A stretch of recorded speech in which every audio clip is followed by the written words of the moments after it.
Chapter 1. The Crossing. My head hurts terribly. This was Fong Ming's first impression upon awakening. It felt as though his skull had been split open, the pain so intense it seemed ready to burst apart. Before him lay the disorienting scenery of what appeared to be a wagon, his body swaying in rhythm with its motion, aggravating the wound on his head and causing him to gasp sharply. As he opened his eyes to survey his surroundings, he was greeted by the sight of a spacious wooden enclosure. Surrounding him were several blonde, blue-eyed Western youths, each seated in silence, seemingly lost in their own thoughts, none casting a glance in his direction. It seemed he was lying on the cold wooden floor. Realizing that remaining in such a position would expose him to the risk of illness from the chill, Fong Ming hastily struggled to sit up. At that moment, another wave of excruciating pain engulfed his mind. This pain struck suddenly, bringing with it a flood of unfamiliar memories that flickered through his consciousness, and with a roll of his eyes, he fainted once more. "Hey, Reilin, wake up!" In his swirling haze, Fong Ming caught a voice calling to him, prompting him to open his eyes again. Is this what it means to be transported to another world? He vividly recalled his last memory, the dazzling flames unleashed by the explosion of a negative energy reactor. Such an explosion, without any protections, would have ensured his demise. Moreover, on the planet he once inhabited, the style of the wagon and wooden structure before him was surely a relic from centuries past. As he sorted through the sudden influx of new memories, Fong Ming began to grasp the nature of his new existence and its world. He now resided in a realm reminiscent of a Western medieval era, where mysterious powers existed. The body he now occupied had once belonged to Reilin, the son of a minor noble. Discovered to possess wizardly potential, he had been thrust into the path of becoming a wizard's apprentice under the guidance of his father, John Farrell, the Viscount. At this very moment, he was en route to the Wizarding Academy. Turning to the person who had awakened him, he saw a robust boy, with thick brows, bright eyes, and a prominent nose adorned with a cascade of golden hair. He appeared boyish yet possessed a sturdy, muscular build that radiated masculinity. Upon seeing Fong Ming stirring from his stupor, the boy beamed with joy. "Ha! Reilin, you're finally awake. If you had slept just a few more moments, you would have missed dinner. I imagine you wouldn't want to go hungry." Fong Ming's gaze dropped, and after a moment of reflection, he deduced the boy's identity. "George, thank you." All who traveled with him to the Wizarding Academy had been identified as possessing wizardly aptitude, and this George was the scion of an earl, noted for enjoying his father's favor. It was said that considerable influence and resources had been expended to secure George's admission to the academy. "Earl, you say?" Fong Ming mused. He recalled that his own father, Viscount John Farrell, ruled over a territory nearly the size of a city from his past life, and commanded 1,000 soldiers. In this world, status was intertwined with power. If George's father were an earl, then his domain was likely large enough to encompass several cities, generating an annual income in the thousands of gold coins. Given such strength, how had his father managed to send him here at such a cost? As these thoughts swirled, another jolt of pain struck his mind, conjuring a vivid memory. He found himself in a dark chamber, its yellowed wooden shelves exuding an ancient aura amid the choking dust that lingered in the air. Under the dim light, John Farrell solemnly presented a ring to Reilin. "My dear Reilin, this is the cherished treasure of the Farrell family, an agreement with a wizard. Long ago, my grandfather assisted an injured wizard who, in gratitude, bestowed this ring upon him, promising that if any descendants possessed the potential, they could use it to become a wizard's apprentice and gain admission to the academy without incurring fees. I now give it to you, hoping that you will uphold the glory of the Farrell family." The ring. Fong Ming felt a tightening in his pupils, his right hand unconsciously moving to his chest. Beneath the silken fabric, he felt a hard sensation, as though a metal band had been placed there. Releasing a breath of relief, he thought, "Thank goodness. I wonder if those people simply overlooked it, or if there were restrictions in place that prevented them from searching me." As a former scientist, he found the notion of mysterious powers to be fascinating, igniting a desire to explore further. He also wanted to avoid losing such an important piece of documentation that could prevent his return to the family. Though I have assimilated into this body and its memories, I must remember that I differ from the original Reilin Farrell. His family, knowing him for over a decade, would surely notice the change. If I were deemed possessed by a demon and subjected to an examination by a mysterious wizard, I doubt I could hide the truth. Yet, if I gain entrance to the Wizarding Academy, I would at least have several years away from home. By then, any alterations in my persona could be seen as normal, especially since wizards tend to become eccentric. Returning to my original self would be strange indeed. As these thoughts occupied his mind, a strong hand grasped his shoulder, lifting him upright. "What are you thinking about?" George inquired. "Nothing. Nothing at all." Fong Ming quickly shook his head, rubbing his sore head, which throbbed painfully. Suddenly, turning sharply to George, he fixed him with an intense gaze, making George flinch as though he were being scrutinized by a venomous serpent. "My dear George, why did you let me lie on the floor for so long without waking me?" Fong Ming rolled his eyes and asked. "Heh, I thought you were enjoying your beauty sleep." George scratched his head sheepishly, though there was a glint of cunning in his gaze. Under Fong Ming's withering stare, George finally raised his hands in surrender. All right. It's not my fault you offended my goddess. If you need to be punished, so be it as your brother, and not stingy. But with everyone else being hostile towards you, I certainly don't want to be ostracized." "Offended? Goddess?" Fong Ming scratched his head, recalling the cause of his plight. It all stemmed from a girl named Besta, who, though only about 15 or 16, was quite curvaceous, her large, glistening eyes casting a captivating allure that drew Reilin, the infamous lecher. Reilin was hardly an exemplary character, having lost his virginity at 12, subsequently engaged in relentless pursuits and pressures, ultimately attaining a dubious reputation for seducing scores of girls. He was a notorious menace in the territory. Reflecting on this, Fong Ming rolled his eyes. So this boat's frailty isn't just due to injury. As he continued to delve into Reilin's memories, it became evident that he had been accustomed to exerting power in his territory. Upon encountering Besta, he had scarcely demonstrated restraint. In his initial attempts, Reilin might have feigned civility, but soon enough, he had resolved to take what he desired. Reviewing this, Fong Ming had to mentally label Reilin as a fool. After all, she is a princess from a small kingdom. Did Reilin honestly think he could have his way with her without consequence? It need not be said that Reilin suffered a severe and justified punishment at the hands of a throng of protective suitors, losing his life in the process a fortunate turn of events for Fong Ming. This Besta seems far from simple. She possesses cunning. Fong Ming thought with a smirk. Regardless, since I have taken possession of your body, I will eventually seek my vengeance. For now, I am Reilin Farrell. He resolved silently in his heart. In Reilin's memories, he had never encountered those of Asian descent, nor had he heard a Chinese name. In this Western fantasy world, using a Chinese name would be both awkward and perilous. Looking around, he noted that the spacious wagon was now empty, explaining why George had only just come to wake him. "Still, thank you. George, do you have any medicinal ointment?" Fong Ming rose and stretched, though several areas still ached slightly. His scalp had formed a clot of dried blood. Hey, I knew you would need this." George grinned, tossing over a small vial. "This is a family secret. I hear it's effective for injuries, often used during nightly training." As he spoke, George glanced around furtively. "All right, dinner is about to start. We'll go on ahead. You hurry and apply the ointment. And remember, don't let anyone know our connection." With that, he darted away like the wind. Watching George's retreating figure, Reilin could not help but rub his forehead. Clearly, Reilin has incurred significant ire. Just how much animosity can one earn for merely teasing a woman? Based on Reilin's memories, this world is quite permissive in such matters. Not wishing to linger on these thoughts, he hastily stripped off his clothing and applied the ointment to his wounds. "Damn it, George! Couldn't you have waited until after applying the ointment before leaving?" Reilin gasped, wincing as he spread the ointment across his skin. The ointment proved considerably effective as he applied it. A soothing coolness spread from the treated area, alleviating the pain. Once he had tended to his injuries, Reilin donned his garments and opened the wagon door. Whoosh! A gentle breeze swept past, and the distant sun descended slowly, casting a golden hue over the landscape. Whatever the case, it's truly wonderful to be alive. Reilin felt his eyes moisten as he murmured. As he surveyed his surroundings, he noticed that a cluster of enormous wagons had formed a makeshift camp, with a bonfire crackling at its center.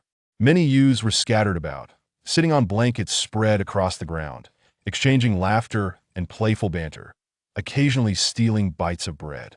Reilin walked purposefully toward a long table laden with bread and juice, recalling that it was the designated distribution point for food. As he approached, he saw a line of others waiting upon noticing Reilin. They shot him scornful glances. Though Reilin believed himself thick-skinned, he could hardly endure their disdain. Yet he did not leave, as food was essential. Quickly, rasped a voice. "Pardon, I'm sorry, Lord Angre." A boy with a spattered face quickly apologized, snatching a share of food and darting away. "Ding! Danger alert! Danger alert! You are too close to a source of danger. It is advised that you immediately withdraw at least 1 kilometer." Chapter 2. The chip. What is this? Listening to the mechanical voice echoing in his mind, Reilin's pupils suddenly dilated. Isn't this the auxiliary chip that used to be in my brain? How could it have come along with me? This defies logic. Reilin found it hard to believe, and then he commanded in his mind, "Chip, scan my brain and locate the position of the auxiliary system." Beep. Scan complete. No foreign objects detected within the main brain. Almost instantaneously, the chip's mechanical voice resounded. "Then scan my entire body and display my physical data." Another wave of mechanical sounds followed. Beep. Scanning complete. Fongming, Reilin Feral. Strength, 0.4 agility, 0.5 constitution, 0. 4 status, subdural hematoma, multiple soft tissue injuries. No chip detected within the subject's body. Before Reilin's eyes appeared a 3-dimensional holographic representation of his own body, with data annotated alongside. No chip. I knew it. The chip is a tangible entity. How could it possibly traverse with the soul? Reilin pondered. It seems that during the explosion or the process of crossing over, a mutation occurred, resulting in the chip's functionality merging with my soul. If I were still in my previous world, this would be a monumental discovery. Not only does it affirm the existence of the soul, but it also unveils the potential for the transformation between matter and spirit. This would undoubtedly drive the old geezers at the National Academy of Sciences insane. But alas, they shall never witness it. This chip was an essential tool for scientists in his past life. Due to concerns over human rights and mental issues, there was no intelligence involved, only 2 primary functions: analysis and storage. The analysis function could collect data samples and conduct simulated deductions based on the subject's commands. The storage function was straightforward, capable of recording everything experienced by the subject's senses, and according to calculations from his previous life, this chip's storage capacity could encompass events occurring over thousands of years. Why the chip would merge with the soul is a question that can only be pondered once I possess the capability and conditions to do so. However, with this chip present, I have gained a certain advantage in this world. A radiant smile suddenly blossomed on Reilin's lips that he understood well that in this still medieval era, possessing the essence of future technology would undoubtedly lead to an extraordinary path. However, this Reilin's constitution is truly, glancing at the data before him, Reilin felt speechless. The metrics were based on the physiological standards of an adult. Theoretically, a normal adult's indicators should hover around 1. Although Reilin was merely 13 or 14 years old, such low data was rather disheartening. No, perhaps this is indicative of the generally weaker physicality of humans in this world. Chip, scan the physical data of those around me. Beep. Task established. Beginning data collection. Almost instantaneously, 3-dimensional images of the bodies of those nearby appeared before Reilin, with their data annotated. Unknown name, gender, male strength, 0.9 agility, 1.1 constitution, 0.8 inch. Unknown name, gender, male strength, 1. 2 agility, 0.9 constitution, 1.0 inch. Unknown name, gender, female strength, 0.8 agility, 1.2 constitution, 0.7. Well, it seems that the physicality of humans in this world is generally superior to that of the future world. This Reilin is even inferior to a girl. I feel embarrassed for him. Reilin surveyed his surroundings, all young boys roughly his age, especially a seemingly delicate girl who appeared to outshine Reilin by several streets, leaving him utterly despondent. It now appears that this Reilin is nothing more than a gluttonous, indolent, and lecherous waste. Unknown name, gender, Male strength, 3.3 agility, 2.5 constitution, 3.2 warning. Warning. This organism is highly dangerous. It is advised that the subject immediately retreat over 1,000 meters. The red alert flashed 3 times, leaving Reilin in a state of shock. An average of 3.0 data. Reilin gasped, scanning again to confirm that the chip had not aired, only to find himself rendered speechless. Even world champions could not reach this standard in my previous life. This person could easily don their underwear over their clothes and masquerade as a superhero. As a scientist, Reilin was acutely aware that a constitution of 3.2 indicated that this individual's resistance to impact, viral resilience, and recovery speed were all over 3 times that of an ordinary person. Each physical indicator being 3 times that of an average person is not a simple sum. What does this imply? It signifies that this individual could defeat dozens, if not hundreds, of attackers with bare hands that in his past life they would be considered a minor superhero. Perhaps only biochemically enhanced individuals, created through genetic modification in a laboratory, could exhibit such data, and even then, only in one aspect. This world, indeed, is not simple. Reilin mused, casting a glance at the individual possessing such terrifying strength that it was a middle-aged man in black clothing, responsible for distributing food, with a scar running from his forehead down to his lip, effectively cleaving his face in 2, presenting a menacing visage. The previously spotted freckled boy had been frightened by him. This is the servant responsible for us at the academy. Rumor has it he is not even a wizard, yet he is so fearsome. What must a true wizard be like? Reilin suddenly found himself intensely intrigued and curious about the profession of a wizard, eager to explore the academy at once. The line was short, and soon it was Reilin's turn. The black-clad, scarred man handed Reilin a piece of white bread and some juice without uttering a word, merely waving his hand dismissively, appearing quite impatient. Had it been the previous Reilin, even if he were away from home, he would not have hesitated to drag this person out and lash him a few times. His expression certainly not pleasant, perhaps even uttering a few curses. But the current Reilin, naturally, would not be foolish. Recalling his memories, he slightly performed a noble's bow, saying, "Thank you, sir." The black-clad man remained expressionless, watching as Reilin turned to leave. "Oh, I didn't expect that Reilin would actually bow like a noble." 2 boys following behind whispered to each other, "Hurry up and catch up." The scarred man's voice suddenly erupted beside them. The loud sound startled one boy so much that he dropped to the ground.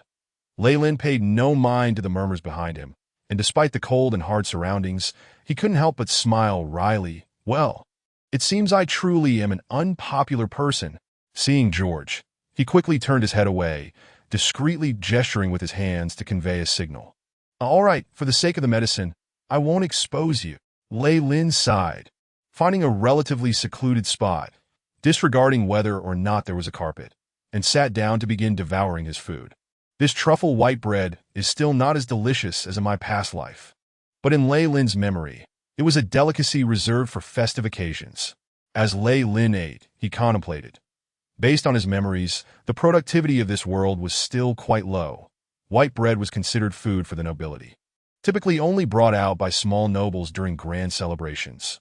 For ordinary farmers, the hard, nutrient-poor black bread was regarded as a supreme delicacy, reflecting on the rock-hard black bread he had encountered in his memories. Reilin sighed. "Fortunately, my luck seems to be quite good. Whether noble or wizard, they belong to the upper echelons of this world and do not have to endure hardship." After wolfing down the bread and draining the juice, Reilin wiped his mouth contentedly and returned to the carriage.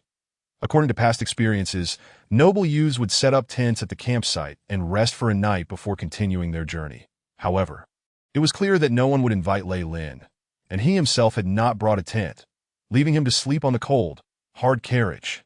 Just a glance earlier revealed over 50 apprentices, 25 in black robes and 3 in white robes, the highest ranking. Thinking back to the scene where he had been spotted from afar, Reilin felt his hair stand on end. Especially the chip's warning, "Unknown radiation source detected. Interference from an unidentified force field.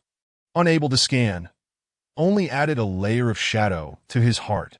It seems that even with the chip, I am still a weakling in this world. However, it is precisely because of this that I yearn even more for the power of a wizard. A flame seemed to ignite within Reilin's eyes. It's best to get some rest. Tomorrow we must continue our journey. Reilin removed his coat and laid it on the ground, attempting to make himself comfortable for sleep. It has been over 3 months since I embarked on this journey, traversing through over a dozen kingdoms. Yet we have still not reached our destination. The transportation conditions of this ancient world are truly. Closing his eyes, he drifted into a haze, unaware of how much time had passed when the carriage door was suddenly flung open with a loud bang. Reilin jolted awake, immediately catching a whiff of a fragrant rose scent. Sweet and alluring, it stirred something within him, awakening memories long buried. Reilin, are you all right? A melodious female voice floated in. Is that Besta? Please come in. Reilin stepped aside. The floral aroma within the carriage intensified, and in walked a beautiful girl. Her skin was fair, clad only in a tight red outfit that accentuated her voluptuous curves. What struck Reilin most was her platinum hair and ruby-like crimson eyes, combined with her stunning visage, creating an enchanting allure. This is the girl, Bestar, who caused Reilin to suffer a beating and ultimately lose her life. May I inquire if there is something amiss? Despite her well-developed figure, which exuded a certain allure towards Reilin, to Feng Ming, who had already endured numerous trials from another world, she was merely a girl of average beauty. His demeanor remained decidedly indifferent. Clearly taken aback by this attitude, the girl faltered, her prepared words evaporating into silence. After a prolonged pause, she finally produced a small glass vial from her bosom and placed it in Reilin's hand, saying, This is a healing ointment. Simply apply it to your wounds. I am so sorry. She bowed deeply, revealing the exquisite contours of her fair and ample bosom, stirring something within Reilin's heart. Chapter 3. The night after her apology. The girl fled like a startled fawn, leaving behind only a fragrant breeze in the AI. As he watched the crimson hem of her garment disappear from sight, Reilin found himself perplexed. It was clearly I who teased you. Why are you the one apologizing? Is her mind not quite right? He then examined the vial in his hand, pondering, could I have misjudged her? Perhaps Bestar is actually a kind-hearted girl. Curiosity piqued, he scrutinized the glass vial. The ability to produce glass is remarkable. Although the craftsmanship appears somewhat rudimentary, it is still impressive. He unscrewed the cap, and a medicinal scent wafted forth. Habitually, Reilin muttered, Chip, scan the potion, analyze its composition. Beep. Task established. Commencing scan. Unknown components detected. Beginning simulation experiment. Experiment concluded. Unknown potion effect.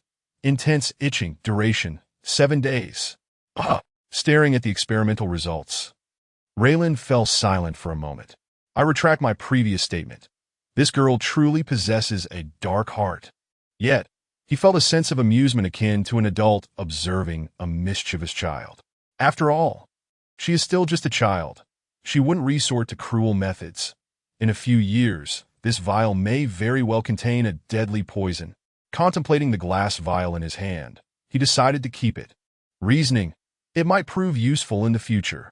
Once Bestar departed, no one else interrupted him.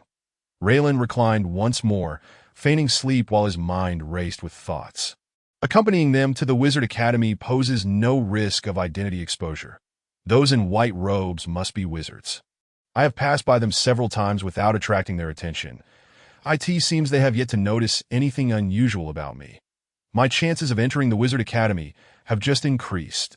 However, the wizards within are said to be enigmatic and ruthless. From what I gathered from Viscount John, while mutual slaughter is prohibited within the Academy, competition among peers is fiercely intense that I must find means of self-preservation. With that in mind, he retrieved the ring hanging around his neck and held it in his palm. The ring was dark and unremarkable, save for a small white pattern on the inner band, surrounded by intricate designs.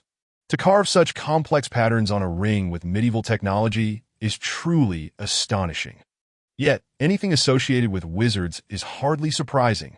Reilin murmured to himself, then commanded, Chip, scan the ring on my hand. Beep. Task established. Commencing scan. Unknown metallic components detected. Comparing with database. Insufficient data for analysis. Indeed, the chip's current capabilities are insufficient to analyze items left by wizards. Reilin sighed and carefully stored the ring away. How can I enhance my strength? This body is far too weak. I cannot even compete with my peers. This is unacceptable. In my previous life, genetic modification was an option, but such conditions are clearly unavailable now. Perhaps I should explore Reilin's memories. There might be a method hidden within. As he contemplated, he settled into the most comfortable position and spoke inwardly. Chip, organize and back up Reilin's memories. Beep. Task established. Commencing organization. In Reilin's previous world, the scientific community believed that the human brain had yet to fully develop, encompassing all memories from birth to the present. Some memories, even if forgotten by the individual, still resided within their mind. Now, with Reilin issuing the command, assisted by the chip, his entire life, from birth to being selected as a wizard apprentice, unfurled before him. Every meal he had ever consumed, along with its flavors, was vividly presented in his mind. These memories were overwhelmingly intricate, laden with much superfluous information. Previously, he had only extracted the most urgent details and set them aside. Now, through the chip, everything was meticulously cataloged. Data organization complete. The chip's voice chimed. Establishing new document, titled Reilin Feral, saving. Reilin issued a new command. Beep. Document Reilin Feral established. Establishing task to search for methods to rapidly enhance the subject's power. Beep. Task established. Commencing search.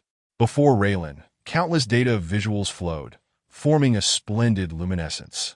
Search complete. Detected 453 methods. Such a multitude. Reilin pondered. Eliminate those with feasibility below 50 and apply the additional condition. Must be actionable immediately. Rescreening. Beep. Screening complete. Remaining methods. 2. Display all. Option 1. Become a wizard. Option 2. Undergo night training. Option 1 is impractical at present. How can one become a wizard without attending the Wizard Academy? And what exactly is this night training? Reilin murmured, then issued a new task. Chip, consolidate the memories related to night training and transfer them into my memory. As the data transmitted, Reilin grasped the essence of what a knight truly was in this world. Rife with mysterious powers, the most common interaction for ordinary people remained with knights. Knights are warriors who have undergone arduous training to awaken the life energy within, boasting physical capabilities that far exceed those of ordinary individuals. To become a wizard requires specific innate talents, of which there may be but one among tens of thousands. Yet knights differ. With sufficient effort, anyone can aspire to become one. These knights not only possess physical attributes several times stronger than the average person, but are also proficient in various weaponry and combat techniques. Some knights even master secret techniques that allow them to unleash explosive power in an instant. All knights form the noble class and represent the foundation of secular kingdoms. The Feral family, to which Reilin belongs, is also a lineage of knights. The first patriarch earned the title of Viscount through his valor in battles alongside the king, ultimately securing the current territory as their fief. As the general description concluded, Reilin recalled a scene. In the small grove of the Viscount's estate, Viscount John Feral, clad in warrior attire and bearing a serious expression, instructed the young Reilin. Today, I shall teach you the secret swordplay of the Feral family. The cross-sword technique, along with the corresponding breathing method. You must remember this well and never divulge it. Viscount John's demeanor was unprecedentedly grave. Yet, the young Reilin, still a child, paid little heed to this matter, forgetting it as soon as it was over. Subsequently, whenever Viscount John insisted on training him, Reilin, fearful of hardship and exhaustion, would abandon the effort. Alas, the doting father spoils his son. Reilin finally understood how his predecessor's spoiled temperament had been cultivated. Although the young Reilin had only known how to indulge in frivolities, completely forgetting the family's secret nightly training methods, the chip now revealed it all in exquisite detail. Basic cross-sword techniques: horizontal slash, vertical slash, thrust, diagonal cut, footwork, advance, retreat, dodge, alongside the corresponding breathing methods, all emerged in Reilin's mind, accompanied by Viscount John's teachings. The final image that lingered was of Viscount John exhaling white vapor, wielding the cross sword, cleaving a rock the size of a grinding stone into two halves. Hiss! If knights are merely the foundation of mysterious powers, how formidable must the wizards above them be? Reilin's eyes gleamed with fervor. Ah! Let me first examine the knight's breathing method. After all, knight training does not conflict with wizard studies, and it may provide me with a modicum of self-defense. Upon careful study, Reilin discovered that the so-called breathing method in this world bore some resemblance to the internal martial arts of his previous life, albeit much more rudimentary, relying entirely on external stimuli to activate life energy. According to legend, if one has not awakened their internal energy through knight training, they must enter battle and endure the horrors of war to potentially trigger their life energy and become a knight. Chip, initiate transmission of the cross sword technique, Reilin commanded. Immediately, a wealth of knowledge regarding sword training flooded into Reilin's mind, firmly imprinting itself as if he had undergone years of rigorous practice. Isolate the cross sword technique and create a new document titled Basic Cross Sword. New document Basic Cross Sword established. As the chip's voice resonated, a smile graced Reilin's lips. Through the chip, his learning speed was so rapid that it would make any so-called genius feel ashamed. Memories have already formed. Next, I shall seek out the cross sword for practical training. In just 10 days, I am confident that I can elevate my mastery of the cross sword technique to the level of Viscount John.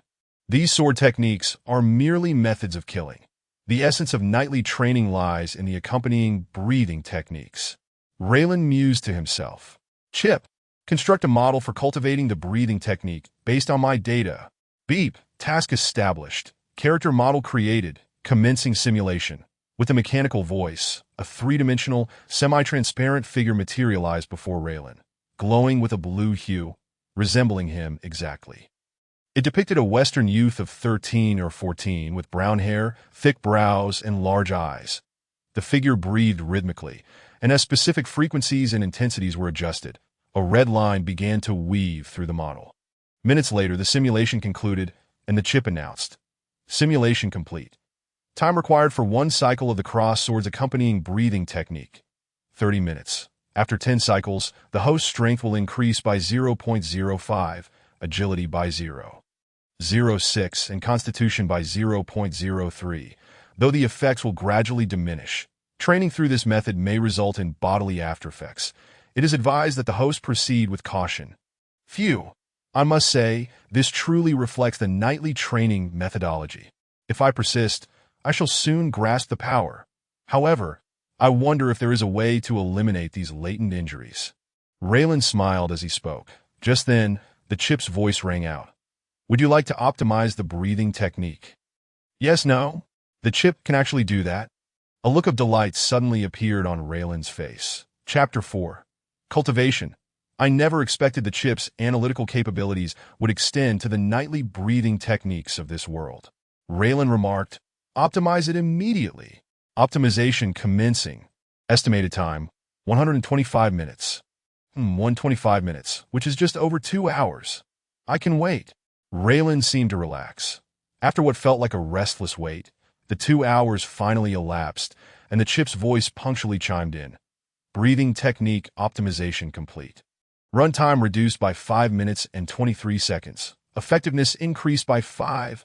Bodily damage after effects eliminated. Excellent. This outcome greatly pleased Reilin. A 5 increase in effectiveness per cycle would accumulate substantially over dozens or even hundreds of iterations. It is rumored that the cross-sword technique and its accompanying breathing technique were derived from the corpse of a knight after the first-generation patriarch endured numerous blood-soaked battles. Among the knightly families, it can be considered above average. Moreover, the breathing technique optimized by the chip has likely surpassed the secret tomes hoarded by small kingdoms. Reilin pondered in silence before eagerly declaring, Chip, transfer the optimized breathing technique to my memory bank.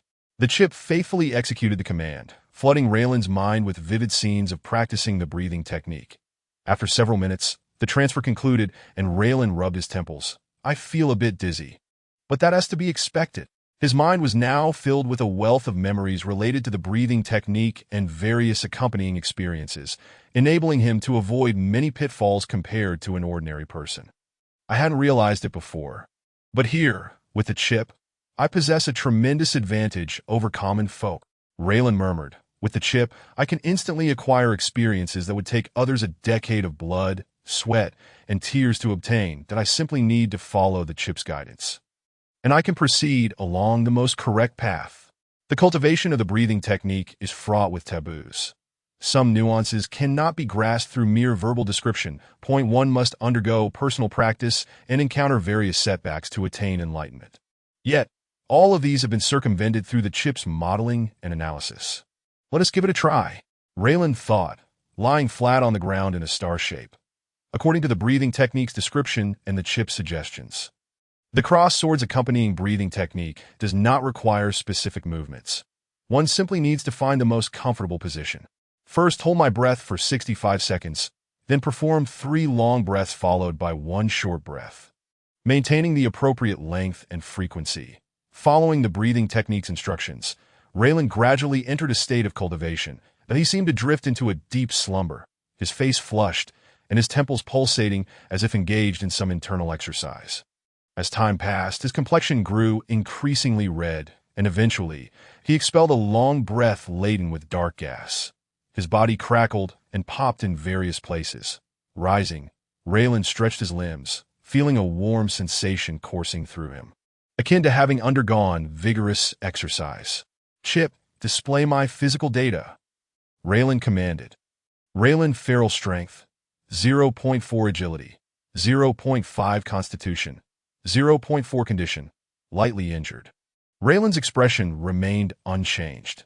Change the display mode to show precision up to 10 decimal places, and retrieve the data from before training for comparison. As Reilin issued the command, a flicker illuminated the screen before him, extending the decimal places of his physical attributes, with the last 3 digits fluctuating continuously. Beep! After comparison, following nightly training, the host's strength increased by 0.005, agility by 0.006, and constitution by 0.004. The chip dutifully reported. Since this is my first training session, the data has indeed risen. Reilin analyzed. The gains from just over 20 minutes of training are quite substantial, as long as I stay consistent. Reaching the physical data of the black-robed individuals is merely a matter of time.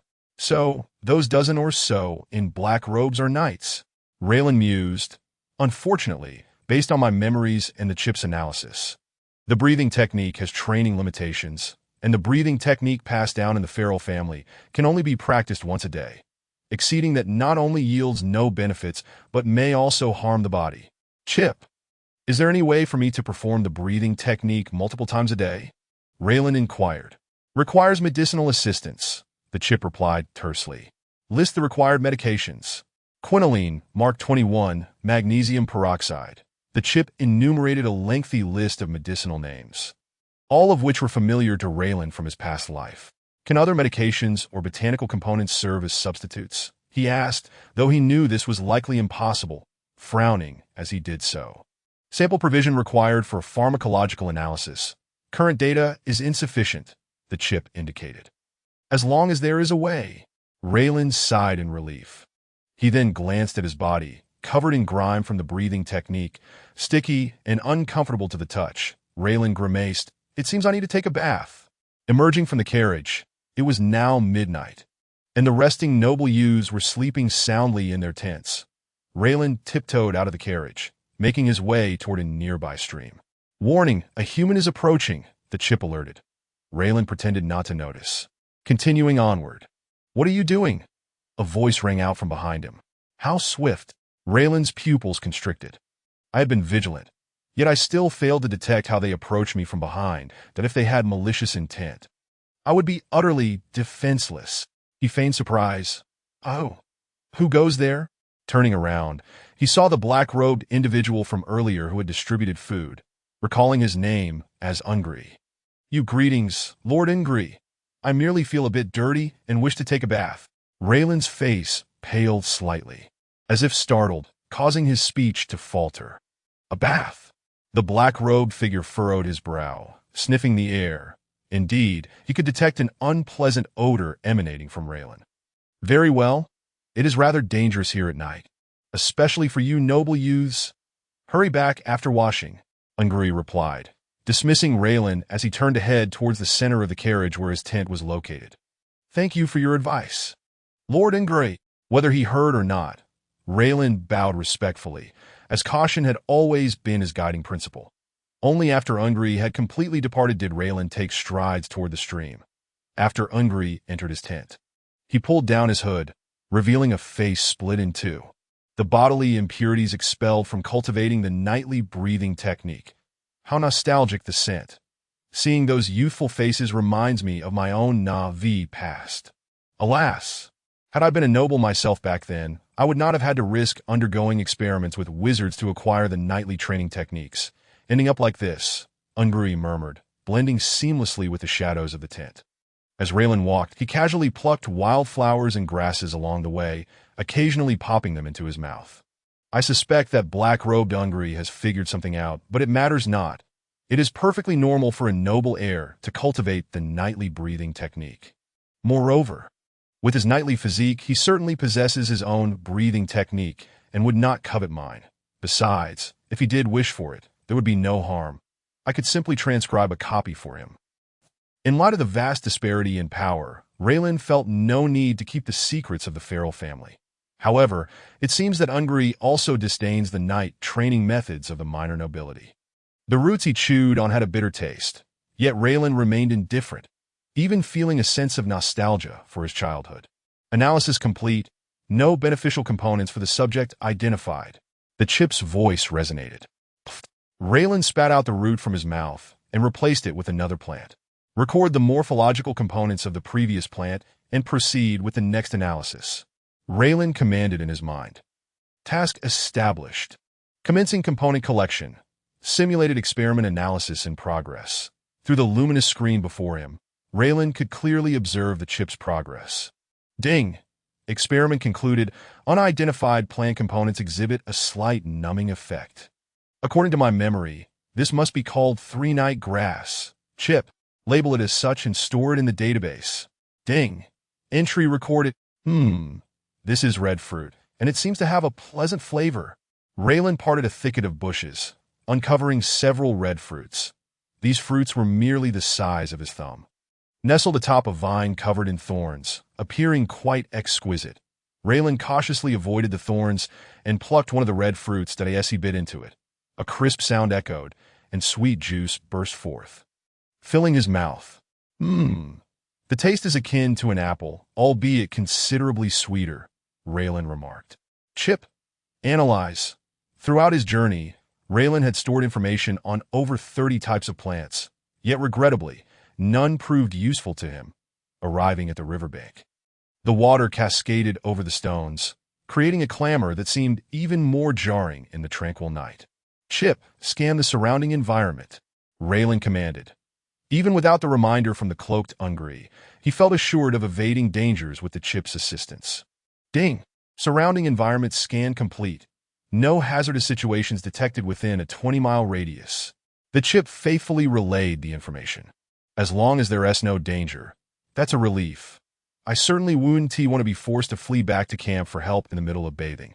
That would undoubtedly make me the greatest laughingstock, Reilin muttered, shedding his outerwear and undergarments, exposing his bare skin as he waded into the river. The frigid water struck him, sending a shiver down his spine. This water is truly cold. I find myself yearning for the warmth of a water heater. Chapter 5. The Cross Sword Clang. The two iron swords collided, producing a sharp sound. Reilin, you are no match for me, surrender, George proclaimed, gripping the hilt of his sword as he laughed heartily. Not even close, Reilin retorted, stepping lightly with an unusual rhythm. Launching another attack. Ha! George swung his long sword, unleashing a fierce gust. Reilin positioned his crossed sword horizontally, deflecting George's assault. Good. Your blocking posture is commendable, George praised loudly. Be careful, I'm going to target your left foot next. Bring it on. Reilin readied himself. Watch this. George waved his two-handed sword, tracing a beautiful and deadly arc in the air as he aimed for Reilin's right foot. Reilin stepped back, raising the cross-sword to intercept George's blade midair. You clearly stated the left foot. You're not keeping your word. This is called strategy. I'm testing your agility. My father often taught me that if you don't understand tactics, you will inevitably be outplayed by others. I intend to outplay others, not be outplayed. George chuckled as he withdrew his sword. No more fighting. You getting better each time. In a few days, I want to be able to keep up with you. He scratched his head in confusion. Reilin, my swordsmanship has been honed under the guidance of great knights. My instructor even claims my skills rival those of an average knight. How can you match me yet still be beaten by Orlin? All these sword techniques were taught to me by my father in my childhood. Regrettably, I've forgotten them. Now I wish to recall them through practice. Reilin clenched his fists, his face flushing with determination. Once I gain strength, I shall exact a severe revenge and break Orlin's legs. He appeared like a fervent youth driven to overcome adversity. Dear Reilin, I believe you will surely realize your aspirations. George patted Reilin on the shoulder, his expression turning sympathetic. Even now, with your capabilities, you are more than sufficient for revenge. Through their sparring, George had gained a fair understanding of Reilin's prowess. I can handle 1 or 2 opponents, but Orlin has 5. Reilin lamented that in truth, he felt confident in facing Orlin's group, but without an excuse, how could he persuade George to continue training with him? By the way, what exactly is a great knight you mentioned earlier? Reilin inquired, recalling George's earlier complaints. Oh, the great knight. That is a higher echelon of knighthood, an absolute figure of significance wherever they go. With a stroke of luck, they might even be honored by the king. If they pledge loyalty, they are sure to be appointed as a legion commander. Their physical prowess has reached its zenith. It is said that in the secular world, only a phalanx of archers or the charge of heavy cavalry can withstand their advance. So formidable, Reilin murmured. A legion commander holds a status comparable to that of an earl, and even Viscount John must pay respects upon encountering one. Heavy cavalry represents the pinnacle of combat power in the age of cold weapons. Once they charge, even the smallest of walls could be obliterated. For a great knight to withstand such force with mere flesh is truly astounding. Observing Reilin's expression of yearning, George laughed and reassured him. There is no need to envy them. Wizards possess a power even more mysterious and formidable than knights. As long as you become a wizard apprentice, your status will equal that of a great knight, but if you attain the rank of a formal wizard, then congratulations. Slaying a great knight would be no more challenging than squashing an ant. And kings from various nations would eagerly vie to place their beautiful daughters in your bed. Are wizards truly that powerful? Reilin asked, somewhat perplexed. Why are those cloaked figures so aloof towards us potential wizards? They are merely knights themselves? Well, I'm not entirely sure, but the status of a wizard is undoubtedly very prestigious. That is what my father told me. I can assure you with the reputation of our Burening family. George rubbed his nose, feeling a bit awkward as he replied. All right. It's not that I don't believe you, Reilin said helplessly, silently instructing. Chip, scan the individual before me. Ding, name, George Burening strength, 1.9 agility, 1.8 constitution, 1.9 status, healthy. George's statistics were beyond what normal training could achieve. According to his account, he had undergone knight training since childhood, resulting in his current physical condition. The outside world has a unified term for warriors who enhance their physical attributes through practicing knight breathing techniques without awakening life energy. They are known as preparatory knights. Even among preparatory knights, George's physical prowess would be considered exceptional. This is also linked to his noble lineage and the extensive use of rare potions to bolster his physique. All right, let us rest a bit and head back. I'd rather not encounter the cold gazes of those cloaked figures for returning too late. George surveyed the surroundings, the moonlight casting a silvery glow upon the area, while the tranquil night was punctuated by the sounds of insects chirping. Since they needed to travel during the day, Reilin wished to avoid drawing attention. So he and George had been sneaking out at night for training. This, of course, did not escape the notice of the cloaked figures. But after several encounters, Reilin found their demeanor to be quite indifferent. As long as he didn't stray too far from camp and cause them trouble, they seemed unconcerned. Let us have one more match. Then we'll return, Reilin suggested. After this round, I can return this cross sword to you. Oh, George, who had been somewhat inattentive, suddenly brightened. You've finally finished with it. Gus has been pressuring me for it. To train in swordsmanship. The primary requirement is a cross sword. As a noble, many young men donned warrior attire with a long sword at their side. However, the former Reilin had none, as the reason was too heavy. It hindered movement. Due to the inconvenience, the traveling Reilin hadn't even brought a dagger, resulting in his current unarmed state, lacking even a cross sword for training to practice sword techniques. Reilin had turned to his first friend he encountered upon awakening, George. By leveraging their friendship, he coerced George into providing free sparring and weaponry. Remembering George's wide-eyed expression at the time, as if he had fallen into the clutches of a troublesome friend, Reilin couldn't help but chuckle. Although your swordsmanship has improved rapidly, are you truly certain you don't need the cross sword any longer? George inquired once more. I'm quite familiar with Gus. Borrowing it for a bit longer wouldn't be an issue. I appreciate your kindness. However, it is indeed unnecessary. Reilin smiled in refusal. Through this period of practical training, he had thoroughly mastered the secret cross sword techniques taught by Farrell. Thanks to the chip, his swordsmanship would remain at peak condition, unaffected by prolonged disuse of the cross sword.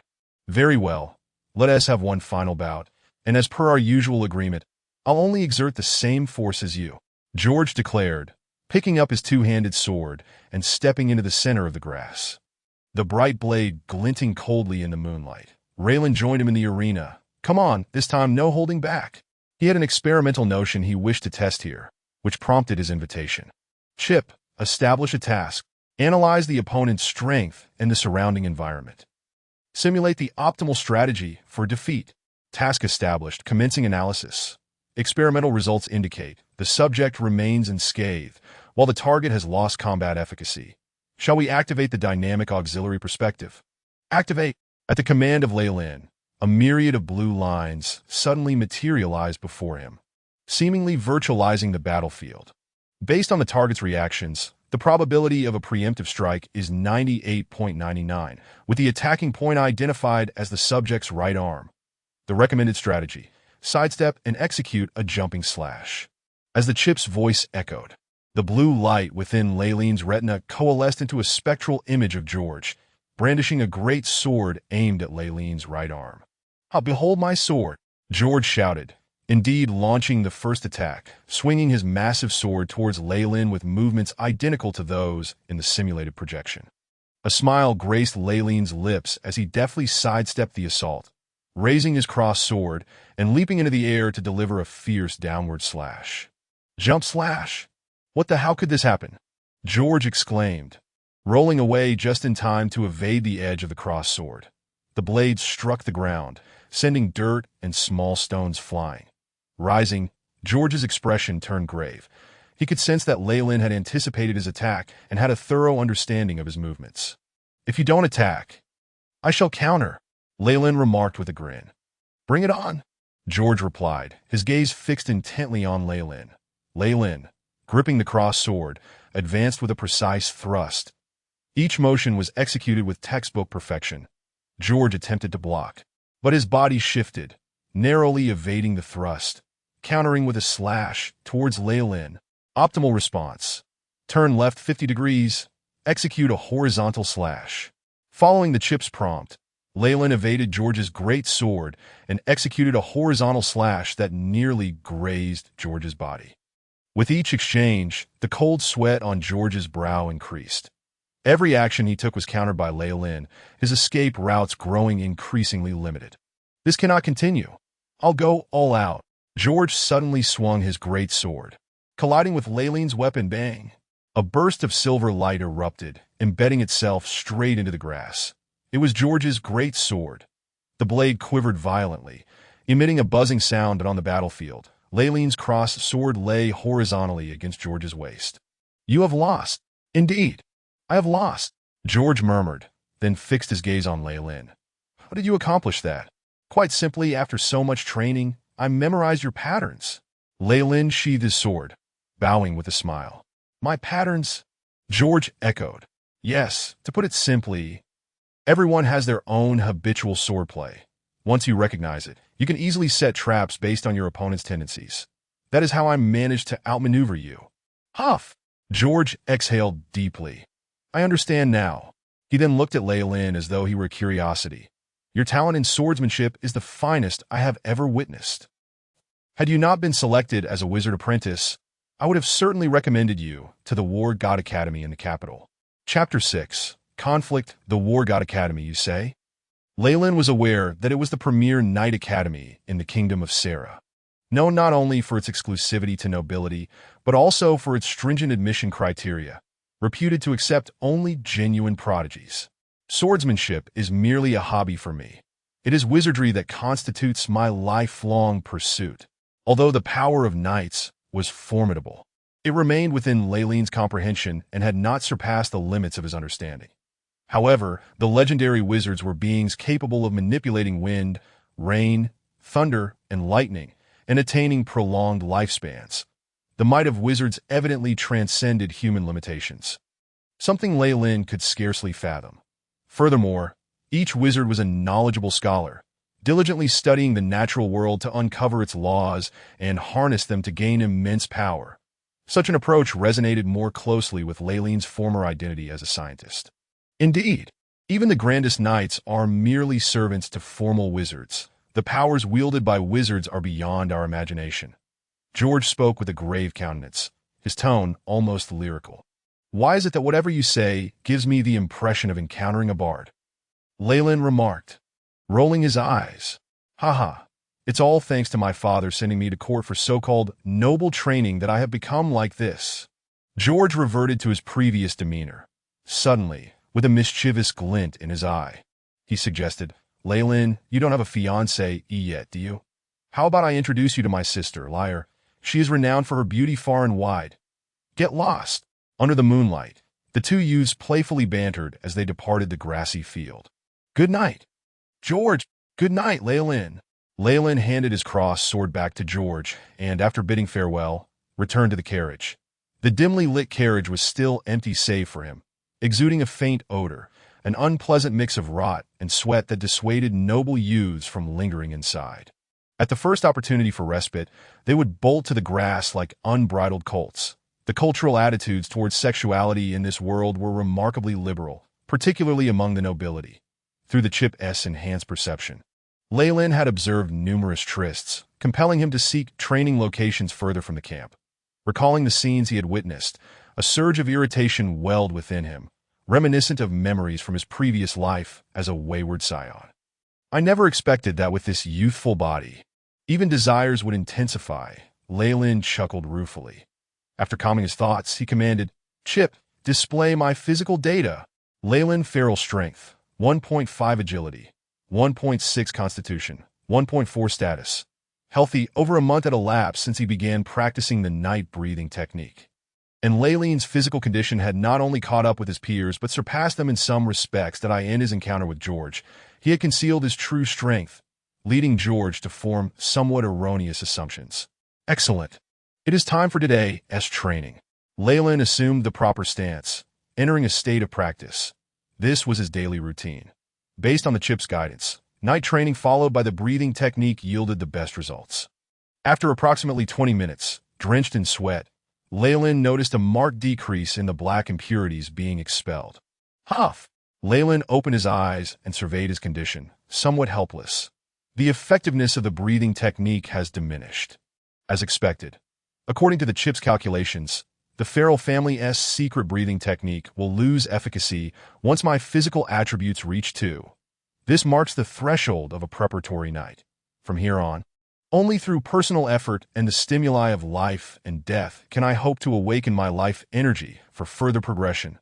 With this thought, Reilin retrieved a yellow berry from his pocket. Its surface speckled with black dots, appearing somewhat ominous. He promptly tossed it into his mouth and pulled out a root from a plant, chewing heartily. Ding! Subject's cellular fatigue alleviated, enabling further practice of the night breathing technique. The chip's voice resonated. All right. These botanical concoctions were the result of Reilin experiments over the past month, effectively alleviating physical fatigue and increasing his daily training frequency. Coupled with some concocted tonics to enhance his physique, it was no wonder Reilin's physical prowess had surged so rapidly. Onward, Reilin re-entered the state of the night-breathing technique. Over the past month, the caravan had traversed several minor kingdoms before finally entering the wilderness. The wilderness was sparsely populated, marked only by desolate yellow sands, ferocious beasts, and the remnants of marauding bandits. Since entering this region, the caravan had encountered numerous dangers. Although there had been no casualties, Reilin's sense of crisis had intensified, and his thirst for strength became increasingly urgent. As dawn's light broke, the caravan resumed its journey. Reilin sat alone, arms crossed, while several boys around him distanced themselves in apparent disdain, creating a space around him. I wonder what methods best to employ. The others in the carriage still isolate me. Any ordinary youth would have likely gone mad by now, but unfortunately for them, they encountered me. Reilin stretched languidly, feeling fatigued after training late into the night. The space around him was perfectly suited for a brief respite. Yet this world is remarkably vast. The caravan has been on the road for nearly half a year, and we still haven't reached our destination or glimpsed the ocean. Reilin mused, half closing his eyes as he drifted into a light slumber. Ding-ling! The carriage came to a halt, and a figure clad in a black robe shook a bell. Ladies and gentlemen, it is time to disembark for lunch. Is it time already? Reilin opened his eyes. Such a monotonous existence. Upon disembarking, Reilin collected his portion of food, and, while munching on a loaf of white bread, made his way toward a patch of grass at the edge of the camp. With his previously gathered substitute plants depleted, Reilin intended to replenish his supplies. As he walked, he casually surveyed the surrounding vegetation. This is a pecan, already cataloged in the database. It holds no use for me. Sandman grass, a plant exclusive to the wilderness, can be recorded. Reilin uprooted a small, earthy yellow blade of grass. The grass at the edge bore serrated edges. Remarkably sharp, Reilin carefully snapped the grass, and from the break, a vibrant green sap flowed forth. He dipped his finger into it, tasted it, and immediately displayed a look of disappointment. Found it, the flowerless snake fruit. Reilin cast the shaman grass aside, meandering aimlessly, when a fleeting glance into the thicket revealed the yellow berries he had consumed yesterday, his face lighting up with joy. Look what I have spotted. Reilin, should I say that you truly live up to the reputation of a rural noble? Only feasting on wild fruits by the roadside. Such a tarnish on our noble honor. Just as Reilin pocketed the flowerless snake fruit, a vexatious voice pierced his ears. Olin. Reilin looked up to find the very perpetrator who had previously dispatched the dandy in question. Olin sported a mane of fiery red hair, his body brimming with muscle, his arms as thick as Reilin's thighs. He stood there, arms crossed, mocking Reilin. Beside him were several young noblemen, all joining in with derisive jeers. Chip. Scan data. Detection complete. Olin's strength, 1.7, agility, 1.2, constitution, 1.5, status. Healthy, the chip relayed its findings. Reilin scrutinized the data before him. Olin's prowess was indeed commendable, with strength akin to that of two grown men, which explained how he had previously bested Reilin, leaving him gravely wounded. Fellow signs of nobility, enduring hardship, adhering to daily training, coupled with breathing techniques. Such stats were hardly surprising. The nobles trailing behind Olin, however, were not nearly as formidable. Most below the threshold of 1. Reilin even caught sight of a pallid youth whose stats hovered around 0.5, comparable to his former self. Silently calculating, he discerned that while Olin's strength was similar to his own, in swordsmanship and technique, he could not possibly rival himself, who possessed the chip. The other youths were mere cannon fodder, their disparities too great. Dispatching them would be as effortless as adults bullying children. What do you want? Reilin inquired, his tone remarkably calm. Reilin's composure evidently took Olin by surprise, lacking anger or fear, leaving him at a loss for words. If this is about the incident with Baista, have I not already apologized? Baista has forgiven me. Reilin continued, a thought stirring within him. This could very well be Baista's test. Having endured for a month, Had he finally reached his limit? Indeed. It's because of Baista. She has forgiven you. But I certainly have not. Olin clenched his fists, his voice booming. Very well. What do you intend to do? Reilin spread his hands, feigning a semblance of helplessness, though a mocking glint flickered in his eyes. Surprised by Reilin's compliance, Olin finally managed to stammer out. You must swear never to provoke Baista again. Agreed. Reilin replied instantaneously, placing his right hand upon the emblem on his chest, adorned with the imagery of a crossed sword and a lark. The crest of the Feral family. I swear by the name of the Feral family that I shall not instigate Baista henceforth. An oath made in the name of one's family bore tremendous weight among the nobility. Transgressors would face the scorn of all nobles. So, Olin, may I take my leave now? Reilin slightly bowed, executing a flawless nobleman's salute. Wait! Olin's reaction to Reilin's perceived weakness took him aback, his eyes gleaming with avarice. According to noble law, you owe compensation. Hand over all the magic stones you possess. Magic stones, gasps erupted from the surrounding audience. Magic stones. You say? Reilin echoed, recalling from memory that magic stones were the universal currency among wizards, a necessary fee for unproven wizard apprentices seeking formal admission.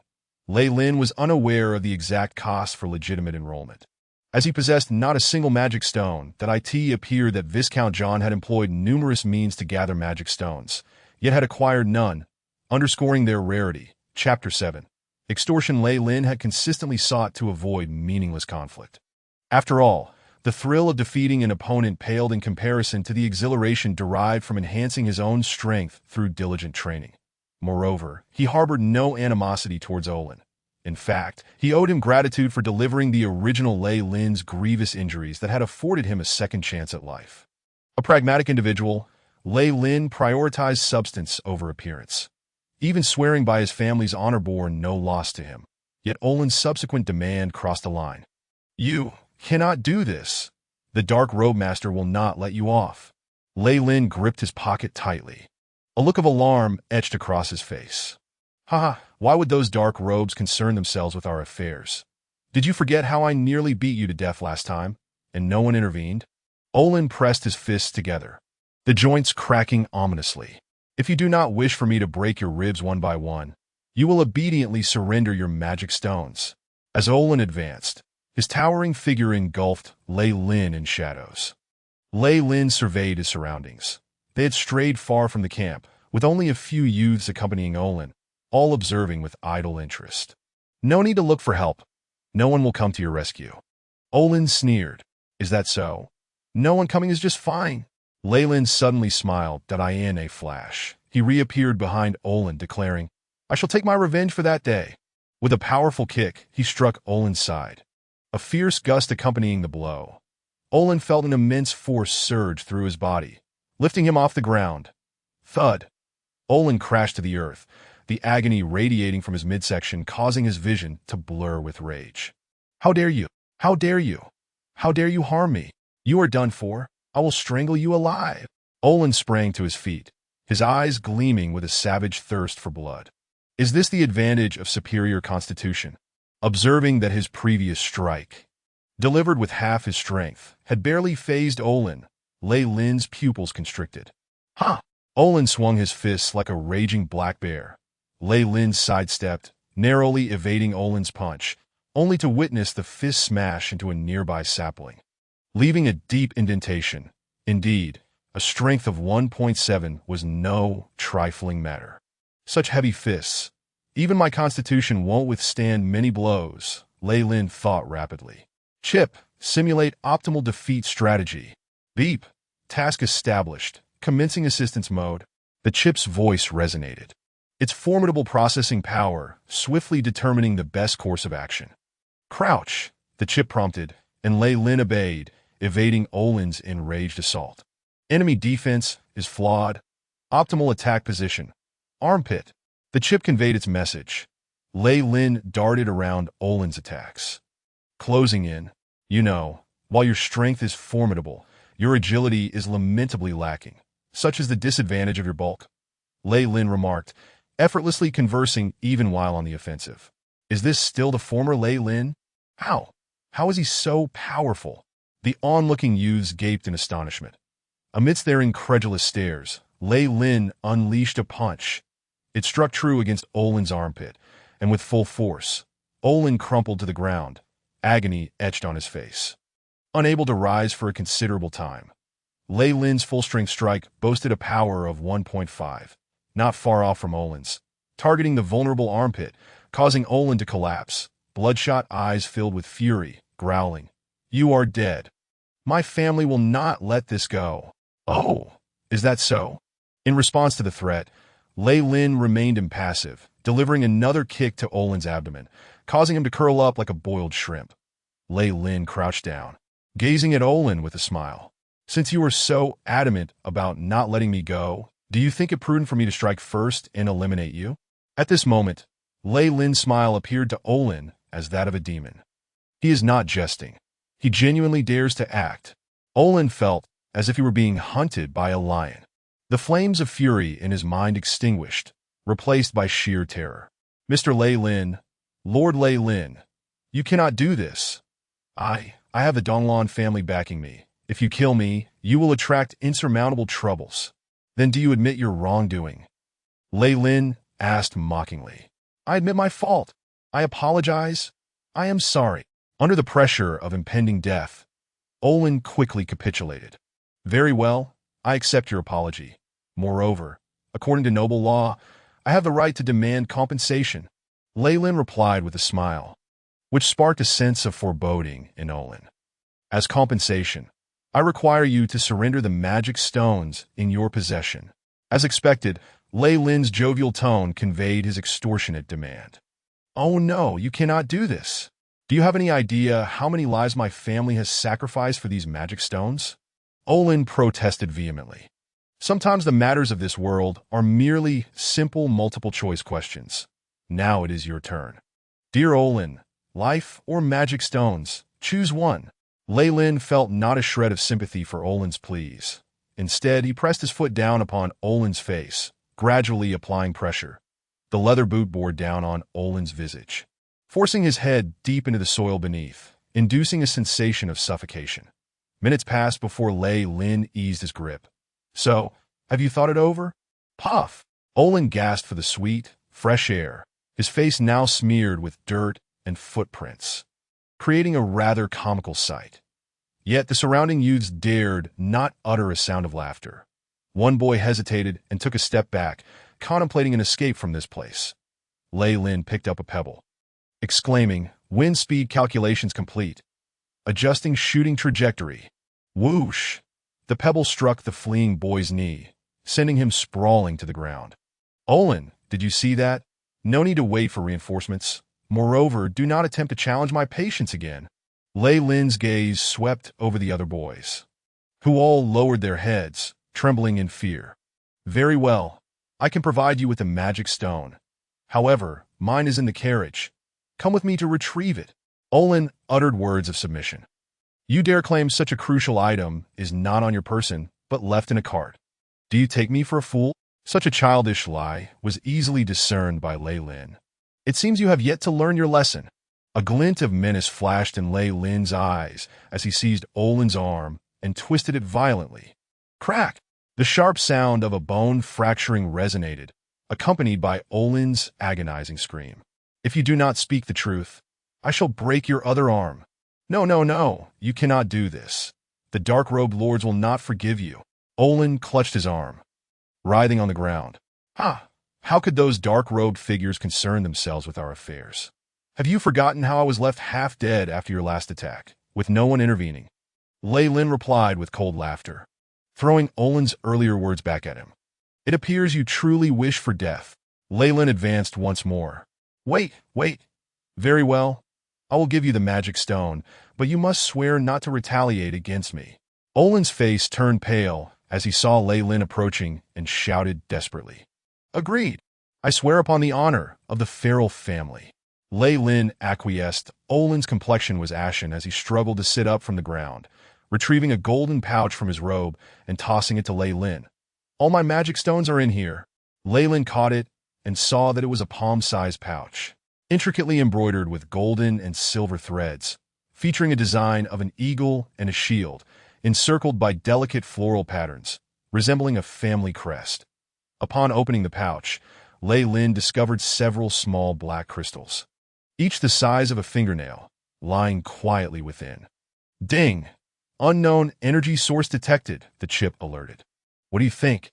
Is it usable? Reilin's expression brightened. Comparing to the database, insufficient data, no utilization method found. Warning, the energy source contains unknown trace radiation. It is advised that the subject strengthen protective measures. Is that so? Reilin pondered, then turned to Olin and inquired, which academy do you intend to attend? The Wetland Garden? Olin's demeanor was far from favorable. The Wetland Garden, I have heard it is 10 magic stones for enrollment, is it not? Indeed. Where did you hear that? Olin seemed taken aback. Reilin smiled enigmatically, for he had never heard of the Wetland Garden. He merely sought to deceive Olin, since such substantial tuition fees are typically round figures. A miscalculation would bear no significant consequence. All right, here you go. Reilin extracted 3 magic stones from the pouch and tossed the remaining stones and the pouch back to Olin.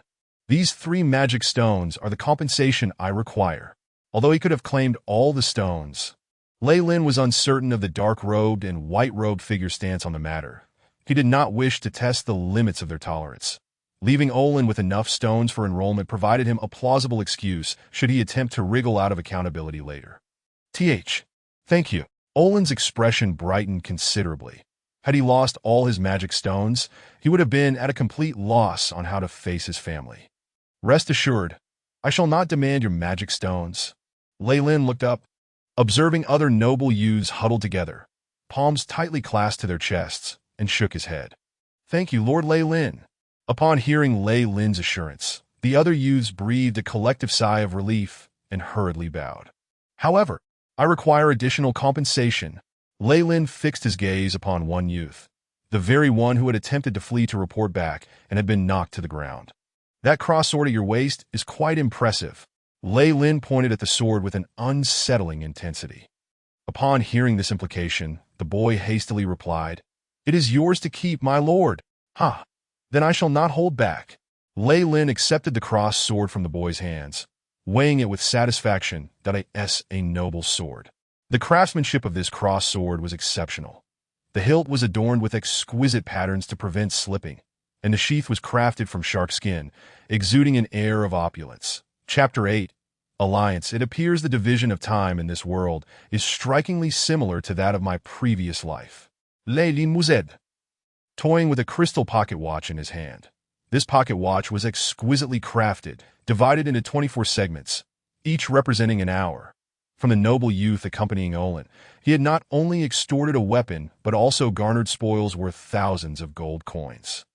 This watch being a contribution from a rather rotund BOYDAS for familial retribution. Olin's Eastland family belonged to the Bourbon Kingdom, separated from Viscount John's territory by several kingdoms, and the alliances of the two nations were in a state of hostility. Furthermore, the study of sorcery required several years, and it would take years for correspondence to be relayed back home. Reilin dismissed the thought, casting Olin and his family from his mind. This has turned out to be a small profit. Additionally, magic stones serve as currency among sorcerers, proving immensely useful for apprentices. Reilin took out a magic stone, rolling it between his fingers, its cold texture continually reminding him of its presence, according to the foundational chip's calculations. Although this magic stone emitted trace amounts of radiation, its effect on the body seemed rather beneficial, enhancing physical vitality. However, ever since the tale of my defeat of Olin spread, the attitudes of those around me have shifted. I wonder, is this truly a world that reveres power? 2 days had elapsed since the previous incident, and Reilin's exploits had circulated among the noble youths. Particularly the image of him smiling while shattering Olin's arm had become a haunting memory for those present. Upon returning, Olin had hidden in his carriage to recuperate, while the other noble youths trembled and hastily distanced themselves from Reilin whenever they crossed paths. Hey, Reilin, care to join us for some fun? A noble girl from the same carriage approached. Clad in aristocratic attire, her long legs adorned in stockings reminiscent of those from Reilin's previous life, exuding a certain allure that in this era, the custom still favored the strong, and Reilin sensed a much lighter atmosphere within the carriage. Devoid of any collective resistance against him, in fact, several noble girls had extended invitations to him. This girl, who shared the carriage with him, was named Lilith. "Thank you. However, I have friends arriving," Reilin politely declined. "Oh, how rude of me. I shall return shortly to invite you. Jasmine and the others are quite interested in you." The long-legged maiden laughed, lifting her skirt in a noble curtsy, extending an enticing invitation. These young girls are truly precocious, Reilin thought, smiling wryly. "What do I see? Our charming Reilin, is this the umpteenth girl that has invited you?" A boisterous voice rang out. "Am I even in your league, Sardine's Golden Lion? Your name certainly echoes among the girls of our entourage." Reilin rolled his eyes. "Aren't you the one who feared isolation?" "You seem unbothered now," Fong Ming remarked, observing George's approach. "You are currently the center of attention within the camp. Many girls are interested in you. That Lilith is quite the catch, I assure you. If you put in the effort, you could win her over within 3 days." George laughed heartily. "Also, congratulations on achieving your revenge." He tossed a glass bottle through the air, which Reilin caught with ease. Removing the cork, a fragrance of fruit mingled with alcohol wafted into the air, prompting Reilin to inhale deeply.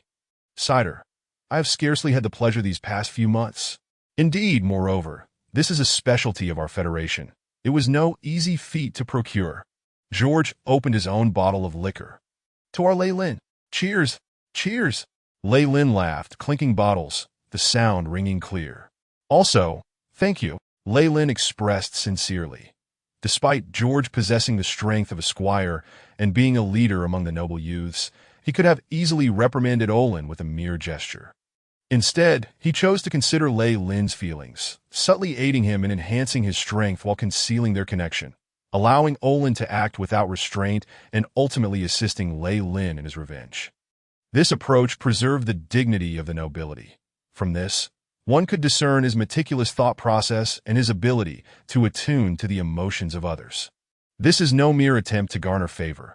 It is genuine sincerity that moves others. I must say, the Sardine's Golden Lion family truly lives up to its reputation as the leader of the Golden Flower Alliance. Reilin contemplated quietly. "No need for thanks. We are all members of the Golden Flower Alliance. How could I allow you to be bullied by those northern brutes?" George laughed heartily, finishing the cider in one gulp. "Alas, as we delve deeper into the wilderness, we have not passed through a major city for quite some time. Even resupply has become a challenge." George seemed to reminisce about the cider, a hint of regret in his tone. "By the way, we are hosting a barbecue feast tonight, exclusively for the nobles of our Golden Flower. Would you care to join us?" George extended an invitation. "Of course. It is my honor." Reilin responded with a smile, in his capacity as a noble of the House of Lancaster. He could only join this circle in times of weakness. Aligning oneself with a group is indeed a means of ensuring safety. As night fell, the sky was adorned with a myriad of shimmering stars, casting a silver glow upon the earth. Within the camp, clusters of young boys and girls gathered around the bonfire, laughing and frolicking together. Their spirits vibrant. Months of shared experiences had fostered a close camaraderie among them. "Come, Reilin, allow me to introduce you to Joffin, the legitimate son of Count Nomer." "Greetings, Reilin. I have long heard of your legendary prowess in besting Olin," Joffin said with a smile, extending his hand. "Hello," Reilin replied, his face adorned with a genuine smile as he shook Joffin's hand. "This is Gwelin and her sister, the Glorious Twins. They are both your admirers." George guided Reilin around the bonfire like a butterfly flitting among flowers, occasionally making introductions. "Good day, Mr. Reilin." Gwelin and her sister, strikingly similar in appearance, had shimmering emerald eyes and spoke in perfect unison, their cheeks flushed. "Beautiful ladies, it is a pleasure to meet you," Reilin said, placing his hand upon his chest and executing an elegant noble bow. Observing the two young women retreat with rosy cheeks, George appeared as though he might faint. "Young man, you are fortunate. It seems they hold quite an interest in you." They are twins, twins, George exclaimed, gesticulating animatedly, though a hint of sorrow crossed his face. Now, I suspect that organizing this gathering amidst dwindling supplies is not merely for the pursuit of romance. Reilin remarked. He was quite capable of restraining his desires, although he didn't mind an occasional indulgence. It was essential to consider the context. It is splendid that you can perceive this, George replied, the playful demeanor fading from his face, replaced by a hint of leadership, striding confidently to the center of the gathering. He tapped a silver spoon in his hand. Ladies and gentlemen, I apologize for the interruption, but I must ask you to divert your attention this way. Within the throng, George commanded considerable respect, and the bustling crowd ceased their activities, focusing their gaze on the center of the gathering. First and foremost, let us warmly welcome our new companion. He is Reilin, George proclaimed loudly, leading the applause. The crowd erupted into enthusiastic applause, akin to the roar of a wave. Reilin rose and bowed to those around him. Excellent. George waved his hand, silencing the applause, and continued. We have formed this modest alliance to ensure that every apprentice of the House of Lancaster can safely reach the academy and become esteemed wizards. However, my friends, our troubles have now begun. A shadow crossed George's face, his tone turning somber, and the atmosphere around him fell into a hushed silence, only his voice flowing steadily. We are nearing the end of the wilderness and have entered the Death Plains, which marks our final stretch, and the most perilous. The Death Plains? Reilin felt a jolt of alarm within him, prompting him to sift through the remnants of his previous, extravagant memories, according to the recollections meticulously organized by the chip. The continent on which Reilin resided was vast and sprawling, dotted with numerous duchies, yet lacking a unified name. The House of Lancaster, where Reilin held the title of Viscount, was situated in the southeastern corner of this land. They appeared to be among the earlier apprentices, as the caravan journeyed northward, traversing several duchies and kingdoms, now reaching the northern part of the continent. Beyond the wilderness lay an expansive and narrow plain, said to be bordered by the sea. However, this plain was rife with peril, long regarded as a no-man's land. It was rumored that the plain was infested with ferocious beasts, and even the most ruthless marauders dared not venture forth. Beneath every patch of grass lay the remains of mercenaries, adventurers and travelers. Now, the caravan laden with wizard apprentices aimed to cross this treacherous Death Plains to reach the coastline. With the protection of the dark-robed and white-robed gentlemen, we shall certainly prevail. A stir arose among the crowd, followed by a plump individual exclaiming, Indeed, with the protection of the wizard and knights, our chances of passage are greatly increased. Yet, even the gentleman cannot attend to everyone at all times, and thus, death may occur. This could be you, or it could be me. Are you willing to accept such a fate? George queried. Certainly not, the plump fellow shouted, his face reddening as he retreated to his seat. Precisely. Our ultimate goal is to reach the Wizard Academy across the sea and attain the esteemed title of wizard. However, the harsh selection process begins now. Based on intelligence gathered by my father, each caravan of wizards has suffered casualties in the Death Plains. George continued, revealing a grim reality. What shall we do? Many of the young boys and girls appeared flustered, their faces pale as they looked to George for guidance. Chapter 9.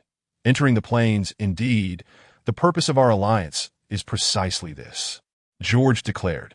I have conferred with several others in the caravan, and they have agreed to relinquish their positions, allowing our members of the House of Lancaster to occupy the nearby carriages. This has also received the approval of the dark-robed gentlemen. Moreover, we noble gentlemen shall form a guard to rotate and safeguard these carriages. Naturally, this is to be done in support of the dark-robed knights, while the beautiful ladies will need to concern themselves with logistics and upkeep. As for weaponry, fret not. I have made preparations and even acquired a crossbow. George loudly articulated his plans. After some deliberation among the young boys and girls, they expressed their support. Very well, we agree. As for the position of guard captain, it was only fitting that George assumed the role, that he promptly seized the opportunity to outline several tasks. Subsequently, he announced the continuation of the festivities, though it was clear that the group's enthusiasm had waned from its earlier fervor. Originally, I intended to procure a cross-sword for you as well, but it seems that will no longer be necessary, George remarked, raising his cup as he approached Reilin, gesturing toward the sword hilt at Raylin's waist. Is it true that each wizard caravan suffers losses when traversing the Death Plains? Reilin inquired. Indeed. If fortunate, only 1 or 2 may perish. The most casualties recorded in a single instance were around 10. George shrugged. Why do you think I have gone to such lengths to form an alliance that would dissolve upon reaching the coastline? Once the seeds are sown, there will inevitably be a harvest, Reilin replied with a smile. Regardless of the circumstances, uniting as a group indeed enhances survival rates, and those who endure will harbor goodwill towards George and his family. As long as even one of these apprentices ascends to the rank of wizard, it will yield significant returns. Even if none do, it would not be considered a loss, would it? Your wisdom astounds me. In addition to your swordsmanship, George's eyes sparkled. These insights were imparted by my father. So, will you assist me? George extended his hand. As you wish. Reilin smiled. Their hands clasping together, Raylin's agreement to George's request was not a momentary impulse, but rather a decision made after careful consideration. Although he was not well acquainted with the dangers of the plains, in such circumstances, joining a collective and collaborating to navigate the challenges appeared to be a prudent course of action. The cold wind howled, striking their faces like a blade, and Reilin inhaled deeply, catching a whiff of fresh grass. It has been 15 days since we entered the Death Plains. Reilin turned to glance at the caravan. Observing the marks on several of the wagons, his expression darkening. These marks appeared as 3 parallel lines, resembling the claws of some creature. Indeed, the perils of the Death Plains are far beyond what we ordinary folk, even aspiring knights, can withstand. Ever since their entry into the plains, although the dark-robed and white-robed gentlemen had intensified their patrolling efforts, and the apprentices huddled closely together, casualties still occurred. The marks on the wagons were a result of an assault by a pack of carrion wolves. Encountered shortly after they entered the plains. Though no fatalities resulted, the wolf pack had charged perilously close to the wagons, causing damage and leaving a lasting impression on Reilin. Since that incident, the apprentices have ceased camping beneath the wagons, opting instead to sleep atop them. Even so, casualties have continued. Raylin's expression grew somber. Despite the dark-robed knight's protection atop the wagons, the youths still needed to disembark to rest and attend to their basic needs, which in such a perilous environment equated to danger. One boy had met his demise when he was bitten by a venomous insect while getting down from the wagon. The foundational chip analysis indicated that the venom from that insect could infiltrate the brain's nerves within 13 seconds, leaving no time for rescue. Even several white-robed wizards could only watch as the boy succumbed to the poison. Following that incident, the apprentices refrained from disembarking the wagons unless absolutely necessary. However, the cramped conditions within the wagons, coupled with so many people gathered in one place, led to an unpleasant odor. Reilin sought opportunities to stretch his legs by driving the wagon in exchange for his fare. And although sitting outside presented its own dangers, the proximity of the dark-robed knights offered a semblance of safety that as for the skill of driving the wagon. Reilin had merely followed the figure in the black cloak for a brief period when the chip thoroughly recorded everything. Night has fallen. Everyone, arrange the carriages in a circle and rest upon them. A voice called from the front, causing the entire caravan to come to a sudden halt. Traveling at night was not only perilous but also deprived the horses of rest, making their demise a likely outcome, which would lead to even greater complications. Your carriage driving skills are quite commendable. The black-cloaked knight opened his half-closed eyes, his voice deep and resonant. Thank you for the compliment. Reilin nodded. Upon returning to the carriage, a strong odor assaulted Raylin's senses, causing him to frown deeply. Noticing the vacant expressions on the faces of the apprentices, he couldn't help but let out a silent sigh. Ever since the casualties had occurred, the youthful faces had lost much of their cheer, creating an atmosphere that was both grim and sorrowful. This was one of the reasons he disliked staying inside the carriage. Reilin, you're back! A freckled boy beside him managed a strained smile to greet him. Reilin took a seat, briefly surveying his surroundings before pulling out some hard bread to chew on. The dry bread felt like sand in his mouth, unpleasant in flavor. Yet Reilin persevered, swallowing it down despite the sharp pain it caused his throat. Hastily, he opened his water flask and took several large gulps, exhaling heavily afterward. Ever since entering the grasslands, even resupplying had become a challenge. Although the apprentices possessed gold coins, in the absence of shops and merchants, gold was hardly more valuable than stones. Reilin, how's the situation? How many more days until we can escape this cursed grassland? The freckled boy asked after Reilin finished eating, his words clearly drawing the attention of everyone in the carriage, with multiple gazes converging upon Reilin. While driving the carriage, I spoke with the Black Cloak. We've already covered half the distance. If the remainder of the journey goes smoothly, we should reach the coastline in another half-month. Oh, good heavens, another half-month. I can barely endure even a single day of this wretched existence. The freckled boy lamented, tugging at his hair in frustration. Hey, cheer up, Casa. Just 15 more days, and we'll reach the coastline, where delicious fruit juices, soft white bread, comfortable beds, and warm baths await you. Another boy encouraged Casa, though it was unclear if he was addressing Casa or himself. Knock! Knock! A rhythmic knocking resounded, and the carriage door swung open to reveal George, clad in soft armor and wielding a long sword, looking every bit the handsome knight. Greetings, gentlemen and ladies. The time for rest has come to an end. Those wishing to step outside for a breath of fresh air, please do so. For those who do not require it, kindly remain in the carriage, as the outside is fraught with danger. A stir swept through the carriage. Several blushing girls exchanged glances and stood to exit the vehicle. Reilin shrugged and grasped his crossed sword. Let us go. As a member of the guard, he also needed to disembark to protect these delicate maidens, although his primary duty would likely be to raise the alarm and summon the black-cloaked knight for assistance. I think I'll stay, Casa said nervously, squirming in his seat. Very well. Reilin shrugged and exited the carriage. Stepping onto the soft grass, Reilin couldn't help but stretch leisurely. The boundless grassland appeared quite beautiful at that moment. Were it not for the multitude of dangers, he might have grown fond of the scenery. Isn't it lovely? George remarked, gazing at the slowly descending sun in the distance. It is indeed beautiful, yet perilous. Reilin murmured, Danger lourd everywhere? My friend, illness, famine, war. This world is rife with life-threatening crises. While here, the threats we face are deadly. To the white-robed sorcerers, it is akin to strolling through their own backyard. George tightened his grip on his standard longsword. Are you suggesting that with power, one can attain safety and freedom? Precisely, just like Casa, he has already lost his courage that in the pursuit of power, he lacks the spirit of adventure. Even if he reaches the Sorcerer's Academy safely, he may never become a sorcerer. For the path of learning sorcery is 100 times more perilous than this deadly grassland. George cast a stone far away. We must go protect our lovely little treasures. Observing George's retreating figure, Reilin smiled. Courage, you say? But for one who seeks truth, caution is equally essential.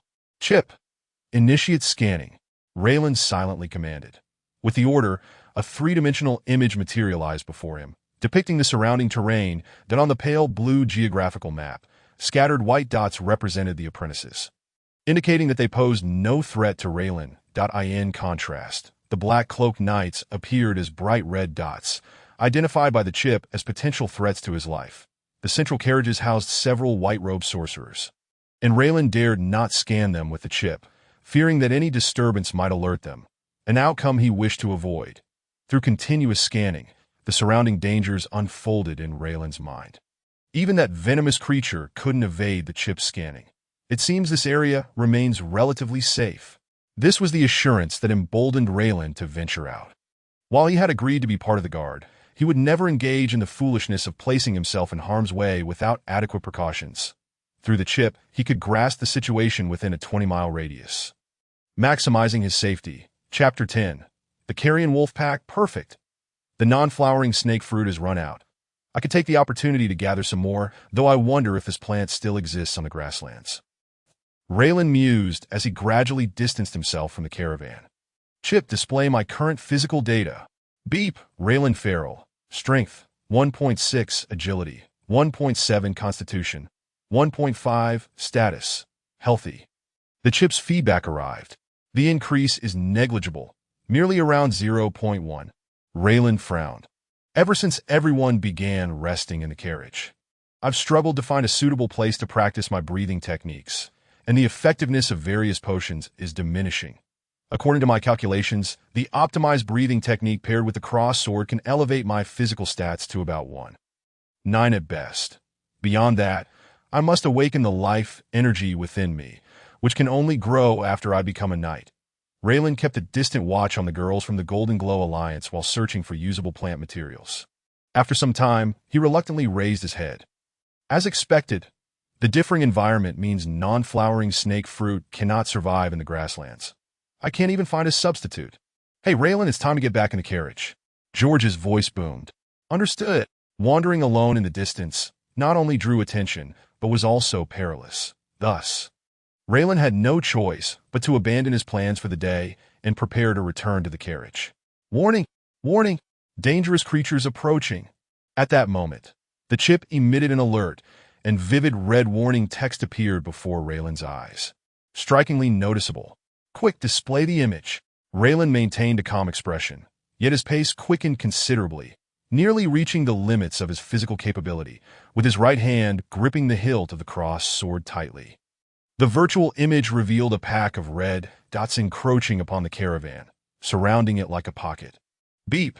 Comparison with the database indicates a 97.8 similarity with carrion wolves. Carrion wolves? Reilin's eyes narrowed as he recalled the data he had previously collected. Carrion wolves, a type of prairie wolf known for its ferocity, typically hunting in packs. Estimated strength: 2-3, agility, 3-4, constitution, 3-4. Such strength is certainly beyond what I, a mere squire, can withstand. Reilin quickened his steps, reaching George swiftly. In a hushed tone, he said, "We're in trouble." George glanced around at the others, noticing that the apprentices remained engrossed in their own activities, that he removed his water flask to mask his movements. "What is happening? A pack of carrion wolves? I spotted their tracks." Reilin spoke in a hurried manner. Understood. George gulped down a few large swigs of water and signaled with a few simple gestures. The selected members of the guard momentarily froze, but they recalled the agreed-upon signals and began to act, pulling the bewildered girls back. Occasionally, they whispered reassurances in their ears, maintaining silence throughout the process. Other apprentices, sensing something amiss, began to withdraw, while some remained oblivious. When faced with danger, sometimes all it takes is to run faster than your companions. "Let's move." Once George saw that most of their alliance had departed, he hurriedly followed Reilin. "I never imagined, Reilin, that you would excel in reconnaissance." George spoke quietly. After spending considerable time with Reilin, he had come to understand him well enough to know that Reilin would never deceive him. Although the apprentices from the Golden Glow Alliance retreated quietly and inconspicuously, some observant ones noticed and began to withdraw as well. Bang! Bang! The piercing sound of a gong rang out.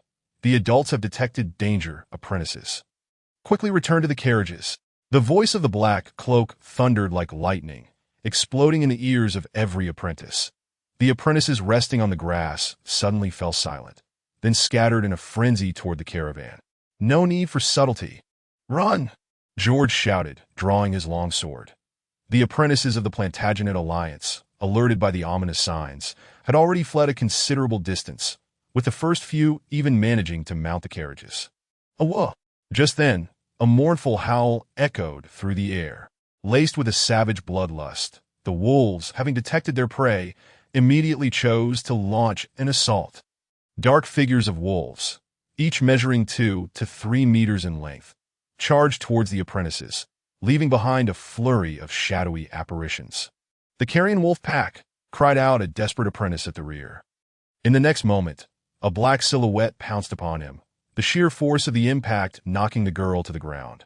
Without mercy, a maw brimming with sharp fangs clamped down, severing the throat of the girl whose face was etched with despair. The fleeing apprentices, drawn by the cries, glanced back in horror, their screams echoing as they hastened their escape. That a tear-streaked girl shouted amidst her flight, "Mother! Mother! I want my mother!" Poor little soul. Has she already succumbed to madness? At that moment, Reilin reached the side of the carriage and turned to survey the chaos unfolding in the arena. Whoosh! Suddenly, 7 dark figures burst forth from the convoy, wielding massive swords that sliced through the air as they charged toward the wolf pack. It's the black-robed knights. They have taken action, Reilin thought to himself. The average strength of a carrion wolf is around 3, comparable to that of a knight, but humans wield weapons and possess intelligence. The knights, moreover, have secret techniques that can significantly amplify their potential, unleashing astonishing power. In one-on-one or even one-on-3 encounters, the carrion wolves would surely be no match. But now, Reilin's expression darkened as he observed the encroaching sea of red dots. Last time, with only about 100 carrion wolves, they managed to assault the carriages and inflict damage. Now, with several hundred, he pondered, perhaps today we shall witness the mysterious sorcerers make their move. Thwack! The black-robed knight swung his massive sword, cleaving a carrion wolf in twain with a brilliant flash of silver. Ha! The knight licked the blood from his lips, appearing quite sinister. Come on, little darlings. Thank you, my lord, stammered the little girl he had saved, her tears still glistening on her cheeks. She was the same girl who had been crying for her mother moments earlier. Are you an imbecile? Hurry back! The knight called over his shoulder as he charged toward the wolves once more. The girl, finally snapping out of her daze, dashed toward the carriage. Quickly, form a protective circle around the carriage. Girls to the back, boys. Take up your crossed swords and move forward, commanded one of the remaining black-robed knights. Understood. George was the first to respond, leaping onto a carriage to direct the Alliance members. It's time to fight for our lives.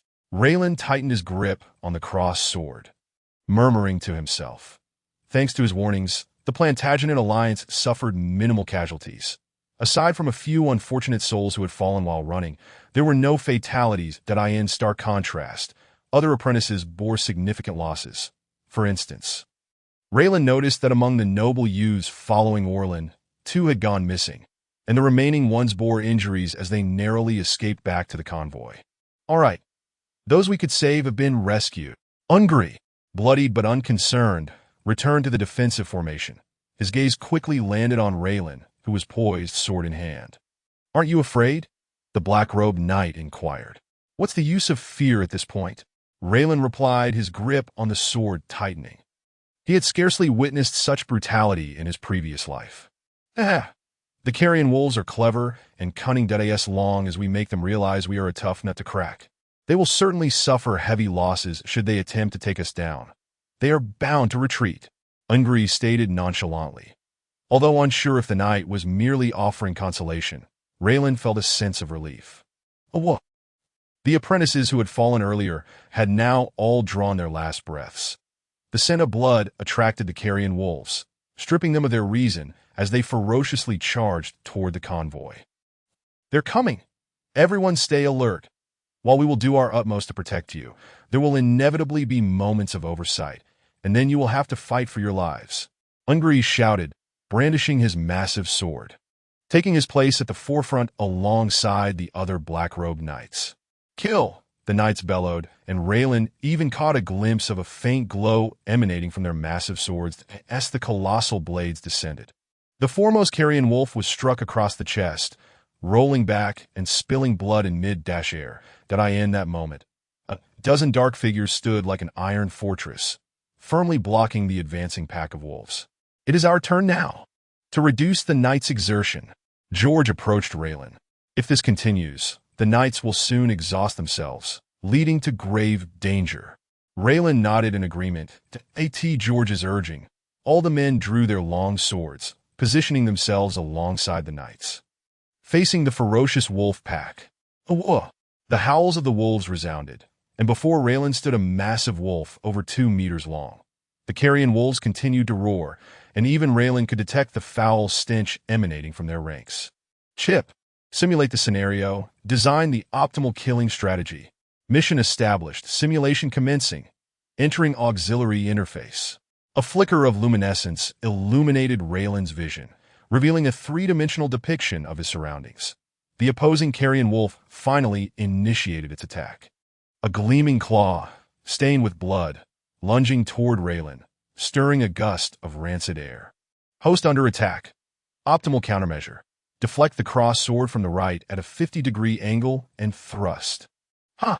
Reilin roared, channeling his breathing technique and engaging every muscle in his arms as he swung the sword from the right, parrying the wolf's claw. Bang! A tremendous backlash reverberated through Reilin's arm, making him feel as though he had struck a thick iron beam. The carrion wolf's strength surpasses my own. If this continues, I will tire out. It must be a swift resolution. Chapter 11. Cross-slash. After deflecting the carrion wolf's claw, Reilin was taken aback by its power, but he then executed a brilliant arc with his cross sword, targeting the carrion wolf opposite him. Thrust. The cross sword technique was a secret knightly move passed down through the feral family, designed to unleash devastating rotational force upon the enemy. Now, with a surge of strength from his waist, Reilin's sword pierced the air, accompanied by a whistling sound, as he charged toward the carrion wolf. Thud! The sensation of the long sword piercing flesh jolted through Reilin, as if the cross sword had been violently ensnared, the immense force trembling and seemingly intent on disarming him. Ah! Reilin yanked the cross sword back with all his might, blood gushing forth. A wretched howl erupted from the carrion wolf, for Reilin's strike had precisely pierced the base of its foreleg, a known weak point. Now, the injured wolf staggered backward, clearly incapacitated in one of its claws. Watching the retreating creature, a glint of determination sparked in Reilin's eyes, yet he refrained from pursuing. Much of my burden is being borne by the black-robed knights nearby. Should I stray from the defensive circle, it would be tantamount to seeking my own demise. Moreover, an injured carrion wolf is unlikely to mount another attack. Before long, it will become either a corpse or food for its companions. Well done! George's voice rang out, praising him from a short distance that he too bore traces of blood, his swordplay graceful and fluid, resembling a performance more than a battle, yet exuding an unmatched potency. He single-handedly held off 2 carrion wolves without losing ground. The sword techniques of the great nobles are indeed extraordinary. Reilin mused momentarily before refocusing on the pack of wolves. The brutal struggle between man and beast persisted for half an hour, the sun gradually sinking, casting the grasslands in a twilight. At this moment, the carrion wolf's eyes glimmered with an eerie green light, surrounding the camp like a sinister array of emerald orbs. Huff, huff. Reilin gasped for breath, his body drenched in blood, resembling someone pulled from a pool of gore, yet he had no time to wipe himself clean, even with the chip's assistance in employing the most efficient methods to slay the wolves. He was nearing exhaustion. If I am in such a state, the other apprentices must be in even worse shape, leaving only the black-robed knights with any remaining strength. But even they cannot hold out much longer. In this dire situation, when will the white-robed sorcerers make their move? Reilin's gaze flickered toward the center of the camp, where amidst the female apprentices, a vacant space lay occupied by 3 white-robed figures exuding an icy aura. None of the surrounding apprentices daring to approach within 3 meters. Meanwhile, the encircling carrion wolves had diminished by a third. Few apprentices remained at the front lines, most injured and tended to by the girls left behind. If I were the Wolf King, the losses sustained would be sufficient to warrant a retreat. The remaining wolves will undoubtedly launch one final, fierce assault. Reilin swung his sword to fend off a carrion wolf and seized the opportunity to pull a handful of berries from his pocket, quickly chewing and swallowing them. These were useful plants he had gathered along the way, capable of rapidly replenishing stamina, yet he was quickly running out. "Awah!" A chilling howl echoed, though this time it seemed to carry a different meaning. Hearing the wolf's cry, the carrion wolves became frenzied, attacking with reckless abandon. "Here it comes, the final wave." A glimmer flickered in Reilin's eyes as he brandished the crossed sword in his hand and charged forward. Bang! A colossal force surged from his hand, nearly causing the crossed sword to slip from his grasp. The scavenger wolf before him appeared to be significantly larger than its predecessors. Reilin relaxed his somewhat numb arm and commanded, "Chip, scan the scavenger wolf in front of me." Scavenger wolf, strength, 2.3, agility, 4.1, constitution, 3.1. Note: among scavenger wolf packs, there are always individuals that are noticeably larger than their kin, designated as the head wolf's guards. They often possess greater strength than their counterparts and are fiercely loyal to the head wolf. This was a fragment of information that the formerly debauched Reilin had once glimpsed in a bestiary, now retrieved by the chip. Impressive. It seems the head wolf has indeed invested heavily this time. Reilin mused, charging forth to engage the massive scavenger wolf in combat. That in his previous life, he had been a researcher, and he thought that the fiery passion within him had been extinguished. Yet now, in this primitive society, battling against a pack of wolves, he suddenly felt something within him awakened, igniting his blood with fervor. Unlike the comfort of my past life, this is a primal instinct awakened by the necessity of survival. Reilin realized. Come on. Having cultivated his ancestral breathing technique to a profound level, Reilin now sought to comprehend and unleash his life energy through this bloody conflict. Striving to become a true knight. Kill! His eyes ablaze, Reilin plunged into a frenzied battle with the scavenger wolf in that moment. He completely let go, channeling the dread of his past demise and the anxiety of entering this unfamiliar world into each swing of his sword. While locked in combat with the scavenger wolf, a sudden spark illuminated Reilin's eyes, as if he had grasped something vital. The crossed sword cleaved down from above, trailing a silver gleam. Upon striking below, Reilin twisted his body, unleashing the immense power of his muscular core, delivering another horizontal slash with the crossed sword. The sword seemed to emit a faint glow, and the two gashes converged, forming a luminous X. The cross-sword technique's secret killing move, cross-slash. Killing moves are the quintessence of various combat techniques, enhancing one's lethality through advanced skill, although it could not compare to the knight's secret skills. A preparatory knight wielding a killing move could pose a significant threat to a fully realized knight with life energy. The cross-slash struck fiercely upon the scavenger wolf, opening a gaping cross-shaped wound around its shoulder. The scavenger wolf howled in agony, blood spouting forth incessantly. Now's the time. Reilin's eyes sparkled with determination as he charged forward. Advancing. Jump slash. The crossed sword sliced through the air, severing the scavenger wolf's enormous head. The surrounding pack was momentarily stunned, their assault faltering. Even the nearby black-cloaked knights turned to gaze in shock. Standing atop the colossal head of the scavenger wolf, Reilin felt an exhilarating rush and could not help but let out a triumphant roar. I've vented my frustrations. It's time to retreat. After his roar, Reilin chose not to pursue further, but instead turned back to the defensive circle, allowing a rested guard member to take over his position. I'm no fool. That killing move drained my stamina considerably. Moreover, I have already expelled the negative emotions I harbored today, that I must conserve some strength for self-preservation.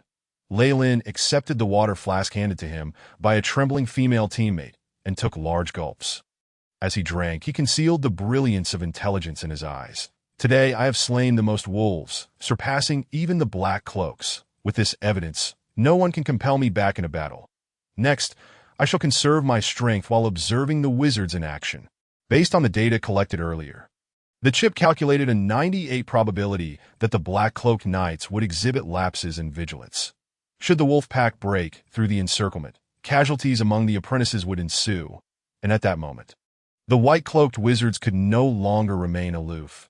They would have to intervene. Whoa! As the head scavenger wolf hidden within the pack continued to howl, the wolves surged forward with renewed ferocity. And one of the apprentice guards positioned at the front fell, his throat torn out. "We cannot wait any longer. Activate the secret technique," shouted the black-cloaked knight, Ungri. Immediately, the black-cloaked knights emitted crackling sounds, their muscles bulging. What once appeared to be merely muscular figures now resembled small giants. They've activated the knight's secret technique, Reilin observed, eyes wide with anticipation. Chip, collect data. Beep.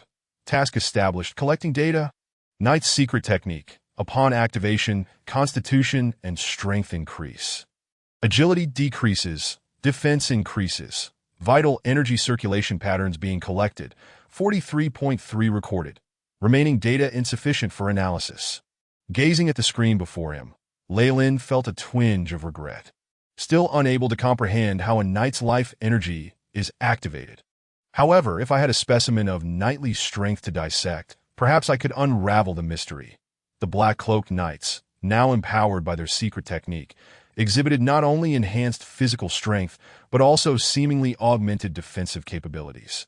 They could withstand the claws of the guard wolves with ease, allowing them to cleave the heads of ordinary scavenger wolves with their colossal swords. However, as the number of guard wolves increased, one scavenger wolf finally managed to slip through the gaps and charged into the ranks of apprentices. Help me, Daddy, Mommy, I don't want to die." Various cries echoed, plunging the camp into chaos. After all, they are merely 13 or 14-year-old children. Reilin lamented, as if triggered by a chain reaction. Another gigantic wolf broke through the encirclement, landing in the small circle of the Golden Flower Alliance. "Reilin, come with me and slay it." George, with a bandaged arm, courtesy of some noblewoman, called out, his arm adorned with a large bow and a butterfly knot, eliciting an involuntary chuckle from Reilin. "No need. Hand me the crossbow. This one." George unlatched the crossbow from his back and handed it to Reilin. "It may not be very effective. These beasts have tough hides and thick flesh, if you don't hit a vital spot." "Oh, damn it, my goodness." Chapter 12. The strike calculating wind speed and humidity. Trajectory calibrated. With the chip having adjusted the trajectory, Reilin pulled the trigger of the crossbow. Whoosh! The powerful bolt shot forth, and the tremendous recoil left Reilin's arm tingling. Thud! The bolt pierced the left eye of the scavenger wolf, emerging from the right, and the creature howled twice before collapsing to the ground. With the chip at my disposal, I hold a tremendous advantage in such precision tasks. A crossbow is far more convenient than a bow. Just aim and pull the trigger. Reilin compared the difference between wielding the cross sword and using the crossbow. "It seems I am better suited for ranged attacks, which also enhances my safety. Yet, the activation of knightly life energy still eludes me. Must it truly be through bloodshed?" Previously, Reilin refrained from using the crossbow for two reasons: the need to vent his frustrations and to experiment with activating the knight's life energy. However, with the chip as his ace, he had never pushed himself to the brink of life and death, thus failing to experience the sensation of life energy awakening in dire circumstances. "Reilin, well done!" George exclaimed, finally registering the feat, slapping Reilin's shoulder enthusiastically. "From now on, this crossbow belongs to you." "Thank you." Reilin smiled. Even if George hadn't offered, he had intended to claim the crossbow for himself. "Oh! Reilin has slain a scavenger wolf. Lord Reilin, please save us." At that moment, more scavenger wolves surged into the camp, and the apprentices cried out, rushing towards Reilin. Thanks to George's prior preparations, their group suffered minimal casualties, and with both Reilin and George, two adept preparatory knights, present, it was perhaps the safest place apart from the vicinity of the white cloaks. "Huff!" Olin gasped for breath, swinging his sword to fend off an attacking giant wolf. The tremendous force sent his sword flying from his grasp. "I am the heir of my family. There are still so many pleasures I have yet to enjoy. How can I die here?" Olin roared, as he realized that two of his companions were already dead, and the rest had either perished or fled. Just then, hearing the cries of Lord Reilin sparked a glimmer of hope in his eyes. "That's right. The Golden Flower Alliance has strength, and Reilin was so formidable before. He will surely save me." Without hesitation, Olin sprinted towards Reilin. "Reilin! Lord Reilin! Help me!" Reilin readied the crossbow, and upon hearing the voice, he turned to see. It's Olin. At that moment, Olin appeared quite disheveled. Not only had he dropped his sword, but he bore injuries, with a giant wolf hot on his heels. "Too bad. You sought the wrong person. Did you really think I would be so generous?" A sinister smile crept across Reilin's lips. "With a white-cloaked wizard present, I cannot afford to gamble by secretly eliminating someone. But if it's merely a matter of delayed rescue, then no one can hold that against me." Reilin regarded Olin, revealing a radiant smile. "He will undoubtedly save me." "He will, without a doubt." Olin, upon witnessing Reilin's smile, felt a wave of relief wash over him, bolstering his resolve as he ran even faster. Oh, no. In that instant, Olin despaired as he witnessed Reilin unleash his crossbow, eliminating a carrion wolf on the other side. How could you do this?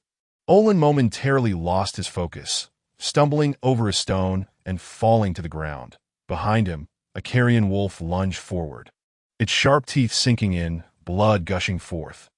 Thank you. On the other side, the girl saved by Reilin rushed to express her gratitude. Thank you so much. No need for thanks, Reilin replied with a smile. While Lilith stood nearby, blushing and looking down, a whistle pierced the air as George shot a glance at Lilith, his expression conveying an "I know what you're thinking" look directed at Reilin. In such dire circumstances, George, can't you temper your temperament? Even if I were to descend into the abyss of despair, you cannot extinguish my yearning for true love. George spoke with a martyr's tone, as if embracing death.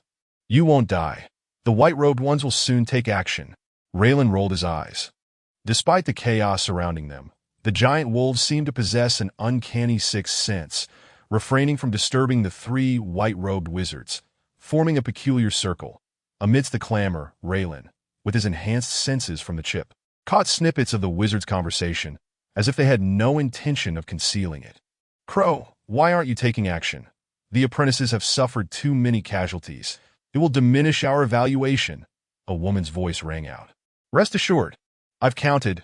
Exactly 10 have perished so far, not exceeding the limit, came a somewhat jaded male voice.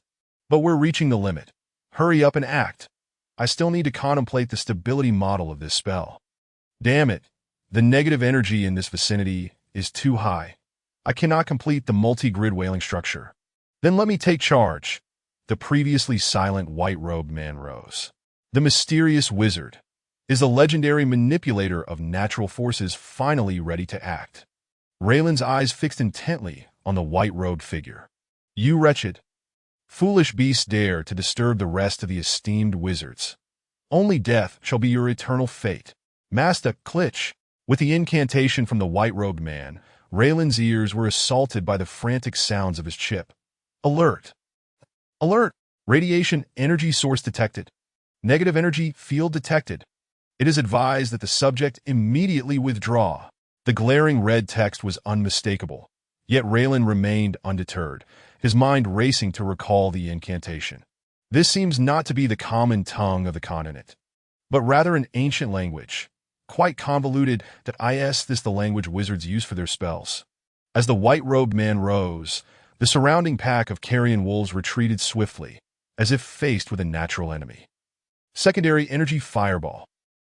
Upon concluding the incantation, a fireball materialized in the man's hand, floating in midair. According to Reilin's chip calculations, this fireball boasted temperatures exceeding 1,000 degrees, warping the surrounding air. With a fiery tail, it plummeted into the heart of the carrion wolves. Boom! Not good. Get down! Reilin shouted, but it was too late. Both the apprentices and wolves were thrown into disarray, falling like dominoes. A tremendous explosion erupted, accompanied by waves of searing heat. Puff! Tui! Reilin scrambled to his feet, hastily spitting out the dirt and grass he had inhaled. His body was now caked in mud, resembling a wretched creature freshly unearthed from a pit. According to my calculations, that spot should be where the lead carrion wolf was located. Climbing onto the cart, Reilin gazed toward the direction of the wizard's attack, involuntarily gasping. There, where the fireball had struck, lay a pitch-black crater measuring 3 meters wide and 2 meters deep, surrounded by charred remains of the carrion wolves. The pack whimpered and quickly fled the scene. To achieve such devastation as a mere human. Is this the power of a wizard? Reilin stared at the white-robed wizard, his eyes ablaze. The power of a wizard. I must obtain it. Quickly, clean up the battlefield. Ignoring the fervent gazes of the surrounding apprentices, the white-robed man commanded. Returning to his previous position alongside the other 2 wizards, he passed Olin's lifeless body. He paused briefly, retrieving a small golden pouch from Olin's grasp and tucking it away in his own. This seems to be Olin's pouch for storing magic stones. Reilin's pupils constricted. Evaluation, quota, action, magic stones. Raylan's mind raced. It appears those wizards accepted a mission, which is why they are escorting us apprentices. There is a mortality quota, and only after exceeding a certain number will their evaluations suffer, along with their gains. Furthermore, I seem to have underestimated the value of the magic stones. These white-robed wizards likely intend to absorb the magic stones of the deceased apprentices. Fortunately, the number of deceased apprentices is now at a critical threshold. We should be safer from here on. Having pieced together the implications, Raylan's expression darkened. Is this the world of wizards, so rational to the point of being cold-blooded, so frigid to the core? Everyone, hurry and pack up. We must depart. The scent of blood will soon attract other predators.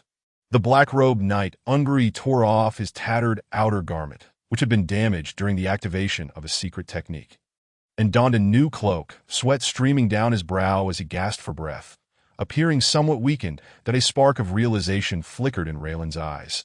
It seems that invoking a knight's secret technique comes at a cost. Hey, Reilin, look! Just as Reilin was about to board the cart, George stealthily approached, gesturing conspiratorially to the side that on another black cart, Besta sat curled up, bloodstains on her shoulder, appearing as though she had just wept. Olin was always Besta's foremost protector, now that their team has nearly perished. Besta's situation is rather dire, George whispered to Reilin, his expression one of your opportunity is here.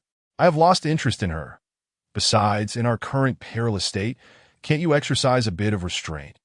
Reilin replied, somewhat exasperated, pointing out the lipstick mark on George's collar, wondering when this brute had managed to charm someone. My brother, only in times of crisis can we showcase the strength of our aspiring knights.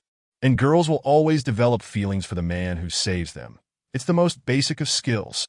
George proudly displayed several handkerchiefs he had procured. See, just today, I've already garnered the affection of 3 ladies. Reilin fell silent, recalling the past of the wastrel he had once been. It seems the old Reilin would always resort to force when pursuing a girl he fancied. Truly. All right, it's time to set off. As Reilin observed several black-robed figures gathering the bodies of apprentices, extracting magic stones to present to the white-robed wizards, he quickly shifted the topic. Chapter 13. Arrival. The Death Plains are indeed not a realm for mere mortals to traverse. Reilin sat in the cart, his body jolting with the movement, the small window ajar, allowing a sliver of golden sunlight to stream in, infusing the interior with a touch of vitality. That it had been over 10 days since the carrion wolf pack's attack. And during this time, as they ventured deeper into the plains, the dangers encountered by the caravan had only multiplied. But why now?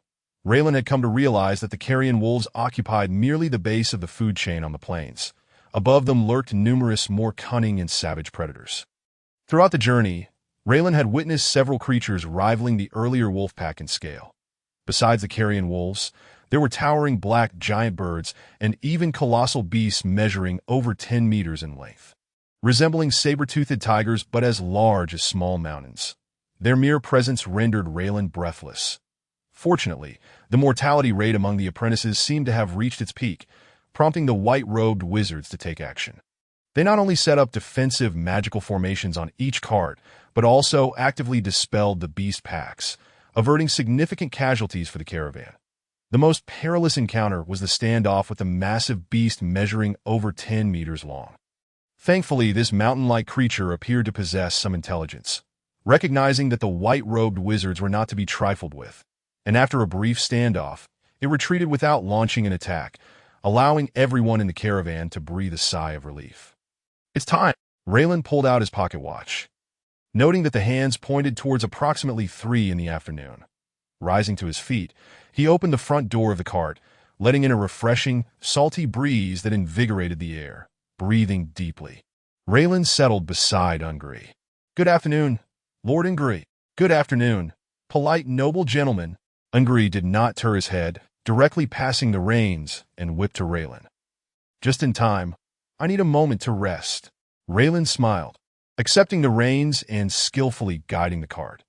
Ungry leaned against the side, unscrewing a water flask from his waist, releasing a potent scent of alcohol, but he took a sip, closing his eyes in satisfaction. We're nearing our destination. In light of your month-long service as my driver, I can answer you 2 questions. While Reilin admired the scenery on both sides, he heard Ungri's voice. All right. Reilin smiled, having made a conscious effort to cultivate a good relationship with Ungri for this very reason. So, for the first question, what awaits us at our destination? Some temporary tents of the academies, where you may freely choose the college that piques your interest and undergo a more precise aptitude assessment. Ungri responded, his expression tinged with impatience. The esteemed wizards will elucidate everything upon arrival. Do not squander this opportunity. A precise aptitude assessment? Reilin was taken aback, then recalled that he had merely been identified as possessing wizardly potential before being ushered into a carriage by a viscount, utterly oblivious to the quality of his aptitude. Temporary tents of the academies, they bear a striking resemblance to the school recruitment processes in my previous world, yet I remain unaware of the requisite criteria. Reilin pondered silently. Very well. My second question, what, in your opinion, is a wizard? Reilin ventured to pose his second inquiry. Wizards, you say? They wield immense power, pursue truth, and adhere to the principle of equivalent exchange. My dear boy, do not harbor illusions of receiving benefits from a wizard without cost. Otherwise, the flames of desire shall surge forth from the abyss to punish your soul. Ungri's face twitched, as if recalling a disconcerting memory, and his voice grew exceedingly somber. Pursuing truth and equivalent exchange. I find that appealing. A smile crept onto Reilin's lips. After finishing his response, Ungri seemed to lose interest in conversation, downing a couple of swigs of strong liquor, then bowed his head and closed his eyes. Soon descending into a deep slumber, Reilin gazed absently at the scenery ahead. Although the grassland was picturesque, after a month of continuous viewing, he felt a wave of nausea creeping in. As the carriage advanced, the verdant expanse dwindled, replaced by an expansive azure, accompanied by gusts of wind. At last, we have arrived at the coast of death. Ungri, who had been dozing, opened his eyes and regarded Reilin. We have reached our destination. As the ocean drew nearer, Reilin's line of sight revealed a marketplace-like area. Tents of various heights and peculiar shapes stood clustered together, forming a large encampment. Surrounding them were dozens of carriages resembling the one Reilin currently drove. Most prominent among the crowd were apprentices, around 13 or 14 years old, their faces alight with curiosity. Reilin estimated there were at least several hundred, filling the encampment to capacity, with apprentices frequently entering and exiting the tents, each displaying a range of expressions. Ladies and gentlemen, welcome to the midway point of your journey, the coast of death. Here, you shall determine your future academies and return to your respective schools to pursue wizardry under your mentors. The caravan came to a halt, and 3 figures in white robes emerged, gathering the apprentices together. The leader, a raven, proclaimed, Now, follow me into the encampment to select your academies. Remember, you may visit multiple academies, but once you sign a contract, there is no turning back. Those who violate this will be hanged at the entrance of the encampment. The raven's voice was frigid, sending a chill down the spines of the apprentices. Ha, Raven! You have arrived a tad late today. A voice rang out as a rotund figure emerged from the encampment, also clad in white robes, greeting them jovially. Do not frighten the charming newcomers. We encountered some difficulties en route, the raven explained. Very well. Newcomers, follow me into the encampment. The rotund man and the raven exchanged a few more words before turning to Reilin and the others. You may call me Jalen. Hailing from the beautiful 9-ring White Tower. Trust me, if you were to choose an academy, the 9-ring White Tower is undoubtedly the finest choice. As Jalen spoke, he led the group of apprentices into the encampment. Upon entering, a cacophony of sounds enveloped Reilin, reminiscent of a bustling marketplace from his previous life, while the 3 figures in white robes seemed to have matters to attend to and soon left the group. Surrounding them were throngs of apprentices, much like themselves, some forming circles while others continuously traversed in and out of tents. Jalen guided Reilin and his companions, totaling around 40, to the very center of the encampment. There stood a large tent of pure white, adorned with strange patterns that appeared decorative yet resembled writing. Reilin could not help but scrutinize it further. Chip scan. Beep. Generating image. The chip relayed information, yet the three-dimensional image revealed nothing on the white tint, as if it had never possessed any patterns. How can this be? Reilin stared incredulously at the tint, but as time ticked by, the patterns on the tint seemed to come alive, twisting and turning. Hee hee. Chirp chirp. Various sounds echoed in Reilin's ears. The surrounding light appeared to warp, and as Reilin glanced at his hands, they seemed elongated and slender. Reilin, what is the matter with you? At that moment, someone suddenly tapped Reilin on the shoulder that he jolted awake. Surveying his surroundings, the apprentices were still listening to Jalen's discourse, and everything seemed to revert to normal. Or perhaps that was merely an illusion. Reilin was startled. Chip, display my previous state. Beep. A light blue screen materialized, and scenes from earlier flashed before Reilin's eyes. Subject's cardiovascular flow rate is anomalous. Immediate examination recommended. Subject exhibiting abnormal state. Suggest distancing. Subject state restored. A series of data appeared, confirming that what he experienced was not an illusion. Phew. Is all wizardry so enigmatic? Reilin wiped the cold sweat from his brow, still shaken by the recent episode. Reilin, you look quite pale. Are you unwell? George inquired. Regardless of who it is, after experiencing that, no one would appear well. Reilin silently scoffed, fully aware that his complexion must resemble that of a corpse. I am fine. What was Jalen saying? Reilin hastily shifted the topic. Oh, we need to enter and fill out forms to assess our aptitudes. Then comes free time to choose our academies. Due to your late arrival, you have 1 day left. Within this day, you must finalize your choice of academy, or you will have to wait until next year. Jalen continued to speak loudly ahead. Now, line up to receive your forms one by one. Jalen sat behind a white table, distributing a stack of forms. The queue progressed swiftly, and soon it was Reilin's turn. Fill in your information here. Then enter the tent and follow the instructions given inside.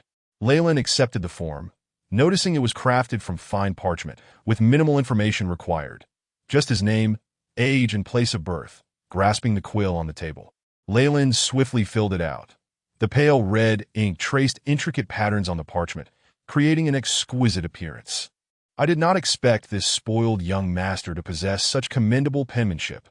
After completing the form, Reilin picked it up and entered the white tent. Step forward.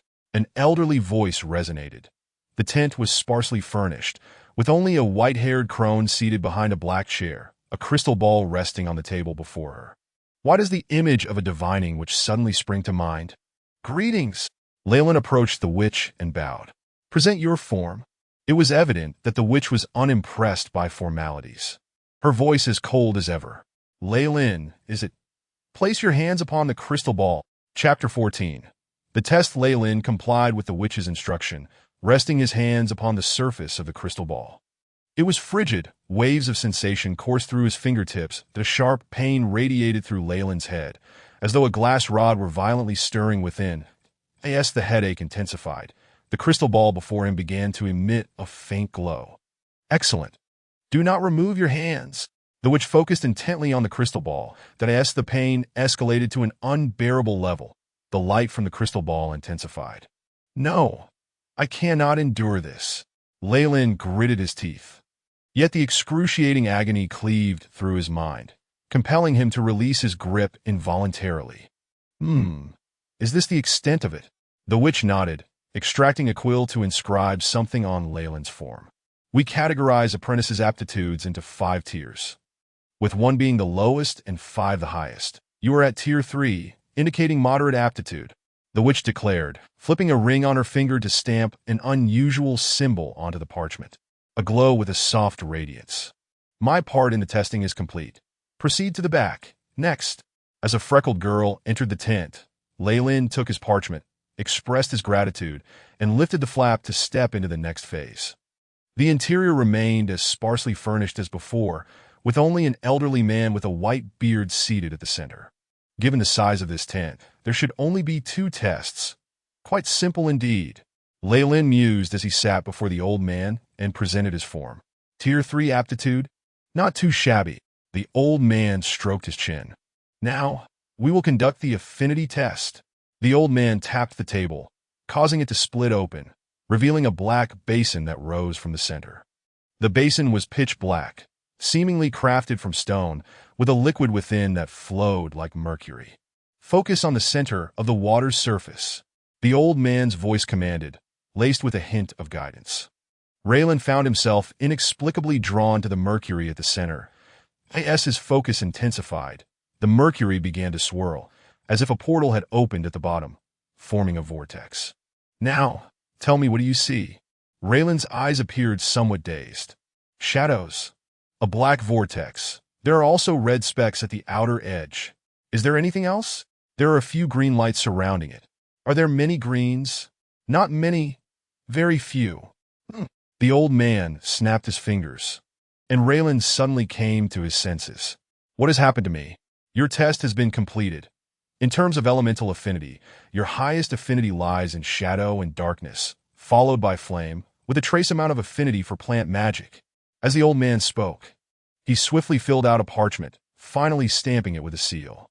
Let me give you a piece of advice. While a wizard can harness any power, it is only by choosing the path that aligns most closely with their affinity that they can truly excel. The old man handed the form to Reilin. All right, your test is over. Exit through the back door and begin selecting your academy. Reilin bowed and departed the tent. Upon lifting the back flap, a beam of sunlight poured in. Chip, display my previous state. Subject is experiencing interference from an unknown force field, entering a hypnotic state. Just as I thought. Raylin's expression darkened, and he sighed helplessly. Fortunately, there was no malice involved. Otherwise, deep within, his yearning for power grew ever stronger. Hey, Reilin! George's voice rang out beside him. Have you completed your test too? Reilin nodded, raising the parchment in his hand. I have too. I'm a genius with 4th-tier qualifications.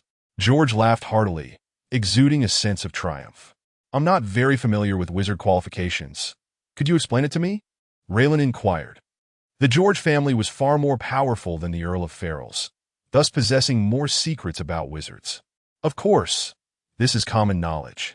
Anyone entering an academy will be informed, George replied.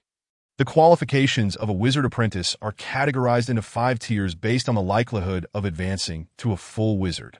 Among these, the 5th tier is the highest, with a 90% chance of becoming a full wizard. The 4th tier is slightly lesser, still retaining a 50% chance. I am a prodigy in this regard. My father will be overjoyed. George began to digress, clearly elated. What about the others? Hurry up. Reilin playfully punched George's shoulder, finally redirecting him. Oh, as I mentioned, the 4th tier qualifications lead to the 3rd tier, which implies a 1 in 10 chance of becoming a wizard. The 2nd tier offers only a 3 to 4% chance, while the 1st tier is the most dismal, with a mere 1% to 1 in 1,000. In summary, only those with 3rd tier qualifications or higher have a chance to advance to wizard status, whereas 1st and 2nd tier qualifications essentially condemn one to a lifetime as an apprentice. I see. So my qualifications are average. Any academy would not refuse me, but also would not regard me highly. Reilin assessed his situation. What about affinity? Reilin asked again. Affinity determines a wizard's future path. As you know, some wizards can manipulate lightning, others fire, and some ice. These represent the choices of their paths. Although theoretically, wizards can wield any type of magic, those with the highest affinity can cast spells more swiftly and powerfully.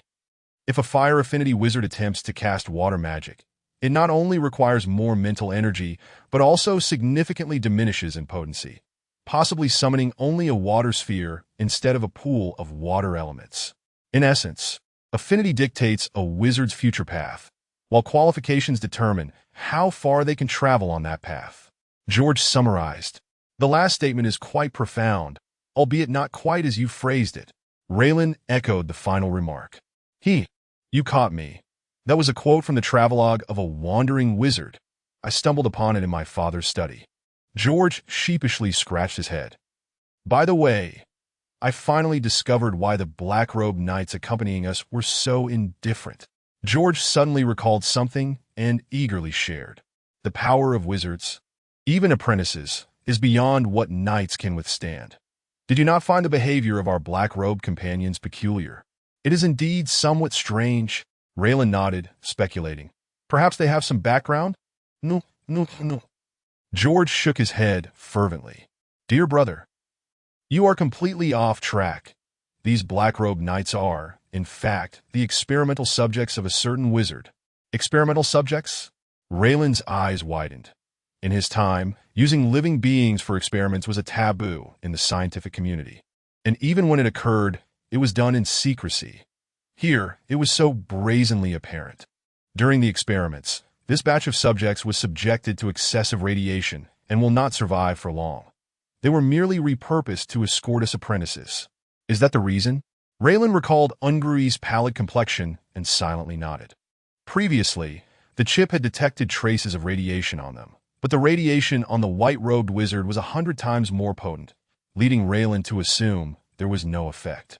Otherwise, for us wizards, who at least have the status of apprentices, which Knight would not be overly courteous, hoping that we might select them as attendants. Only those destined for a short life would disregard us. George said bitterly, his expression one of indignation, evidently displeased with the previous rudeness of the black-robed knights. I heard that the group in the West not only had knights serving them like lords, but also shared beds with several. George's displeasure flared momentarily before shifting to a somewhat lewd demeanor. Shared beds with several. Reilin began to awaken to the implications. Are there female knights among them? Of course. While most female knights are rather muscular, some who practice specialized techniques are quite attractive. Moreover, female knights possess remarkable stamina, enduring various antics, especially when you engage in deeper exchanges. The feeling of their strong thighs wrapping around you is indescribably delightful. George had completely transformed into a lecherous figure. Reilin recalled that while the previous dandy was a playboy, he was clearly not on the same level as George, who was a true noble. He had yet to encounter the likes of beautiful female knights. Though there were female knights among the Earl's subordinates, they were all muscle-bound, which repulsed Reilin. Shaking his head, he chose not to delve into such discussions with George. I understand now. Let us proceed to select an academy. As for me, my father has already chosen. It's the 9 Arcane White Tower. Our family has ties to one of the esteemed wizards there. You should join me. George extended the invitation. Reilin felt a flicker of temptation, but hesitated at the thought of the ring around his neck. The wizard of old did not mention that the ring would grant me access to any specific academy. What if there are restrictions? No. I still wish to explore a bit more. Reilin politely declined. Very well. I shall go complete the formalities. You can find me in the vicinity of the 9 Arcane White Tower. George waved goodbye and melted into the crowd. Where should I go now? Never mind. I shall first see what academies are available. Reilin aimlessly wandered through the camp, observing the peculiar and amusing tents, some resembling large mushrooms with small doors, while others were simply the grotesque heads of horned devils, requiring apprentices to enter through the gaping maw, akin to a haunted house. Each eccentric structure was marked with letters denoting their names. It's in the common tongue of the continent. Thank goodness. Reilin glanced around, taking note of the various schools. 9 Arcane White Tower, Wetland Garden, Chapter 15. Apprentices beneath the names of each academy, the subjects of expertise, and renowned wizards were listed for apprentices to consider. These must indicate that we should select academies based on our elemental affinity. Reilin nodded. My elemental affinity is highest in shadow and darkness, followed by flame.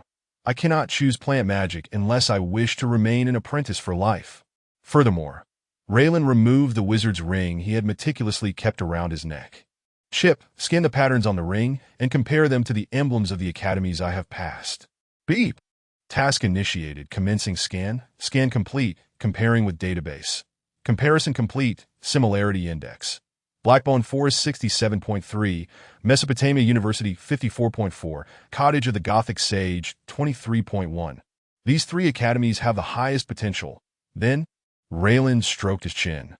From the introductions of the academies, I recall that Mesopotamia University is renowned for its prowess in flame, plant magic and the crafting of magical items, while the Gothic sage's cottage, with its lower similarity, is not particularly famous for shadow or darkness spells. It seems that Blackbone Forest is the only viable option. Their dark magic spells are renowned, and their research in the realm of souls is at the forefront among all academies. However, the name Blackbone Forest evokes an unsettling aura reminiscent of the demonic arts from a past life. Reilin hesitated. As one who is attuned to shadows and darkness, it seems I shall never draw near to the light. After much contemplation, Reilin resolved to investigate further. After all, he could not allow a mere name to hinder his personal development. If I recall correctly, the enrollment point for Blackbone Forest Academy is situated to the east of the camp. After a brief walk of several minutes, Reilin arrived at a tent constructed of countless white bones. Above it, letters formed the words, "Welcome to Blackbone Forest," in a vivid crimson hue, dripping with a sanguine essence that sent many apprentices scurrying away, leaving Reilin speechless. What is the purpose of creating such a terrifying scene? Is it meant to frighten? It would be far more prudent to reserve such theatrics for after a contract is established. Otherwise, the apprentices will simply flee. Reilin shook his head and stepped into the bone tent. Upon entering, a chilling, bloody atmosphere enveloped him, causing goosebumps to prick his skin. After such a long wait, finally someone has arrived. Who is speaking? Reilin exclaimed in surprise. "Apologies, you stepped on my hand." The voice emanated from beneath Reilin's feet. Startling him further, he quickly realized that his shoe was resting atop a desiccated palm, and he jumped back in alarm. "I beg your pardon, sir. It's quite all right, but could you kindly remove your foot?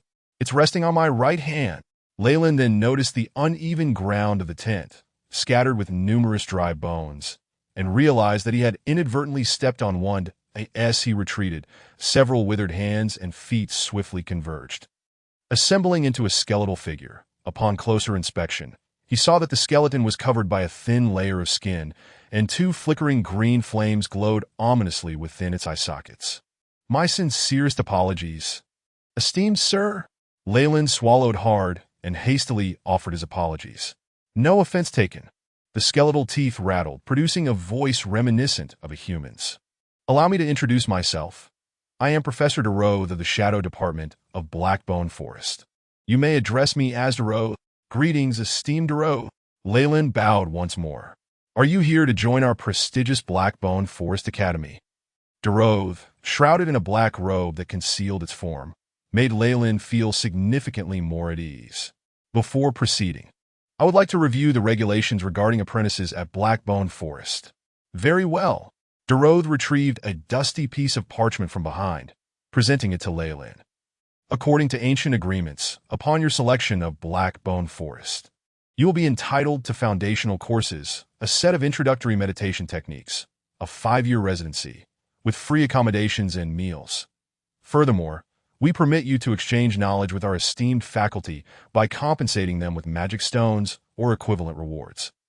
As DeRoth continued to elaborate, Reilin skimmed the parchment, using his chip for constant comparison, that he discovered that DeRoth's words aligned perfectly with the text, and he noted that the fundamental benefits offered by various academies were largely similar. The chip's feedback, however, sent a shiver down Reilin's spine. It indicated that although he still could not scan DeRoth, the fluctuations of power emanating from him suggested that his strength far surpassed that of the 3 white-robed figures in the carriage. "I have comprehended the basic terms. May I inquire about the fees required to enter Blackbone Forest Academy?" 13 magic stones, or items of equivalent value," DeRoth replied. "I shall use this as my payment," Reilin declared resolutely, producing the wizard's ring from around his neck. "You seem to possess an intriguing trinket." DeRoth's green flames gleamed brightly. The skeletal hand accepted the ring, examining it closely with a magnifying object. "Quite an interesting piece. I haven't seen this pattern in quite some time. It is a low-tier magical artifact, seemingly originating from our Blackbone Forest Academy. Inscribed with a hastening enchantment, though it is damaged, valued at 15 magic stones. Now, new blood, do you consent to use this ring to cover your tuition fees? Once decided, you shall enter into an ancient contract with us at Blackbone Forest." DeRoth intoned in a sonorous voice. I consent.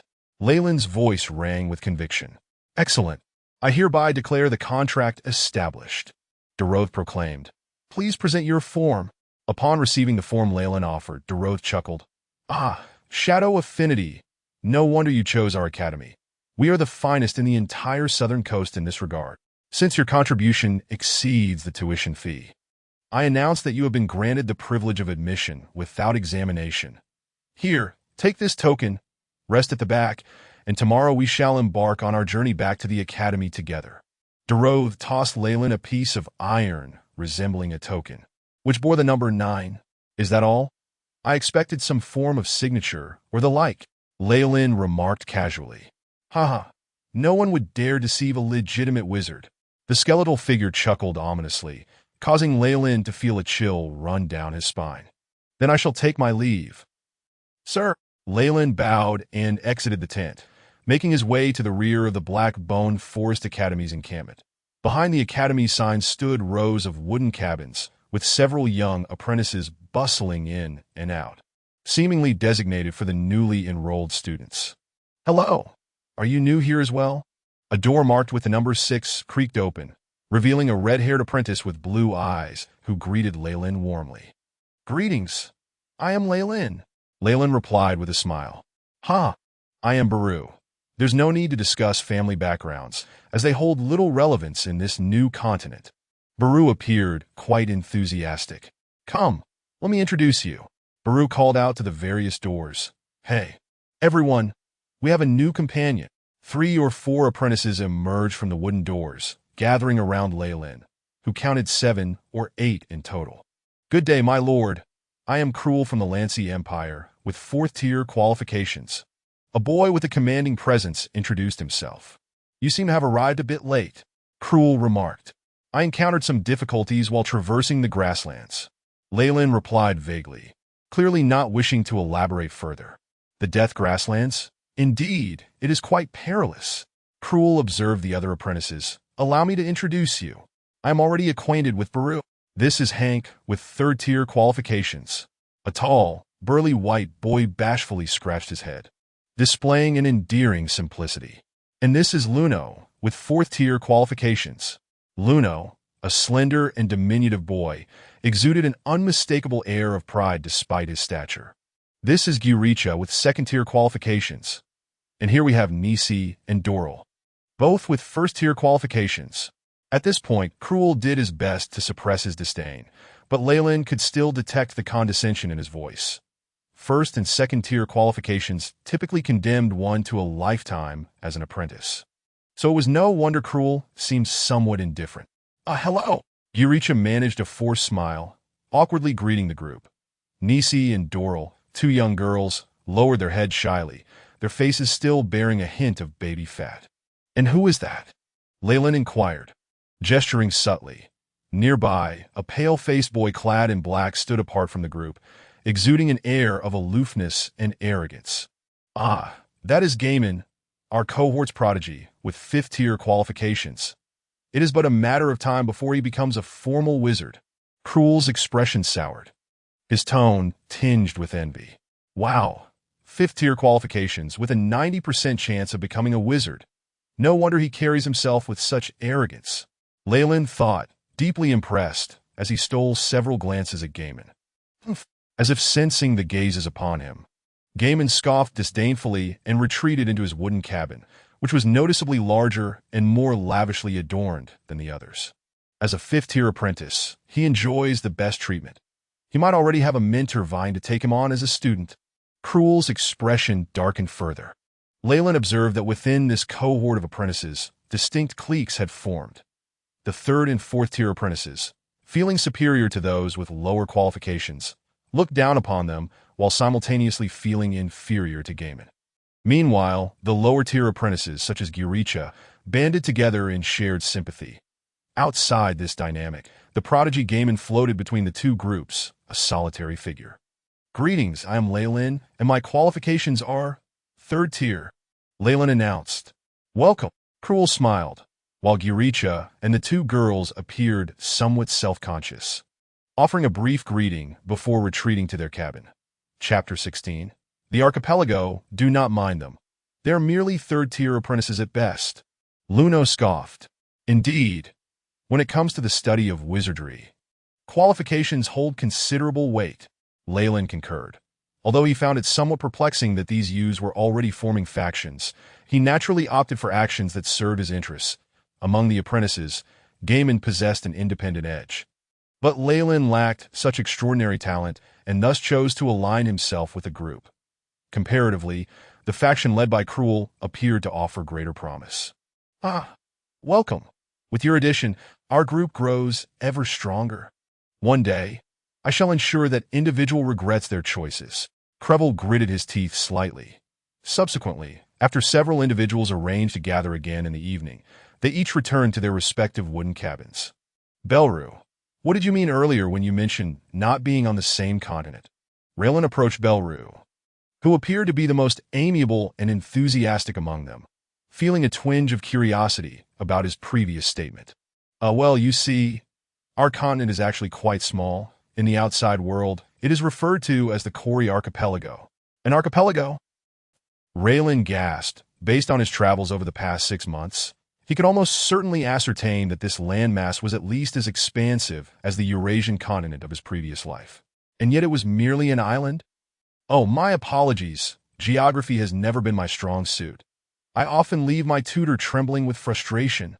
Reilin explained that in truth, the Farrell family was merely a minor noble family, relatively new and lacking the heritage of the greater aristocracy, so it was understandable they were unaware of such matters. Huh. Upon hearing Reilin's admission, Belru burst into cheerful laughter. I can relate. My family's etiquette tutor left in a huff 5 times. Eventually, my father offered a handsome reward of 10 gold coins a month, yet no one was willing to teach me. This was something my father specifically informed me before setting off. Returning to our earlier discussion, we are situated in the Kori Archipelago, which is known in the outside world as the Desert Isles. Desert? Reilin inquired, puzzled. There seems to be a substantial population here, and the duchy is not lacking. It appears to refer to a scarcity of certain resources? Precisely. For the Kori Archipelago, the climatic conditions, along with other influencing factors, have rendered this land incapable of producing the resources required by wizards, beyond hopeless apprentices and those wizards who have chosen to retreat into seclusion. One can scarcely find any other traces of wizards upon this continent. I see. Reilin nodded. The legends of wizards, although prevalent in his homeland, were such that within the entire Farrell lineage, only their ancestor had ever encountered a wizard, illustrating the rarity of their existence. The true continent lies beyond the sea we are to cross. It is said that there, not only are there various sources of wizardly resources, but also countless hidden relics, laboratories, and other remnants. Each region possesses academies and schools that foster academic exchange. On that continent, wizards are not mere legends. Although still relatively rare, ordinary people might encounter them. Only there can we truly engage in the study of wizardry. Belru's eyes shimmered with evident longing. I understand. What is the name of that continent? Reilin inquired further. I do not know. Belru shook his head. That continent is far too vast. It has never been unified under a single name, and we are heading to the southern coastal strip known as the Southern Coast. Just the southern coast alone is several times larger than our entire Kori Archipelago. Hiss! Reilin gasped in astonishment. So, immense? This world is indeed expansive. The higher you stand, the farther you can see. This is a quote from a bard I greatly admire, Belru summarized. Thank you for your enlightening explanation. I believe I need some time to process this. Reilin bid farewell to Belru and approached his own wooden cabin. A yellow wooden door bore a rusty iron plate inscribed with the symbol 9. Upon pushing the door open, a wave of musty, unpleasant odor coupled with dust assaulted his senses, prompting Reilin to sneeze twice forcefully. It seems this is merely a temporary outpost. Quite rudimentary indeed. Inside the cabin, aside from a wooden bed and a chair, there was nothing else. Reilin found a cloth to wipe the chair and sat upon it. Creak, creak. The yellow wooden chair emitted distressing sounds, making Reilin worry that it might splinter at any moment. Fortunately, it's only for one night. In such conditions, I should tidy up a bit. Reilin brushed off the dust from his clothes and exited the cabin. He had also arranged to meet with George and his other friends. Now that his own academy was settled, it was time to inform them, so they could maintain correspondence, that Reilin's cohort of apprentices was somewhat late to the selection process by the time they chose their academies. The recruitment tents of the various institutions appeared to be significantly less frequented, giving off a rather desolate vibe. The nine-ringed white tower, this is it. Reilin reached the apprentice housing area at the back and intercepted a familiar girl from his carriage. Lace. Hello, do you happen to know where George is? Lace was a girl with red hair who had matured early, her shapely figure already evident. Reilin. Lace blushed slightly. During their journey, Reilin had saved numerous apprentices, garnering her admiration. George is in room 13. Let me go fetch him for you. Lace lifted her skirt and dashed away. The scent of her perfume lingered in the air, causing Reilin's heart to flutter. Reilin. This reverie was swiftly interrupted by a voice filled with excitement. George, looking refreshed after a bath and a change of clothes, had shaved and appeared quite spirited. Have you chosen your academy? George clapped Reilin on the shoulder with exuberance. Yes, Blackbone Forest Academy, Reilin replied. Blackbone Forest. Huh? George stroked his chin. I've heard from the senior sisters that it is renowned for its shadow and necromancy spells. I hope you don't get frightened by skeletons at night. Senior sisters? Reilin shook his head, raising his estimation of George's charm with women another notch. Anyone who can attend the apprentice test is of noble lineage, and I just happen to know a distant cousin. George smirked, wearing a look of triumph. As for skeletons, I suspect they can be seen not just at night, but even during the day. Reilin chuckled wryly, recalling how he had recently completed his enrollment contract in the presence of a skeletal frame. Regardless, as long as we know the place, we shall keep in touch. George's demeanor shifted from playful to earnest. Indeed, let us maintain our correspondence. Reilin nodded. By the way, do you know where Besta has gone? George suddenly inquired. Besta? Reilin shook his head. Ever since the incident with the carrion wolf pack, this typically vibrant girl had grown quite silent. Yet she had managed to hold on until now. I heard from other companions that her aptitude is lacking. Only second tier, and she has entered the wetland garden. I understand. Thank you. Reilin felt little interest in this girl, although she was someone his previous self had deeply admired to him at 13 or 14 years of age. She was still a child. The few encounters they had shared were merely childish antics. What's the matter? Don't you feel a bit regretful for not winning her over? George donned a mischievous expression. Get lost. After an hour or two, the sky had completely darkened. Reilin, along with the other apprentices, enjoyed a sumptuous dinner provided by the academy at the Blackbone Forest venue. The food was quite lavish since they would be departing the next day. Exhibiting great generosity, various juices, aromatic roasted goose, caviar, truffles, and fruit salads tantalized Reilin's appetite, having not had anything palatable since entering the prairie. The apprentices formed several circles, eating and drinking, out of the corner of his eye. Reilin noticed the skeletal instructor, Deroth, standing aside while Gaiman occasionally approached him to converse. To have a fifth-tier apprentice in our cohort is truly a stroke of luck. Belru tore off a leg of roasted goose and bit into it heartily. Ever since Gaiman arrived, Instructor Deroth has had several private discussions with him. Who knows what they are talking about? During the apprentice years, possessing good aptitude plays a crucial role in a wizard's training, so it is entirely normal for Instructor Deroth to behave this way. Belru, focus on your roasted goose. Krevel's tone turned icy. Belru swallowed a mouthful of juice and quickly lowered his gaze to the roasted goose. For wizards, while aptitude is important, it is not everything. Only the accumulation and sedimentation of knowledge can propel a wizard's continual advancement. Another third-tier apprentice chimed in. Though he spoke thus, seeing Gaiman and the instructor engaged in lively conversation, the atmosphere in their small circle grew somber. The group quietly consumed their meal, their appetites waning. Goliath, quickly tell us what happened next. On the other side, a circle of lower-tier apprentices had gathered around Goliath, who sat in the center, seemingly recounting an adventurous tale. His eloquence and humorous tone had Nis and Doodalil clutching their stomachs, laughing like two joyful larks. In contrast, the atmosphere here felt rather bleak. Everyone exchanged glances, craning their necks to listen, while Crevel maintained an air of pride, spotting the fourth-tier apprentice, Blano, who appeared eager to join in, yet was too shy to do so. Reilin couldn't help but chuckle inwardly. They truly are just a bunch of children. As dinner concluded, everyone bade farewell and returned to their respective rooms. After a brief tidying up, Reilin's wooden cabin was barely habitable. At least devoid of excessive dust, he lay on the bed, fully clothed, staring blankly at the ceiling, as if in a daze. At long last, I have entered the academy. The path to wizardry is now open before me. Chapter 17. The Airship Ding. Ding! The resonant sound of a brass bell roused Reilin from his slumber.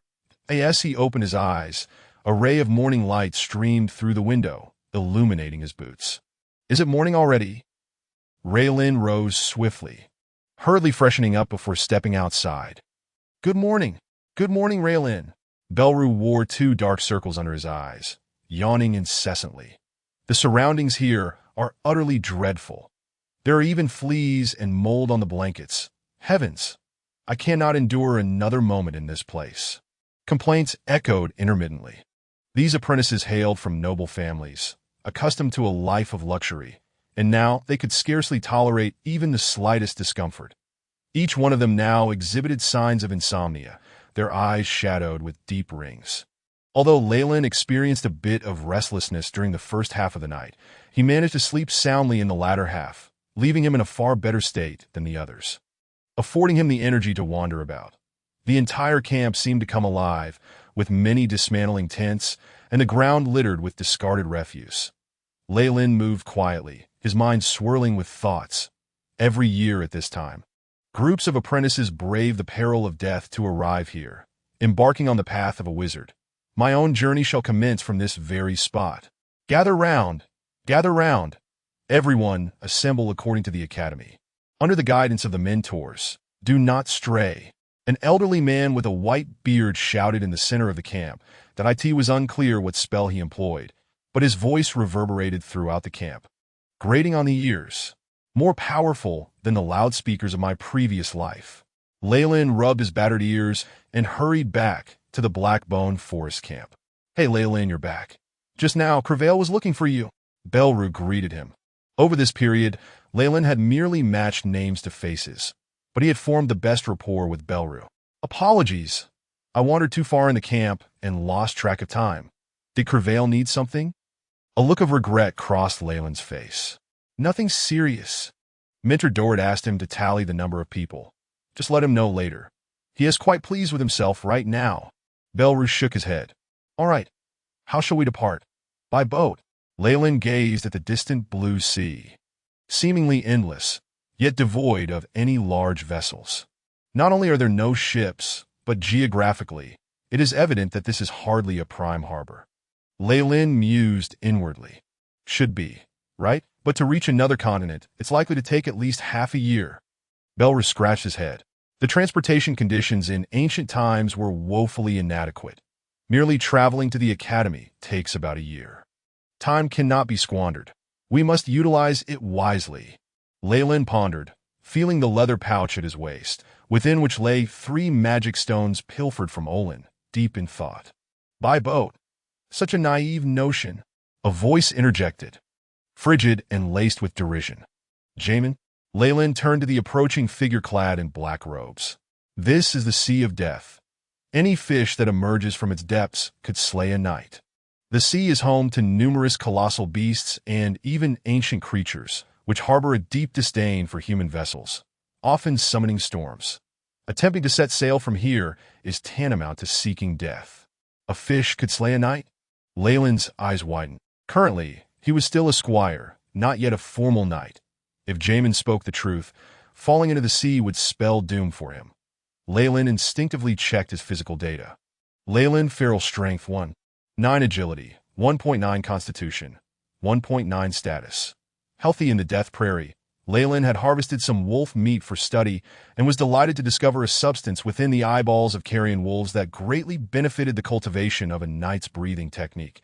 He had collected many of the eyeballs on the spot. Thanks to the contributions of the carrion wolves, Leyland's data had now reached the limits of a squire. The foundational chip calculated that each value had attained 2, meaning his average physical capabilities exceeded those of an ordinary adult by more than double. The threshold for becoming a squire. Only by awakening his inherent life energy could he surpass this value. That he clenched his fist, feeling the powerful strength coursing through his palm. At this moment, if I possessed the crossed sword, I would have the confidence to fend off a squad of militia. How could a knight, even one stronger than me, be outdone by a mere fish in the sea of death?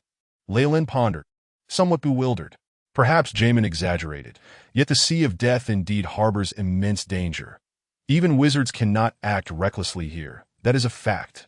Chip, can you scan the nearby sea? Ding! Excessive radiation sources surrounding the subject. Unidentified force fields are scattered, causing interference. Scanning is impossible. The chip emitted a warning. Radiation sources? Unidentified force fields. Reilin glanced at Dorit not far away, gaining some understanding. In our previous continent, the number of wizards was minimal, and various radiation force fields had little effect. The chip's scanning range could even reach 20 miles. However, within the camp, surrounded by apprentices and formal wizards, the interference is too great, severely limiting the chip's scanning capability. What is the current effective scanning range? Leyland's expression hardened. Ding! Precise scanning range. Within 300 meters of the subject. Blurred scanning range. Within 1,000 meters. The chip relayed the information. Phew! Reilin exhaled a long breath. Fortunately, this distance is sufficient for danger alerts. However, upon reaching other continents or the academy, this reconnaissance range will likely diminish further. If you wish to enhance the range, please upgrade the chip. Just then, the chip sent another message. It can be upgraded. Leyland's face lit up with joy. Upgrade! Ding! Insufficient energy. Please supply energy. The mechanical voice sounded, thrusting Reilin from paradise back to reality. Darn it! The chip has already vanished from my original body. How am I to extract it for recharging? Moreover, even if I could extract it, where would I find an energy device? Reilin clutched his head, then quickly composed himself. Never mind. Since it can be upgraded, I will surely find a way in the future. Besides, the current functions suffice for my needs. What did Jamin just say to you? A voice broke through Leyland's reverie. Upon regaining his senses, he realized that Jamin had departed without him noticing, replaced by Crevail. He merely mentioned something about our departure. Perhaps he was just bored, Belrus speculated. After all, it's quite tedious to be silent all day. Indeed, Crevail nodded, then turned to Reilin. We shall be departing soon. Do not wander off. If you board the wrong vessel, it could lead to serious trouble. Vessel? Reilin glanced back at the sea, still devoid of any sign of boats. Ha! Crevail laughed heartily. Who says vessels must come from the water? Look! Following Crevail's pointing finger. Reilin and Belru looked up, their mouths agape in astonishment. Did I in the sky? 3 enormous white vessels gradually drifted from the distance that as the ships approached. Their massive shadows enveloped the entire camp, plunging the ground into darkness. Oh! Look! Heavens! How beautiful! The crowd within the camp evidently noticed the anomaly, many gazing upward, exclaiming in various tones of astonishment. What do you think? This is the transportation of wizards, an airship. We are to board one of them, Crevail boasted with a hint of pride. These are merely what Mentor Dorit told him. What is there to brag about? Jamin, having appeared seemingly out of nowhere, remarked dismissively. Curse it! Crevail stamped his foot. The 3 airships continued to descend, steadily landing on the flat ground outside the camp amidst the cheers of the crowd. Ah! It resembles the airships from historical accounts of my past life, complete with large gas bags. I wonder if they contain hydrogen. Reilin, having prior experience, recovered from his amazement more quickly than the others. Pondering the construction of the airship, the pure white hull thudded as it touched the ground. The cabin doors opened, and several wizards in white robes emerged, causing a stir within the camp as a few elderly figures stepped forward to negotiate. All right, everyone, gather your belongings and follow me. Do not get separated. Dorit, draped in a black cloak that concealed his entire figure, began summoning the apprentices. The apprentices of the Blackbone Forest stirred, rushing back to their small cabins to gather their things. Reilin carried very little: a water pouch, a leather bag, the crossed sword hanging at his waist, and a crossbow slung over his back. His entire possession. Under the guidance of the wizards, the apprentices flowed out of the camp, assembling on the plain by academy. Now listen carefully. When your names are called, pay attention. 9-ring White Tower, Wetland Guard. You will board the airship on the right, the one marked with the number 332. Do not board the wrong one. Mentors. Note the ship number. Apprentices. Follow your mentors. In Mesopotamian University, Griddle Academy. Your airship is the one in the middle, numbered 955. The voice continued. Blackbone Forest, the cottage of the Gothic sage. Your airship is the one on the left, numbered 455. Do not make a mistake. At last, Reilin heard the name of Blackbone Forest and glanced at the airship on the left. As he approached, he realized how immense the vessel was. Its gas bags resembled enormous white footballs, casting a large shadow on the ground. Apprentices of Blackbone Forest, follow me. Dorit's eyes burned with a green flame. 2 figures resembling servants or subordinates trailing behind him. Reilin walked in the middle of the line. Surveying his surroundings with his keen eyesight, he spotted numerous familiar faces from a caravan. Some recognized Reilin and smiled in response, while others chatted excitedly with their companions. Then on the far right, it was George's turn to board the airship. He vigorously waved his hand in Leyland's direction before stepping into the cabin. From this moment forth, the apprentices shall each embark on their separate paths. A tinge of melancholy suddenly surged within Reilin, only to be swiftly suppressed. Chapter 18. Friction. Soon, it was the turn of the Blackbone Forest Academy. With Dorothea being the first to step through the cabin door, the apprentices hurriedly followed suit, and as Reilin exerted a slight pressure beneath his feet, a solid sensation emanated from beneath his boots, reminiscent of treading upon a bluestone floor.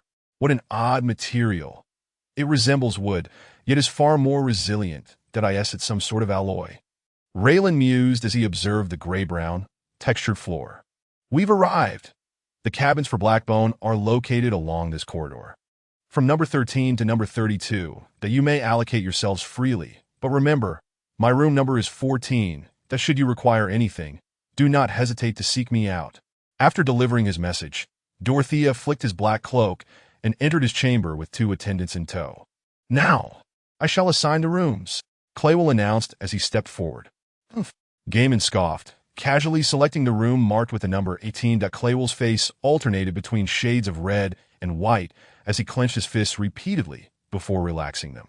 Very well. Gaiman has chosen room 18. Next, Belru. You shall occupy room 15. And Lano, you will be in room 16. With Gaiman departing, the remaining Belru and Lano were all in Claywell's circle, while Gulick and his companions dared not object. Reilin was assigned to room 20, and he said nothing as he swiftly entered his cabin. The room was quite small, merely a cramped compartment that could accommodate a single bed, leaving almost no space to stand.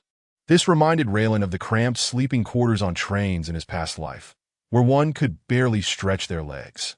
Having a bed is a blessing. During my time on the Death Prairie, I had to sleep sitting up. Reilin reassured himself. Ladies and gentlemen, welcome aboard this airship that I am your captain, Gegwuk Kofat Linbowel. Wishing you a pleasant journey. I shall now announce some important guidelines. Aside from the instructors, no one is permitted on deck, unless you wish to plummet from the sky. The dining hall is located in Hall 1. Hall 2 serves as the washroom, and Hall 3 is the leisure room. All are welcome.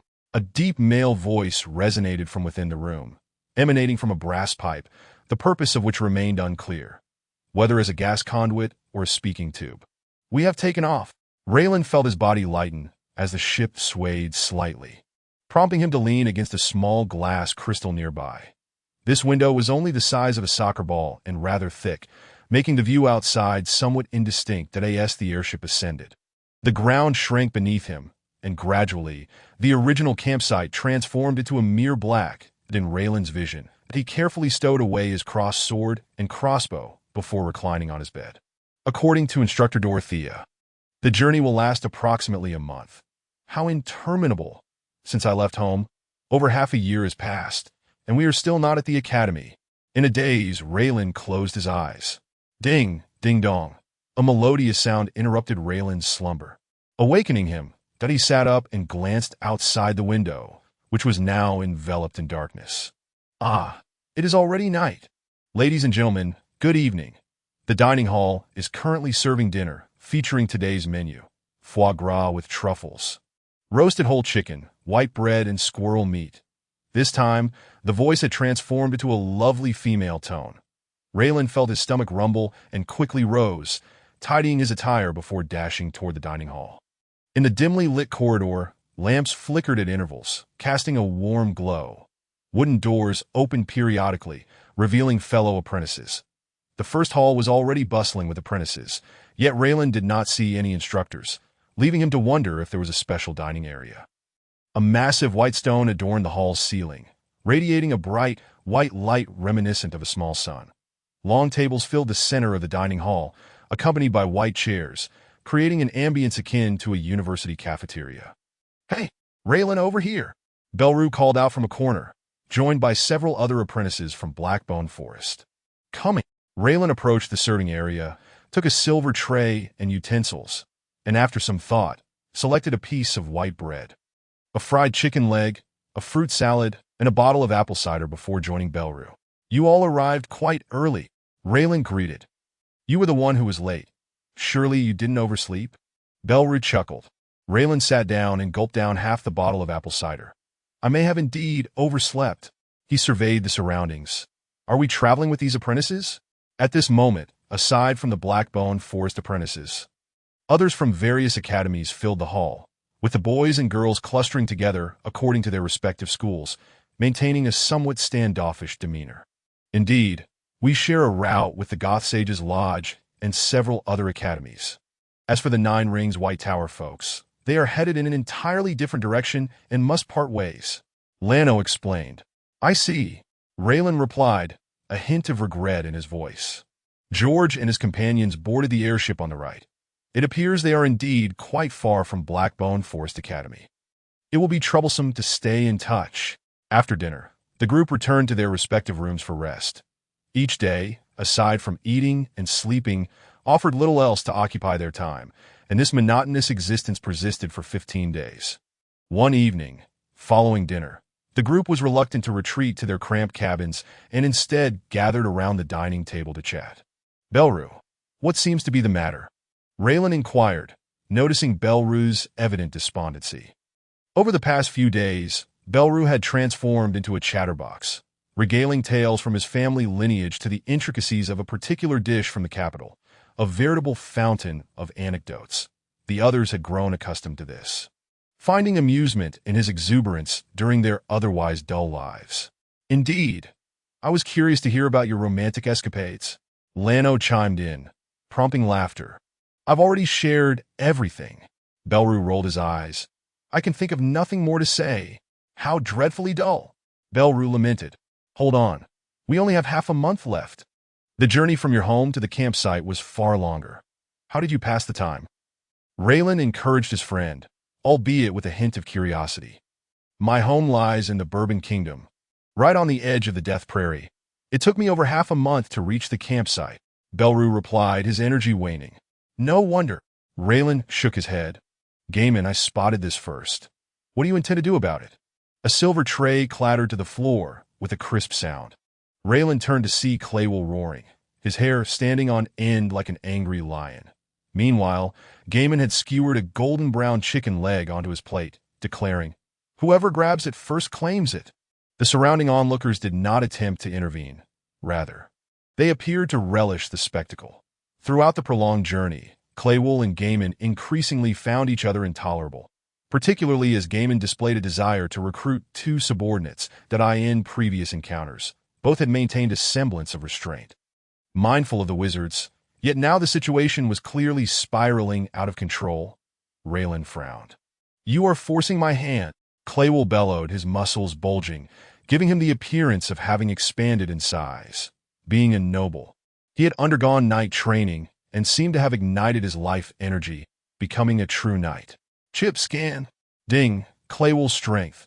2.5 agility. 2.7 constitution. 3.0 status. Mystic burst active. Estimated mystic effect. Increase strength and agility upon activation. Today, I shall make you understand that in the presence of a noble lion, one must learn to bow their head. Claywell roared, propelling himself forward like a blur towards Gaiman. Warning, warning, radiant energy source detected. Status, unstable. Immediate evacuation advised. The chip's voice echoed in Reilin's ears. Radiant energy. Has a wizard intervened? Reilin was taken aback. Ha! Today, you shall learn who truly stands as the foremost among the newcomers. Gaiman laughed heartily, producing a green insignia from within his garments. Bilris, multi-ounce, green being, heed my call and descend to the mortal realm. Gaiman chanted in a peculiar tone, utilizing an obscure language. Yet strangely, Reilin comprehended its meaning entirely. As the incantation resonated, a luminous aura enveloped the surface of the green insignia, and soon, several brown vines erupted from the ground. Writhing like chaotic serpents, with a rustling sound, the vines danced protectively before Gaiman before lunging forward to trip Claywell.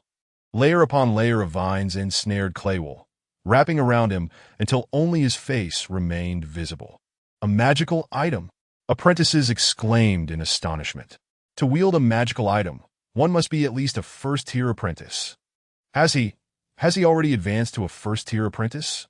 Whispers of awe circulated among the crowd, their gazes fixed on Gaiman, while Claywell's face turned even redder beneath the layers of vines. What say you? If you swear fealty to me, I shall release you. Gaiman approached Claywell. I shall never. The honor of the Golden Lion family shall never be tarnished by my hand. Claywell's veins bulged, as if he might bleed from the exertion. Very well. There is no other option. Gaiman shrugged, the vines tightening with an audible crackling sound, as if they might shatter Claywell's bones. Just as several apprentices could no longer bear to watch and were about to intervene. A sudden jolt rocked the airship, and the lights dimmed. Some apprentices immediately fell to the ground. What happened? Have we encountered a violent air current? In Reilin's eyes, a spark flickered. Oh! The windows shattered, and fierce gusts of wind rushed in. Accompanied by the sound of the wind, blue currents of electricity danced about. Observing this, Reilin's pupils constricted to the size of pinpricks. A thunderstorm? Where are the wizards aboard the airship? You insignificant insects dare to intrude upon the magnificent domain of Pandora. A voice boomed, accompanied by the howling winds and thunder. Chapter 19, Arrival at the Academy. It's an adult storm giant spirit. Damn it. How could such a creature appear on this route? Wasn't he cleared beforehand? Where are the wizards from the various academies? We need their assistance. Several frantic voices erupted. We must activate the large defensive magical array. Otherwise, those apprentices are doomed. With the recitation of a spell, a layer of milky, white radiance surged from the walls of the airship. At several breaches, green flickers appeared as tendrils climbed steadily, securely sealing the gaps. Reilin's complexion reddened as he struggled to breathe. When the storm giant spirit spoke, the apprentices present felt an overwhelming chill of pressure wash over them. Magnificent, colossal, imbued with raw malice. It nearly suffocated Reilin. Fortunately, as the defensive magical array activated, he felt a lightness envelop him, alleviating some of his distress. Otherwise, it might have been mere moments before all the apprentices in the hall succumbed to asphyxiation. Humans, you shall pay dearly for your reckless actions, the storm giant spirit roared.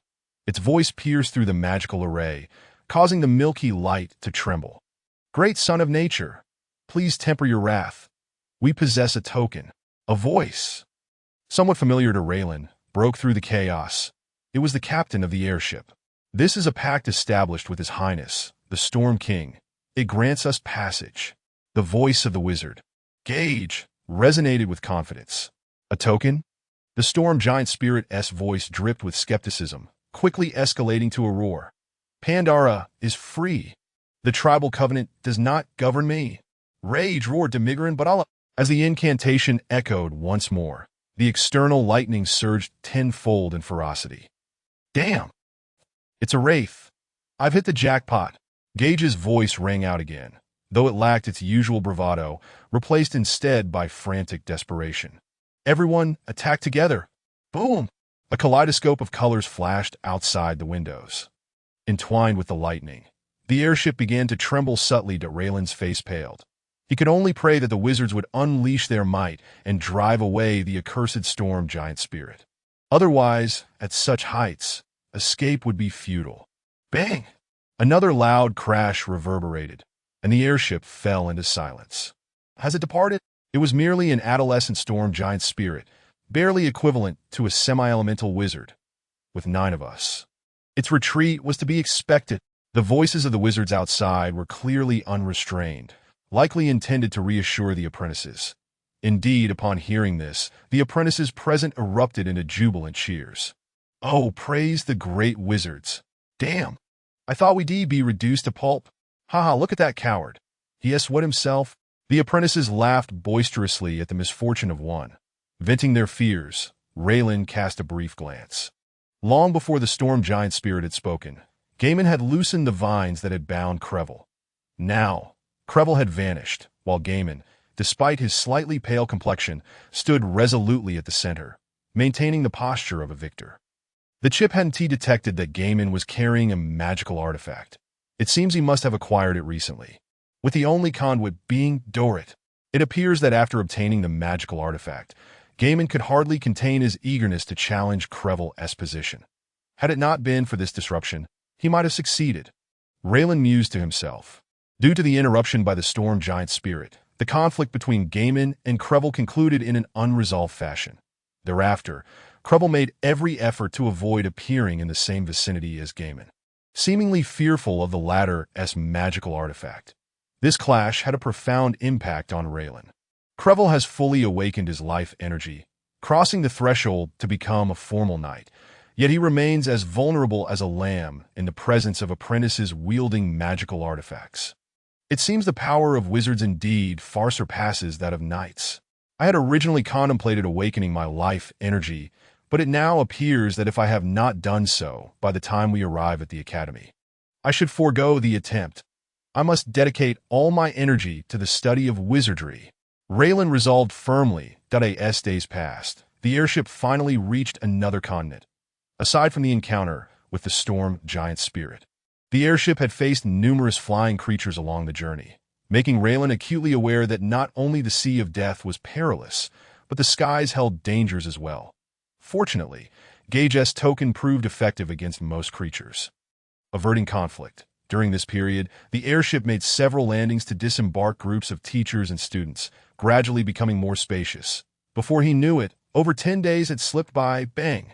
The airship landed on the ground, causing the entire compartment to jolt violently. We have arrived at the Blackbone Swamp. Apprentices of Blackbone Forest Academy, please gather your belongings and disembark in an orderly manner. A voice echoed, resonating within the small compartment. Have we finally arrived? Reilin swiftly organized his belongings, leaving the small compartment he had occupied for over a month. Gaiman, Crevel, please take a head count. Dorrit, holding a black staff adorned with a large green gem at its tip, commanded. As you wish. Gaiman and Crevel nodded, beginning to tally the numbers. Reilin glanced at Crevel. Ever since the incident in the dining hall, the boy had grown notably silent, often retreating to his compartment. Now he appeared somewhat sullen. In stark contrast, Gaiman was quite lively, as whispers indicated that he had been accepted as a direct disciple by Dorrit. Unlike typical mentors, a direct disciple held a significantly elevated status, often receiving advanced knowledge from their mentor at no cost. A group of over 10 exited the airship. Is this where the academy is located? It looks rather desolate. Reilin surveyed the surroundings. Barren land stretched in all directions, with several paths clearly marked by footfalls. At the center of a fork in the road stood a weathered wooden sign, marred by several gashes, with black lettering indicating the destinations. Shadows and the Land of Death, Blackbone Swamp. The letters twisted and turned, sending a shiver down Reilin's spine. Follow me. Dorrit stretched his limbs, the white bones creaking ominously, as if they might crumble at any moment. Beware. Although our Academy's apprentices conduct regular cleanups here, some humanoid creatures, polluters, and malevolent beings still linger. Should you stray from the group, We might soon have the honor of gazing upon your remains." Dorit chuckled darkly, causing the apprentices to flinch, hastily trailing closely behind him. Fearing being left behind, the group slowly embarked on the path leading to the Blackbone Swamp. "What is that?" Reilin, walking in the middle of the line, suddenly spotted a flicker of black light as a creature resembling a lizard with a blue horn darted past. Scan. Task initiated. Commencing scan. The chip's mechanical voice sounded. Unknown high-energy organism. Estimated strength. 3-4. Agility. 4-5. Constitution. Greater than 5. Evaluation. Extremely dangerous. Hiss. Each one is far more formidable than a carrion wolf, and who knows what peculiar hunting methods they possess. A knight would find only death upon encountering them. Reilin hastily pushed forward. In this land fraught with danger, it seemed that the imposing figure of Dorit, composed of black-brown bones, was his sole source of safety. "It appears our young apprentices are beginning to recognize the peril," Dorit remarked, his green fire flickering uncertainly in his eyes. As the group ventured further, the desolation of the land lessened, with more shrubs lining the roadside. Soon, Reilin found himself entering a dark forest, whether it was an illusion or not. Once inside the woods, he felt the sun above dim, and a faint white mist enveloped the surroundings, imparting a chilling sensation. "Warning, warning! High-energy organism approaching rapidly. Location, above." The chip's alarm blared. Reilin quickly lowered his head and crouched down. "Caw!" A piercing cry broke the silence. A black, red-eyed crow swooped down from the trees, soaring over Reilin's position. Its sharp claws aimed directly at a female apprentice's face. Boom! A burst of green liquid struck the black crow, which caught in distress as it plummeted to the ground, wisps of white smoke rising as it emitted a corrosive hiss. The female apprentice stood frozen in place, suddenly bursting into loud tears. Just moments later, the crows on the ground had completely vanished, leaving behind a gaping, decayed pit. The number of these red-eyed crows has increased once more. "It seems I must issue a task upon our return, instructing the apprentices to come back for further cleanup." "What are you staring at? Move!" Dorothy's voice echoed from the front. The weeping female apprentice wiped her eyes with her sleeve, gritting her teeth as she began to advance. Reilin was taken aback for a moment, but quickly hurried to catch up. After traversing for approximately another hour, the group arrived at the very heart of the Black Forest. "What is this?" Reilin's gaze suddenly expanded as he beheld a vast cemetery. At the center of the Black Forest lay an extensive expanse of graves.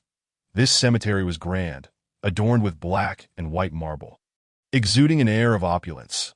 Yet it appeared to have been abandoned for quite some time. Many tombstones lay toppled, overrun with weeds, while vines clung to others, and crows occasionally perched atop them, cawing ominously. "Welcome to the city of shadows and death, Blackbone Forest." Dorothy chuckled, yet Reilin couldn't shake the feeling that he was reveling in some macabre delight. Chapter 20. Choosing a mentor, the Blackbone Forest Academy indeed possesses a morbid sense of humor. Establishing itself within a cemetery, Reilin shook his head, yet he soon felt a peculiar comfort, as if every pore of his body was opening up to inhale the air of this place. What is this situation? Ding! Task established. Environmental sample collection, analyzing.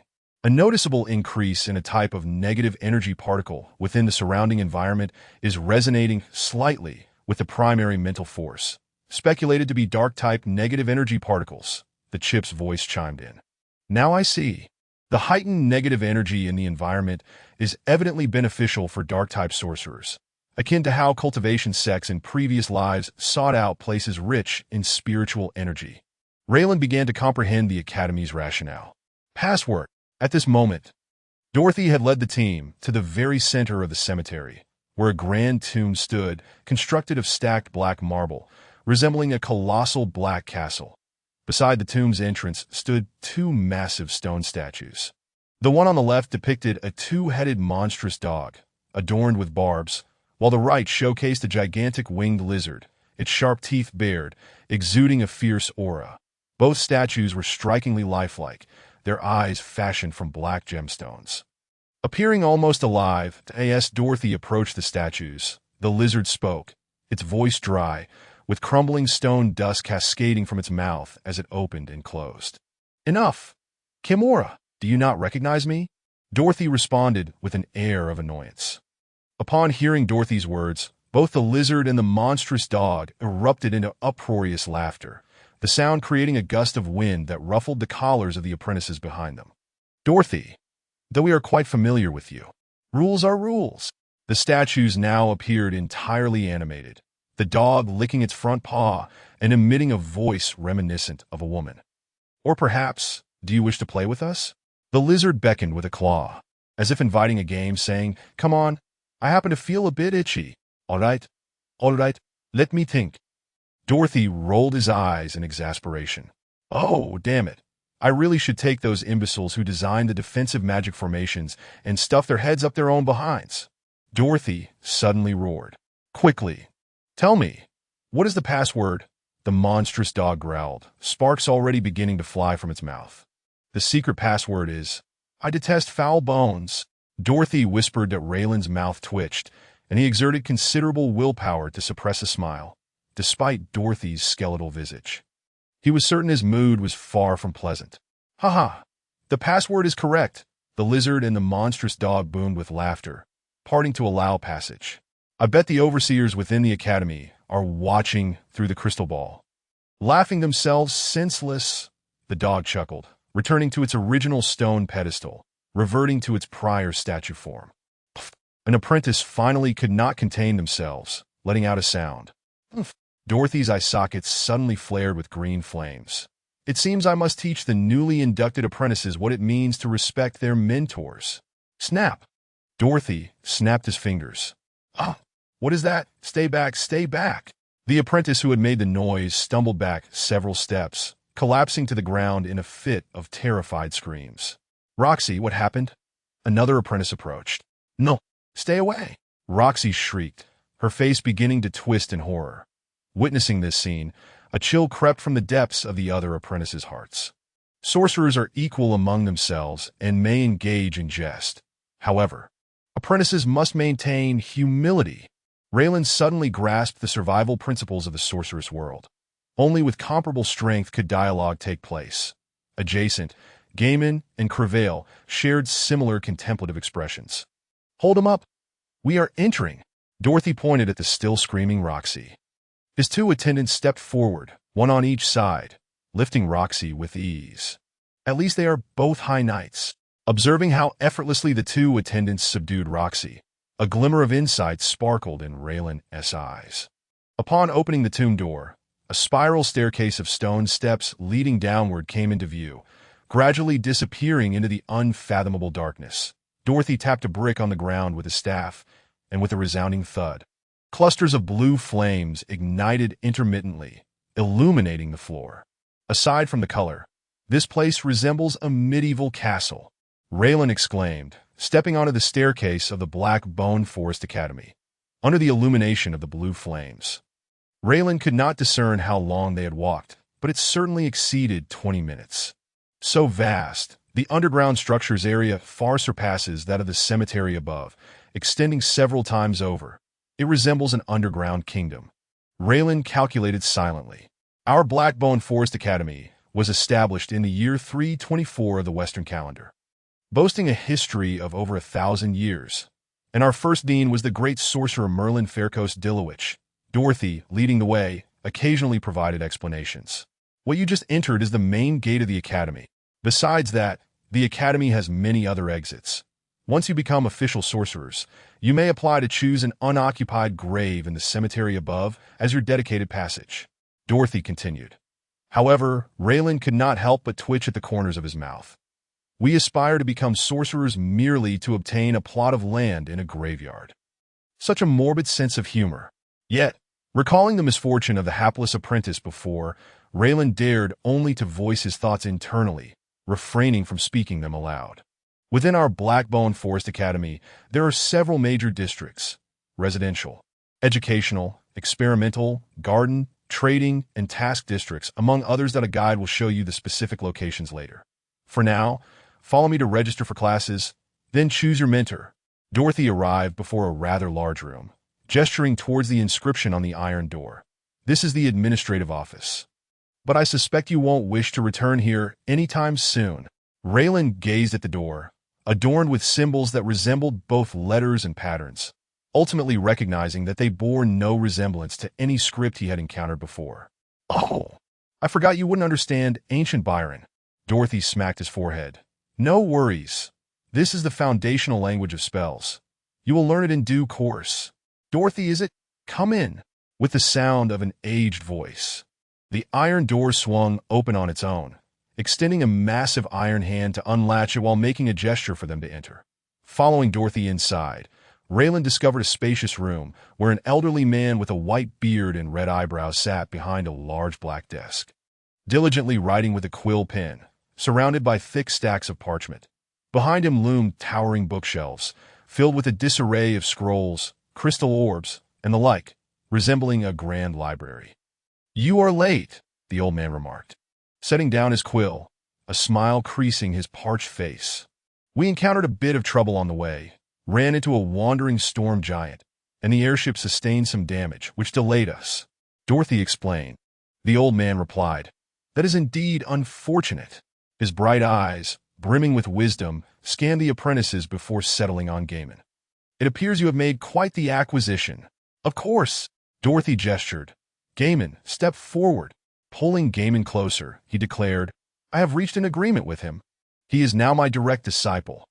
Quickly, complete the paperwork for him." Dorothy handed the old man a hefty black bag and a stack of forms. Fifth grade aptitude, quite commendable." The old man retrieved a pair of glasses like spectacles, adorned with a golden chain, and perched them on his nose. "That is to be expected. That wretched Mado pushed such troublesome matters onto me. Ha ha. Now I shall revel in his frustration." Dorothy chuckled triumphantly. "So, Gaiman, do you wish to become Dorothy's student?" the old man inquired. "Ido." Gaiman glanced at Dorothy and replied softly, "Very well." The old man picked up a piece of parchment and began writing, then handed a black package to Gaiman. "This is yours. Take good care of it. Have the formalities been completed?" "I have already instructed him in the meditation techniques, and I must return to my experiments. I found inspiration along the way, yet lacked the appropriate materials. Can you imagine such torment?" Dorothea emitted a sound akin to a groan, hastily dragging Gaiman out the door. "Well then, Mr. Dorothea's task is accomplished. Next, I shall outline the important considerations for you all." The old man rapped on the table, drawing the apprentice's attention before he continued with satisfaction. "Since you have paid your tuition and fulfilled the contractual requirements, you are now apprentices of the Blackbone Forest. You will now proceed to select your mentors. There are two methods for selecting a mentor. The first is a random selection, where your names will be placed in a crystal ball, and my dear companion shall draw a teacher at random. This method is complimentary. May I inquire, what is your dear companion?" one apprentice asked timidly. "Oh," the old man chuckled, and suddenly a black python appeared on the table. "This is my magical pet. Banban, it does not know any of you, so I believe its selection will be sufficiently fair and impartial. Any further questions?" "And no." The apprentice quickly recoiled at the sight of the serpent flicking its tongue. The second method allows the apprentices to choose their mentors themselves. I will provide a brief introduction and the conditions of each mentor for your consideration. However, if you opt for this method, you must pay an additional fee of 1 magic stone, regardless of the chosen method. Once you decide on your mentor, it cannot be changed, the old man declared. "Now, I shall call out names. Step forward and inform me of your choice." Chapter 21. Guafate. As the old man finished speaking, the apprentices below became somewhat flustered. "What should we do? How do we choose?" Byru's expression was one of distress. "Those who pay naturally have an advantage over those who do not. It is common sense. You should have some magic stones to spare." "Right?" Reilin asked, slightly puzzled. "But I only have 1 magic stone left. My family sacrificed a 1,000-man squad to obtain 2 magic stones." Byru was clearly reluctant, and Reilin was startled, instinctively checking his pockets. "I didn't realize the value of magic stones exceeded my expectations. Robbing Olin was truly a stroke of luck." "That's not right. Our Quarry Islands are known as the Desert of Wizards, with inherently scarce resources. Perhaps in this continent, the value of magic stones and similar resources is relatively higher. This is a matter that you must decide for yourself, Reilin said to Byru. All right, first up, Lano, the old man announced. Which one will you choose? I have no magic stones left. May I defer payment? I possess 4th-tier qualifications. Lano's face flushed slightly. Good qualifications. Unfortunately, rules are rules. The old man shook his head, pointing at a crystal ball on the table that Lano's name appeared within, along with many unfamiliar names flickering back and forth. The black python, Ban, flicked its tongue at the crystal ball, causing the text to flicker and then settle. Lano, your mentor is Ganfulin. Take this, a set of apprentice robes, a badge of identity, a crystal ball containing a basic meditation technique for apprentices. And here is your room number and key. The old man tossed a black package to Lano and snapped his fingers, causing a black orb to suddenly materialize in the room, floating in the air. Follow this shadow servant. It will guide you to your mentor. The old man gestured for Lano to leave. With a resigned expression, Lano followed the floating orb out the door. Next, Rossi, the apprentice who had mocked Dorothea at the grave's entrance, stepped forward. Although he appeared somewhat improved, cold sweat still dripped from his brow. Oh, what do I see? A nightmare mark. Poor little fellow. You shall have quite a time over the next month. Could you please remove this mark? Rossi's voice trembled. Certainly. 100 magic stones. No deferrals. The old man replied with a decisive tone. Rossi shook his head, pulling a magic stone from his pocket. I wish to choose my own mentor. Very well.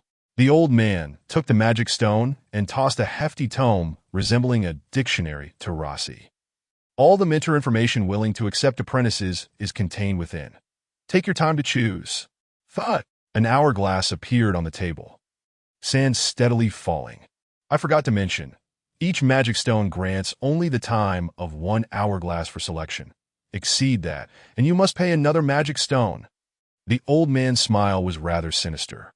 Rossi gulped, glancing at the diminishing sand, and hurriedly began to peruse. This hourglass seems to allow only about 5 minutes. Even a brief review will be insufficient. Reilin's eyes narrowed. Time's up. As the old man spoke, the tome closed itself with a loud clap. So, have you made your decision, or do you wish to select again? The old man inquired. I have made my decision. I choose Mentor Vivian. Rossi took a deep breath. Take your belongings and follow the servant. The old man tossed another black package to Rossi, summoning a shadow servant once more. Rossi bowed slightly and followed the floating servant out the door. Next, Craver. The old man continued calling names, and Reilin observed closely as the apprentices took their turns. Craver, evidently from a wealthy background, paid 3 magic stones and thoroughly reviewed the information before making a selection. Byru ultimately chose the random draw, uncertain if this decision would yield favorable results. Next, Reilin. The old man called out Reilin's name. Reilin inhaled deeply and stepped forward. I shall choose for myself. Reilin handed a magic stone to the old man. You know the rules. The old man snapped his fingers, and the hourglass flipped, starting the countdown. The hefty tome felt substantial in his hands as Reilin rapidly flipped through the pages, absorbing the information on the parchment. It is written in the language and script of Corey Island. It appears to have been specially prepared for apprentices like us. Record this and extract the information. Listel, necromancy mentor, specializes in mutation studies, neurology, and negative energy structures. Can provide 3 complementary paid knowledge options. Requirement. The apprentice must assist in an experiment once a month, with no excuses accepted. Dorothea, shadow mentor, specializes in anatomy, energy transformation, and necromancy. Requirement. The apprentice must pay 1 magic stone monthly and assist in experiments. Gwafate, potionology mentor, specializes in potion studies, plant cultivation, and negative energy neutralization.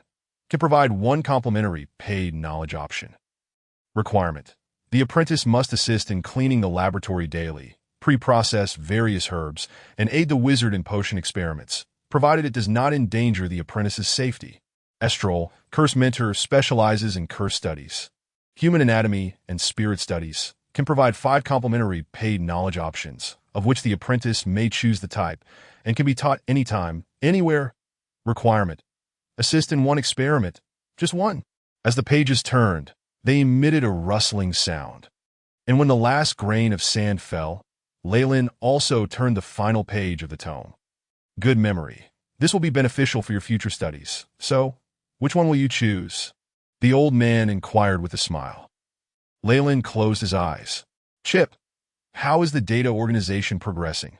Ding, organization complete. 53 mentor profiles recorded, misleading and deceptive information filtered out. Reilin's expression darkened. The information in parentheses regarding mentor Guafate piqued my interest.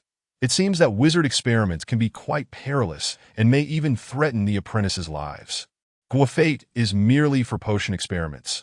What can be said about the others in the shadow and necromancy categories? It's no wonder the conditions seem so generous, offering free knowledge as they lure apprentices into assisting with experiments. While it may not necessarily lead to disaster, should something go awry, it would be catastrophic. Chip, conduct a filter based on my own conditions. Ding! A flash of blue light and the pale blue screen before Reilin shifted, causing most of the other mentor's information to vanish, leaving only a few remaining, including Dorothea's profile. Dorothea, Shadow Mentor, specializes in anatomy, energy transformation, and necromancy.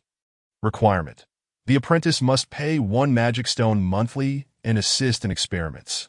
Guafate, Potionology Mentor, specializes in potion studies, plant cultivation, and negative energy neutralization. Can provide 1 complimentary paid knowledge option. Requirement: the apprentice must assist in cleaning the laboratory daily, pre-process various herbs, and aid the wizard in potion experiments, provided it does not endanger the apprentice's safety. It seems Dorothea has a relatively good temperament among the mentors in the academy. Otherwise, he wouldn't have been assigned to welcome new students. Reilin mused. Unfortunately, my magic stones are insufficient, and with Gaiman now in his care, he likely won't pay me much heed. Most of the mentors in the shadow and similar categories require participation in experiments without guaranteeing safety, which is quite risky. Reilin lamented, eliminating the shadow category from his options. The only remaining choice is the Potionology Mentor. The chip possesses an unparalleled advantage in this high-precision endeavor that I can undoubtedly leverage alchemy to generate wealth and subsequently acquire knowledge in the shadow arts. Outside, onlookers merely observed as Reilin closed his eyes, only to open them moments later with a resolute decision. I choose Master Guafate. Alchemy? The old man expressed mild surprise. Do you aspire to become an alchemist? The initial investment in this field can be quite daunting. Would you consider a different path? I believe Dorot is much more suited to you. Thank you, my lord. Reilin replied sincerely with a deep bow. I have a passion for alchemy, and I have previously dabbled in this subject. The knowledge of alchemists in the mundane realm is entirely distinct from that of the wizarding world. The old man shook his head, but upon noticing the steadfast gaze of Reilin, he conceded, since you have made your decision, let it be so. After speaking, the old man picked up a quill made of goose feather and began to scribble on parchment. This is your package. Follow the shadow apprentice to Guafate. The old man handed Reilin a black parcel. Reilin bent deeply in gratitude, nodded to the remaining apprentices, and exited through the door. The dark shadow servant floated ahead, occasionally swirling about, moving at a leisurely pace that Reilin's knightly physique could easily keep up with.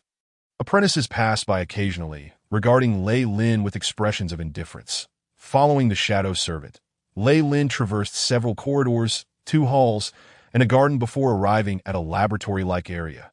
The shadow servant suddenly became semi-transparent, passing through the door and leaving Reilin waiting outside. Reilin, speechless, hesitated to knock and simply stood quietly. After a moment, a middle-aged man's voice emerged from within. Reilin, come in. Yes. Reilin stepped away from the laboratory door and entered. A lang of spicy and sweet aromas filled the laboratory, mingling with a scent reminiscent of disinfectant, causing Reilin to furrow his brow, but a massive table occupied nearly half the space of the laboratory. Adorned with glass bottles, test tubes, beakers, and various other tools that Reilin could not recognize. evoking a sense of nostalgia from his past life. At the experimental table stood a middle-aged man with white hair. Clad in a white robe embroidered with golden patterns, his eyes gleaming like two golden gems. I am Guafate. I have already been informed of the details by the Shadow Servant. Now, Reilin, do you wish to become my disciple? The middle-aged man set down the test tube. His tone serious. I am willing, Reilin promptly replied. Very well. Since this is the Academy's arrangement, I shall accept you as my disciple. The middle-aged man stroked his chin thoughtfully. Although the environment is modest, it is sufficient for your initiation. Guafate glanced around the laboratory. At least it is quiet here and free from disturbances. What initiation? Reilin inquired, puzzled. The initiation of a wizard, Guafate responded. Now, Reilin, tell me, what does a wizard mean to you? A mysterious being capable of summoning winds and thunder, harnessing the forces of nature, such as fire. Reilin recited the common phrase from the Kori archipelago. That strays somewhat from the essence, Guafate remarked. The term wizard is merely a title we ascribe to those with power in the ancient wars. Wizards study the laws, master the rules, and derive power from their application. They are a group of scholars perpetually in pursuit of truth. Guafate elucidated the concept of wizards to Reilin. So, wizards are not exclusively a title for humans. Reilin began to grasp the notion. Precisely. Other humanoid races and even sentient beings can also possess wizards, such as sea wizards and dragon wizards. Guafate casually noted. Now, let us commence the ceremony. Do not be afraid. It is quite simple. Crackle. The ground around Guafate softened, transforming into a magical array, as strange waves emanated outward. The surroundings dimmed, save for a single flame that ignited at the center of the array. Now, extend your hand to me. Reilin offered his hand, and a broad palm enveloped it. In accordance with ancient rites, Reilin Farrell, I hereby guide you onto the path of the wizard. Repeat after me. I swear, I shall forever pursue the path of truth. Guafate spoke in an unfamiliar tongue, yet Reilin comprehended entirely, unwittingly echoing the same words. I swear, I shall forever pursue the path of truth. The youthful voice of a boy, barely 13 or 14, rang out, somewhat unrefined. Without the teacher's permission, I vow not to divulge any knowledge acquired from my teacher. Guafate continued speaking, and Reilin followed suit, their voices merging in an eerie harmony. The flame at the center of the array blazed brightly, roaring to life. Congratulations on becoming a formal apprentice wizard. After the ceremony, Guafate congratulated Reilin. Reilin glanced down at his hands. After the mysterious ritual, he felt as though the world he perceived had shifted slightly. Yet it seemed unchanged all the same. Subject brainwave activity anomalous. The chip's alert resonated. It appears to be a change in mental capacity, yet I have no prior information on this from my past life. I can only supplement it myself in the future. Reilin sighed in resignation. The crystal ball containing the meditation method has been given to you. Correct. After you return, be sure to study it. You are now ready to absorb the knowledge within. Come to me at 6 o'clock tomorrow morning. For now, you may return. Remember, do not wander aimlessly. Guafate cautioned. As you command. Master. Reilin bowed and exited the laboratory. Fortunately, I passed by earlier. Otherwise, I would still be uncertain of the dormitory's location.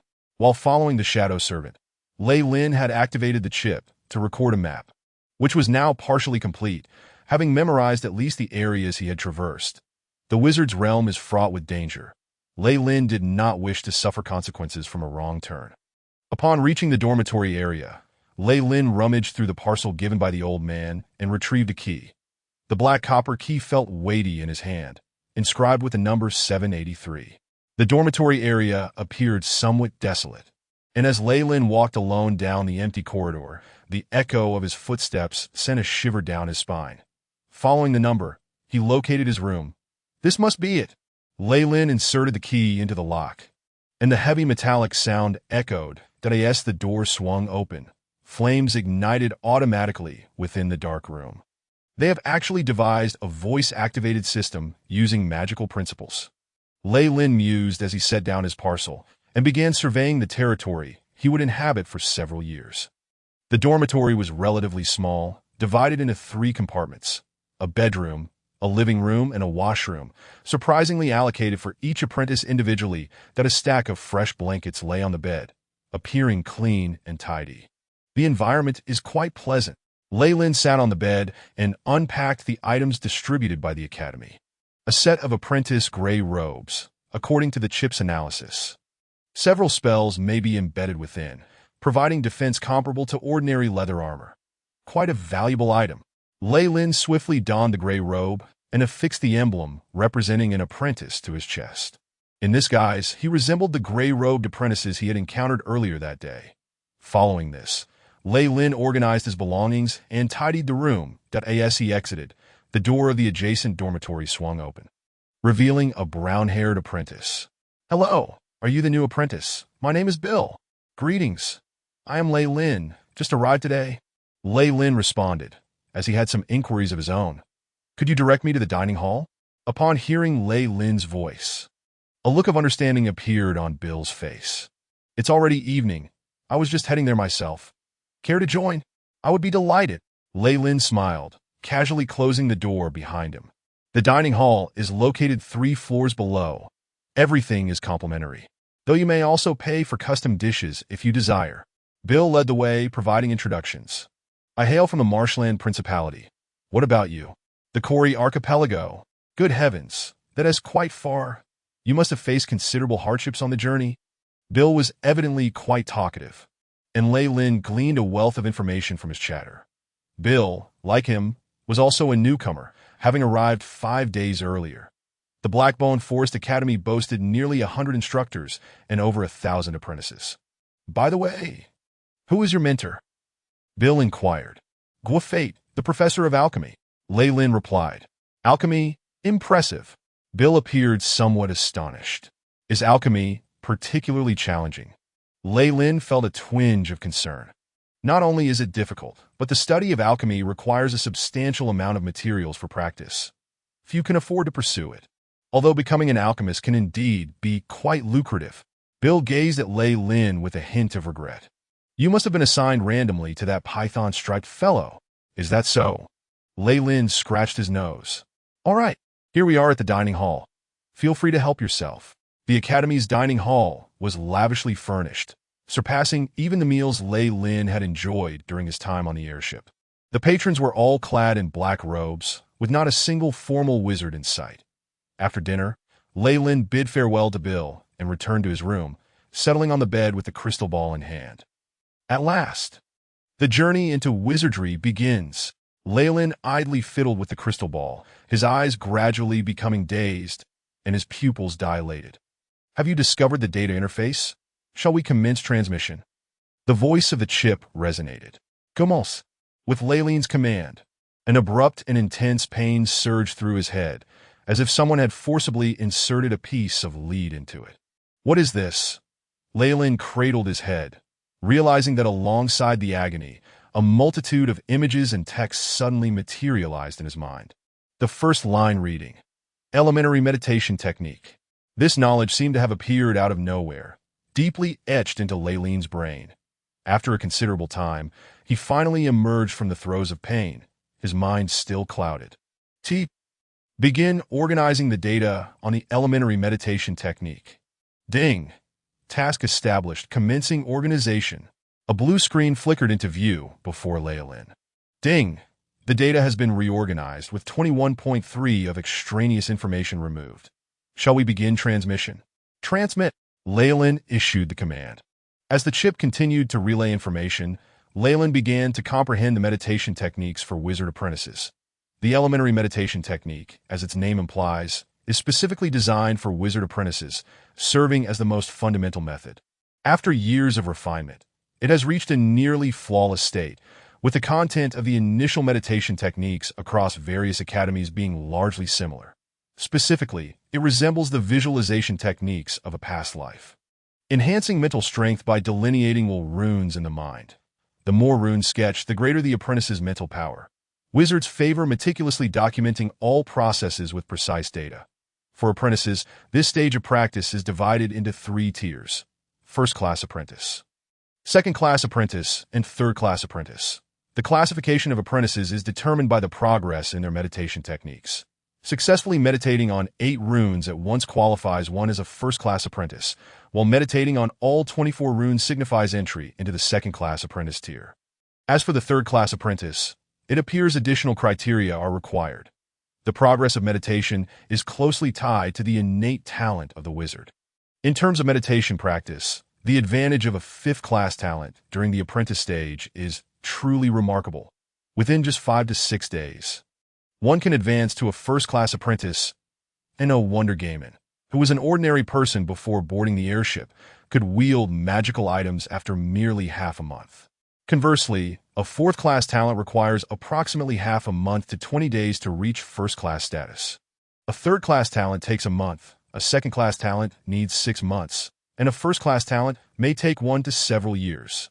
Such difficulty will only increase when advancing to 2nd and 3rd-class apprentices.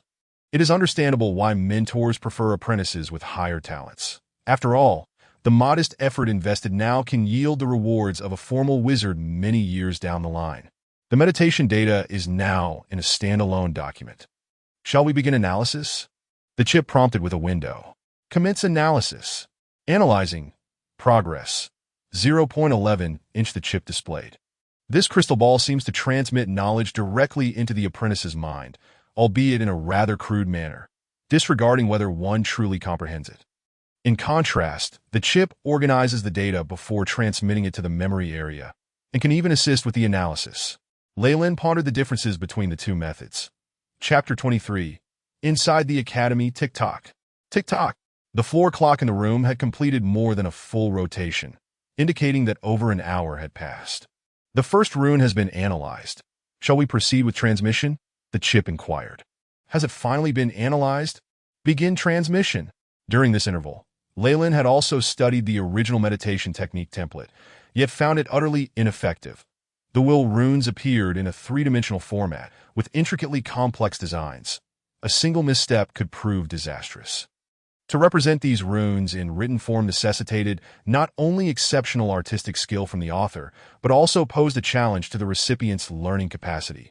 Reilin estimated that an average apprentice would require several days to begin grasping a single rune before sketching it in their mind.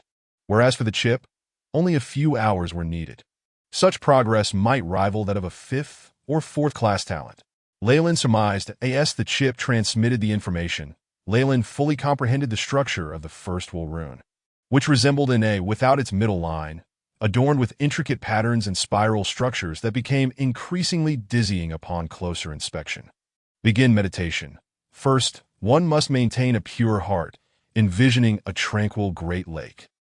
Reilin slowly closed his eyes in the dim room. The youth sat cross-legged with closed eyes, appearing as though he were asleep.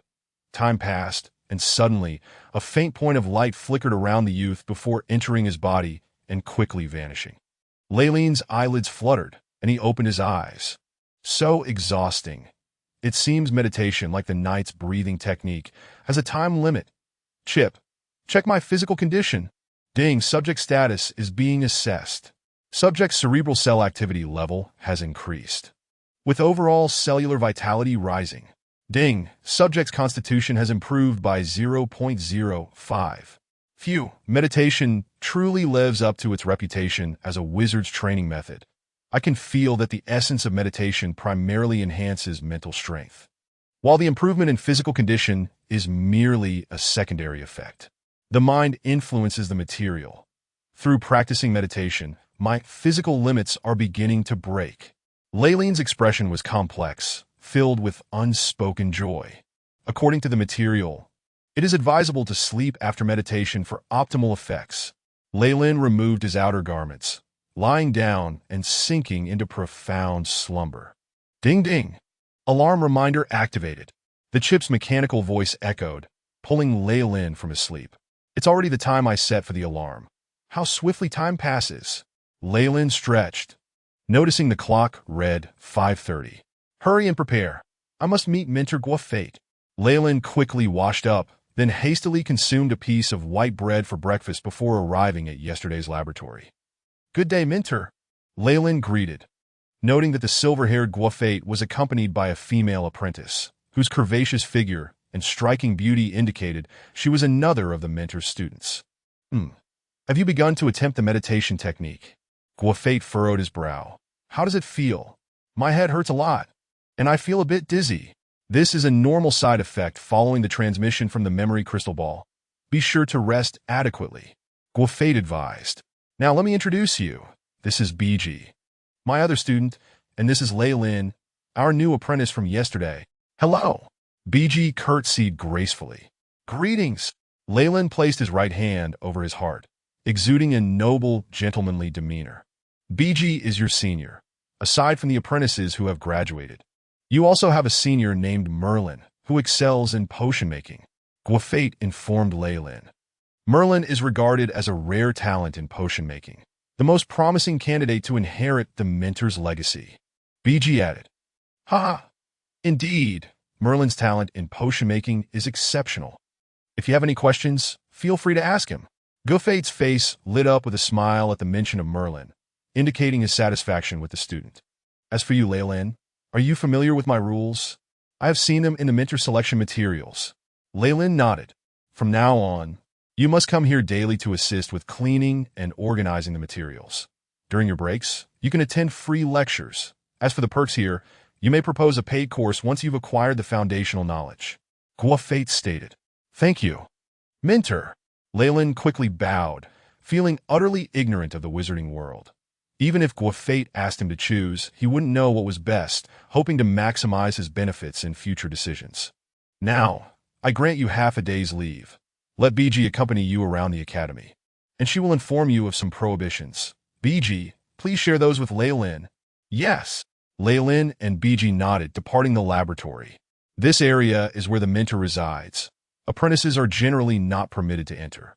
This is the trading area, where apprentices can engage in transactions, and this is the task area, where tasks and levels are inscribed on the stone wall. Apprentices can earn contribution points and magic stones by taking on tasks. BG's voice was melodious, and her beauty combined with a lively personality lifted Reilin's spirits as they strolled through the academy. Chatting amiably, it was primarily BG who played the tour guide, sharing place names and taboos. Unbeknownst to them, they wandered into a garden. "Filer, well done. All right, another one." A voice echoed, capturing Reilin's attention, that I in the center of the garden. A group of apprentices surrounded a tall, handsome youth who was engaged in spirited conversation. The boy at the center boasted a brilliant mane of platinum blonde hair and striking emerald eyes, exuding an unusual charm. That is Senior Filer, a genius wizard who reached second-class apprentice status within just 6 months of entering the academy. BG's eyes widened, her face radiating an unprecedented glow as she murmured, "Such an expression? It seems BG holds a favorable impression of this Filer." Reilin mused, touching his nose. BG, what is it?" It took several calls for BG's gaze to shift away, her cheeks evidently flushed. "Oh, I just wanted to ask why there are so many plants down here underground." Reilin inhaled the fragrant aroma of a crimson flower, its scent rich and intoxicating.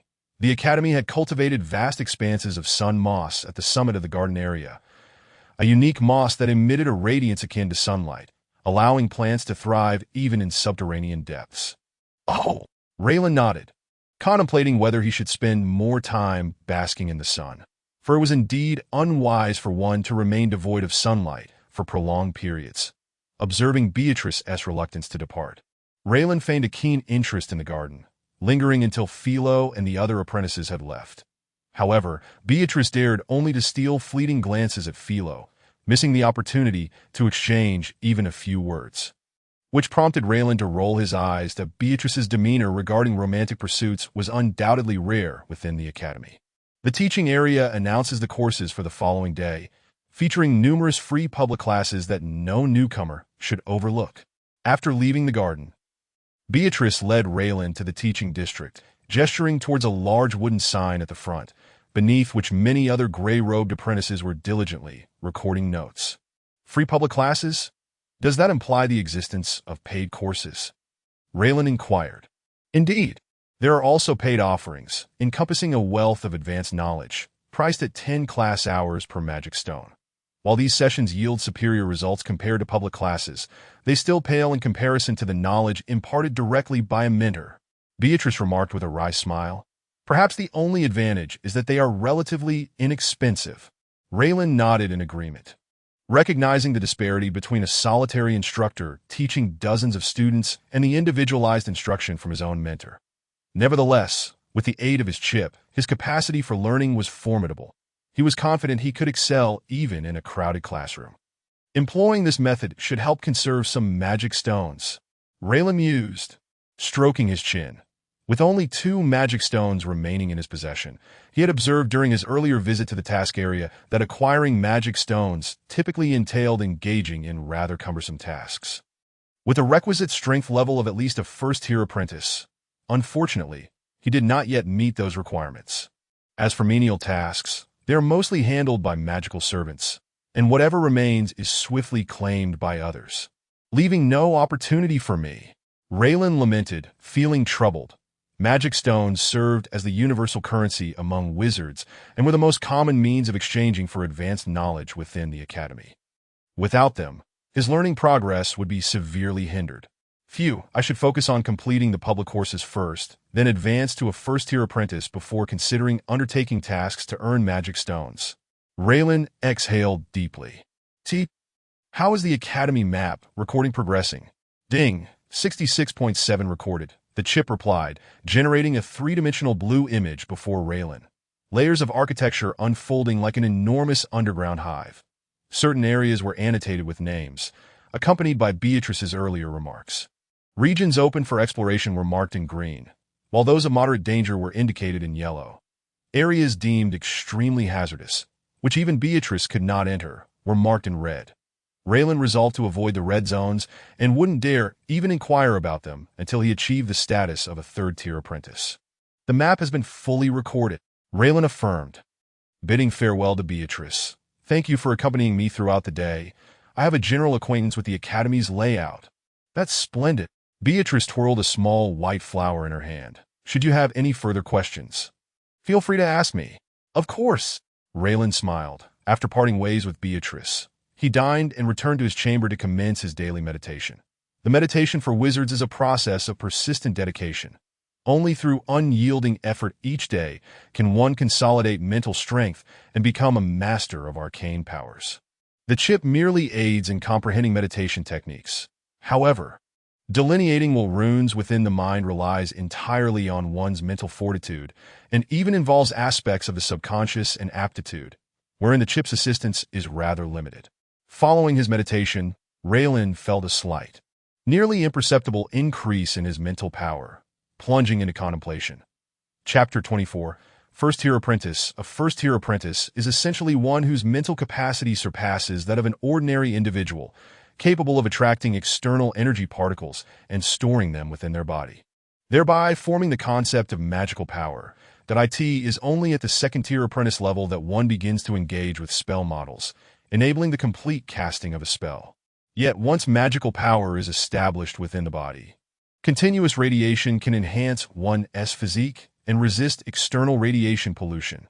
Reilin, drawing from the information on meditation, assessed the hierarchical distinctions among apprentices.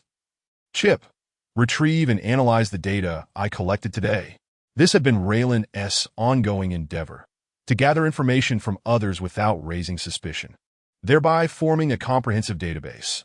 Establishing a database regarding mental capacity and quantifying it was a goal Reilin had set the previous day. The volume of data to be collected was immense, and the process could very well extend over several years. Ding! Analysis complete. Conclusion. The entire environment of Blackbone Forest Academy emits trace amounts of radiation pollution, with wizards and certain experimental apparatuses and materials being the primary sources of contamination.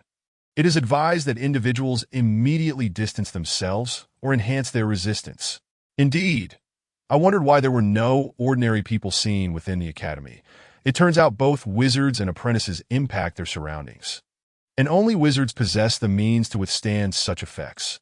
Ordinary individuals would likely not survive for long in such an environment. Raylin's expression darkened as he summoned a few human figures, including Beatrice and Gruffit. Based on their radiation leakage readings, a fully fledged wizard is essentially a mobile source of nuclear radiation pollution. An individual is akin to a miniature nuclear reactor. Or could it be that they are utilizing radiation for evolution? Reilin furrowed his brow. Regardless, I must expedite my progress to becoming a first-tier apprentice. The longer I delay, the greater the harm to my body. Reilin resolved firmly. For the next several weeks, Reilin reported daily to Mentor Gruffit, assisting in cleaning the laboratory and handling less critical experimental materials. During this period, he also encountered Gruffit's brilliant disciple, Merlin, who was also his senior. Merlin was tall, taciturn, and perpetually engrossed in his experiments. Aside from Gruffit, he engaged little with Beatrice and Reilin, which perhaps contributed to his remarkable success in potion-making. The remainder of his time was devoted to attending the limited free public courses offered at Blackbone Forest Academy. The free courses were scarce, encompassing only wizard origins, fundamentals of ancient Byron language, principles of witchcraft, fundamentals of potion making, anatomy, and basic principles of spell models.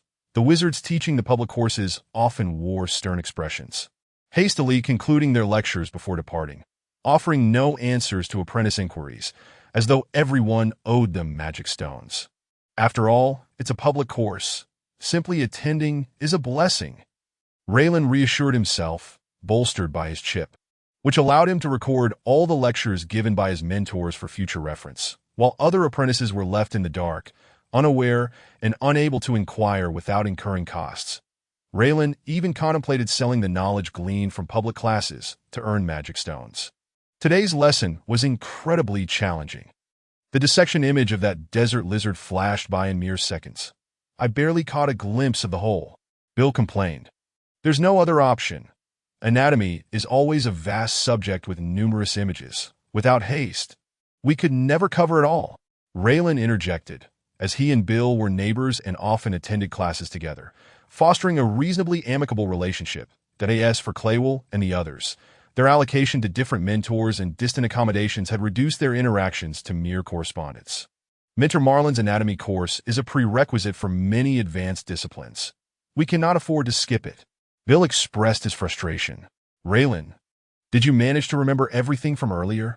To retain every detail is utterly impossible, but I did mark the general shapes and positions of several key organs. Reilin concealed a smirk. Impressive.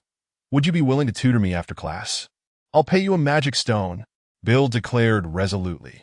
I intend to major in mutation studies, so mastering anatomy is essential.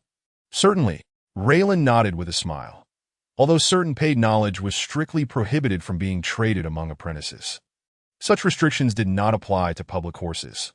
Reilin had specifically inquired and found that advanced apprentices often disregarded such modest earnings, while lower-tier apprentices typically lacked the mastery required for teaching, thus providing Reilin with an advantageous opportunity. However, I need to meditate in the evenings. Let us set our sessions for an hour after dinner, continuing for a week. How does that sound? Reilin proposed. That is perfectly fine. Bill agreed, as that time frame aligned with the duration of paid public courses, yet offered one-on-one tutoring at a fair rate. After dinner, Reilin visited Bill's room to tutor him in anatomy, returning to his own quarters an hour later. Tossing a magic stone in his hand, Reilin nodded. Bill certainly knows how to negotiate. He has already paid the tuition. Placing the black crystal on his bed, Reilin retrieved a black pouch from his waist. Opening it to invert and pour its contents onto the bed point, 4 glistening black magic stones tumbled forth, bouncing slightly. I too am a novice apprentice, having studied for merely half a month. Apart from Bill and a few others, hardly anyone believes in my abilities. Thus far, I have only earned 2 magic stones. Alas, this tutoring is merely a way to scrape by, consuming precious time. Senior Merlin could sell a potion with such ease that it brings him tenfold what I make. Apothecaries are a rare breed among wizards, while becoming one requires substantial investment. The financial rewards post-achievement can be astonishingly swift. It won't be long. I have a feeling that tonight I shall ascend to the rank of a first-tier apprentice. Once I attain that status, I will be able to manipulate the energy particles in the air, effectively resisting the pollution of the academy castle and attempting to concoct basic potions. Excitement sparkled in Reilin's eyes, only to be swiftly tempered as he stored the magic stones on his bed and settled into a meditative position. The room fell into silence, save for the gentle rhythm of Reilin's breath. His chest rose and fell subtly, his expression tranquil, though the movement beneath his eyelids suggested a restless mind. After approximately an hour, several glowing black specks appeared on Reilin's forehead, reminiscent of fireflies. These luminescent points swirled around him for a moment before penetrating his 7 orifices, an act that seemed rather eerie. Oh! As the black specks entered Reilin's body, he shuddered violently, his facial muscles twitching, beads of sweat cascading down before quickly subsiding. After a considerable interval, Reilin opened his eyes. At last, I have ascended to the rank of a first-tier apprentice. I have labored for over half a month. This progress is slightly inferior to the average for a 4th-tier aptitude. Originally, I could have advanced 5 days ago, but I chose to pause and solidify my mental strength. The challenge of this promotion was quite minimal, which is one reason for the delay. The extension of his advancement period was not solely to stabilize his mental fortitude, but also to maintain a low profile. For an ordinary 3rd-tier aptitude, the time to transition to a 1st-tier apprentice after acquiring meditation techniques is approximately 1 month. In contrast, Reilin's half-month timeline reflected 4th-tier performance. He wished to avoid suspicion regarding his aptitude that could lead to numerous examinations. If his chip were discovered, the consequences could be dire, even fatal. After all, the current chip, altered by the fabric of time and space, had merged irrevocably with his soul and could not be separated. As a 1st-tier apprentice, my foundational chip suggests my mental strength is roughly double that of an average adult, and my mental faculties possess a vitality that greatly attracts the energy particles in the air. With a flick of his wrist, a veil of black luminescence enveloped his hand, akin to a layer of cotton, yet imbued with a chilling sensation. I possess the utmost affinity for shadow energy, opting to specialize in shadow particles. A strategy one had previously determined, as for fire and other elemental energy particles, I shall reserve a slight quantity as a catalyst for future spells. Snap! Reilin snapped his fingers, and a faint blue aura erupted around him, accompanied by a layer of steam that dampened his garments. This is akin to having had a shower. Reilin chuckled, and then a vivid crimson glow enveloped him. Under this fiery embrace, wisps of white vapor emanated from his form, evaporating swiftly and rendering the room somewhat hazy. Upon becoming an apprentice wizard, the ability to apply simple energy particles to daily life is truly convenient. Reilin mused, then inquired, "Chip, did you record the entire process just now?" "Ding! Recorded. Please provide a title." "The simple application of water and fire energy particles." "Ding! Renaming completed. Data is being stored." With the chip's assistance, Reilin's mastery of energy particles was undoubtedly among the most exceptional for 1st-tier apprentices. He smiled, prepared to rise, but suddenly felt a dizzying sensation wash over him. I must have overexerted my mental strength. Realizing the cause, Reilin managed a wry smile. The mental faculties of a 1st-tier apprentice are still rather limited to fully utilize energy particles in daily life. One typically requires the capacity of a 3rd-tier apprentice. Pressing his fingers against his temples, he reflected, "Having already meditated, I can only replenish my mental strength through sleep." After hastily tidying his room, Reilin succumbed to a deep slumber. The following morning, he awoke invigorated and made his way to Mentor Gyufate's laboratory. What is this fluctuation?" Gyufate, with his white hair, blinked in surprise, then turned to Reilin as he entered. "Reilin, you've made a breakthrough." "Indeed," Reilin replied, slightly bowing his head. "It has only been a little over 20 days since you began meditating.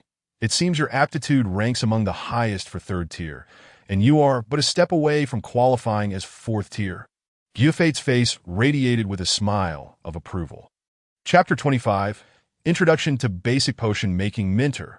I have achieved the rank of 1st-tier apprentice and have also grasped some of the Academy's public courses. Reilin spoke softly. "I am aware.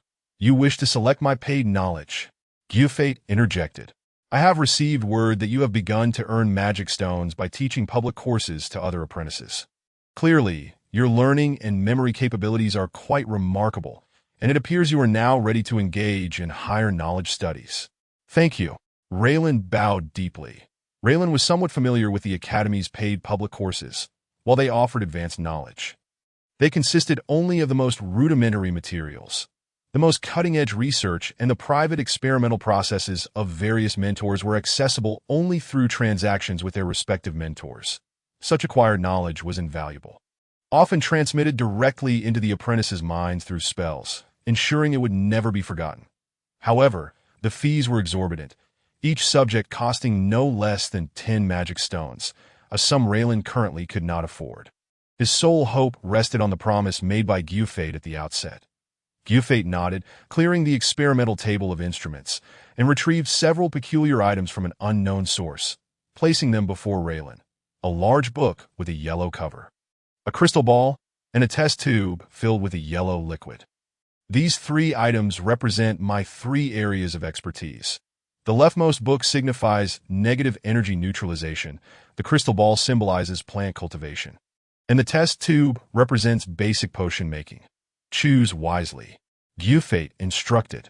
I choose potion making, Reilin declared, for his intent in selecting Gyufate as his mentor was to pursue a career as an apothecary, profiting from potion sales to support his studies. Thus, he naturally gravitated towards this choice. Basic potion making is an advanced course following the foundational public course in potion making. Upon completing both courses, one would theoretically be equipped to begin concocting potions. I anticipated you would select this. A knowing smile spread across Gyufate's middle-aged face. The methods of potion preparation are exceedingly intricate and complex. Even the slightest error can lead to failure. Apothecaries are formed through the accumulation of vast resources. Are you prepared for this undertaking? Yes, mentor. I firmly believe that while effort does not always yield rewards, a lack of effort guarantees no gains. Indeed, a commendable perspective. Such a mindset is essential on the quest for truth. Gyufate nodded, handing the yellow test tube to Reilin. Now it belongs to you. How does one use it? Reilin inquired, gazing at the test tube in his hand. Just drink it. Reilin uncorked the wooden stopper and poured the yellow liquid into his mouth. A foul stench akin to that of a sewer flooded his mouth, echoing within his nostrils. His face flushed crimson, and tears sprang forth as he struggled to swallow the potion. I swear, I have never consumed anything so vile. The odor.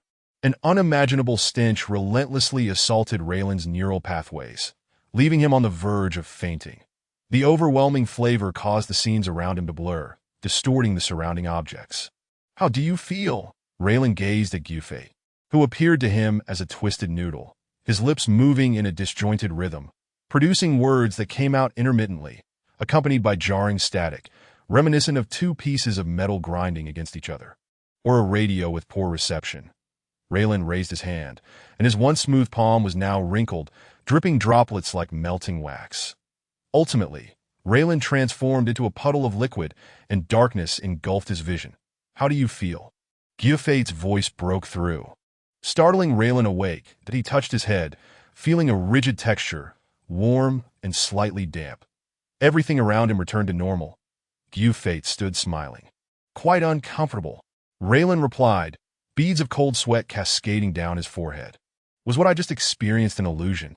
It felt so real. That is a normal phenomenon. For apprentices, a wizard's illusion can feel just as tangible as reality. There have even been cases where apprentices live their entire lives within an illusion, ultimately passing away of old age. Gyufate's voice resonated. The knowledge has been transmitted into your mind. Meditate on it further when you return. At that moment, Reilin realized that his mind seemed to be filled with an array of new information. And on the far right of the text and images, a line of letters materialized. Basic potion making. All set. Your task today is to clean Area 3, and furthermore, all fire ant grass must undergo freezing treatment. Gyufate issued the assignment. Reilin nodded, picked up the tools from the corner of the laboratory, and proceeded to Area 3 to commence the cleaning. Congratulations, Reilin. During a break, BG approached Reilin. It's just luck, Reilin replied with a smile. BG had arrived a year earlier than he did and was now a first-class apprentice.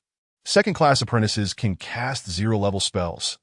Additionally, the will runes are becoming increasingly difficult. I will need at least another year of relentless meditation to have any hope of advancing. Reilin, equipped with a chip, was most aware of his own situation. Meanwhile, Merlin, deeply engrossed in his experiments, lifted his head and forced a smile that resembled a grimace more than anything. Reilin nodded in acknowledgement.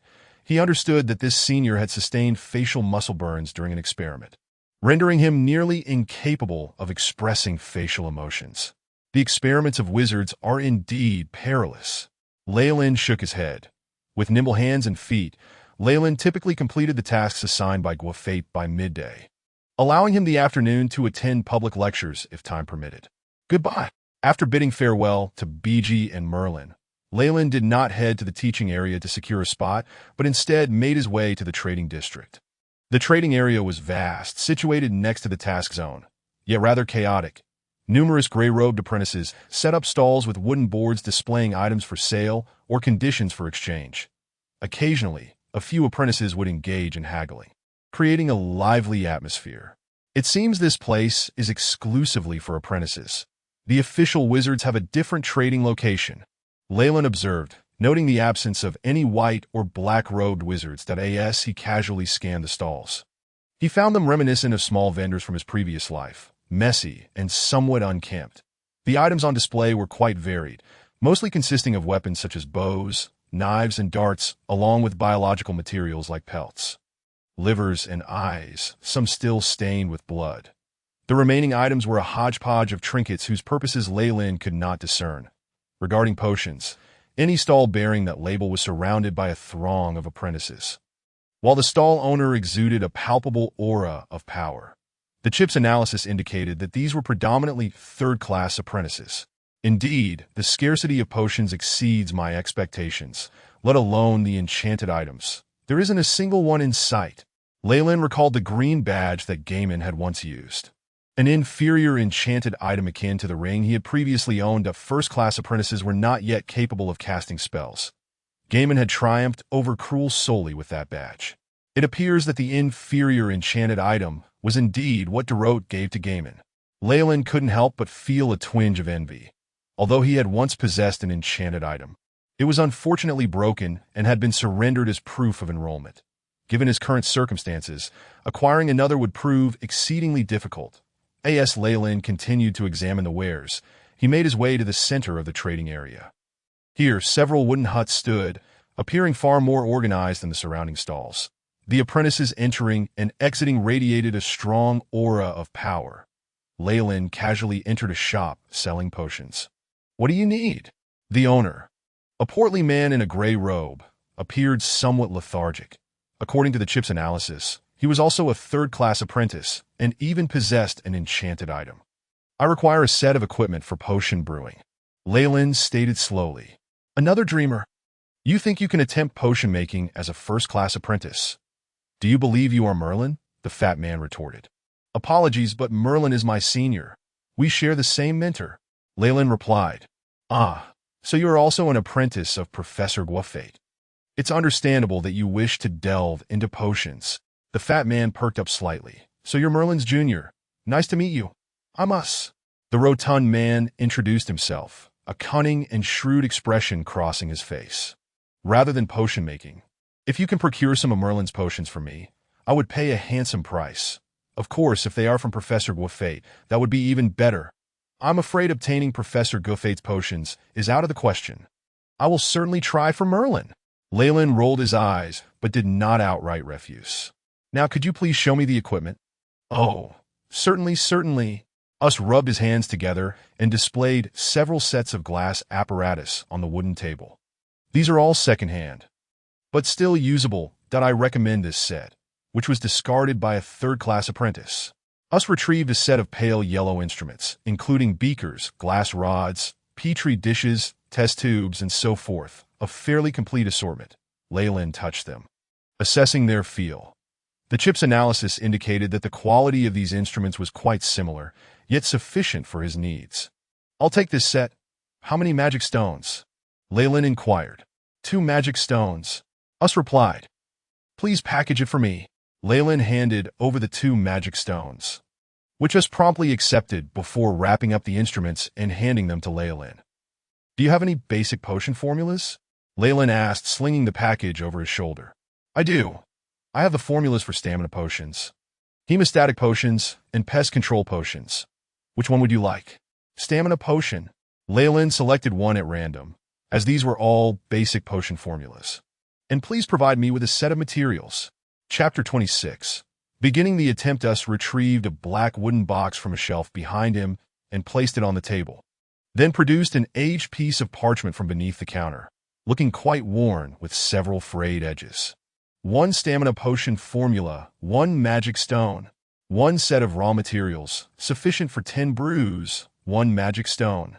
Reilin opened the black box, finding 10 blood-red fruits neatly arranged inside, their surfaces bearing cracks, alongside a green plant root and a vial of black powder.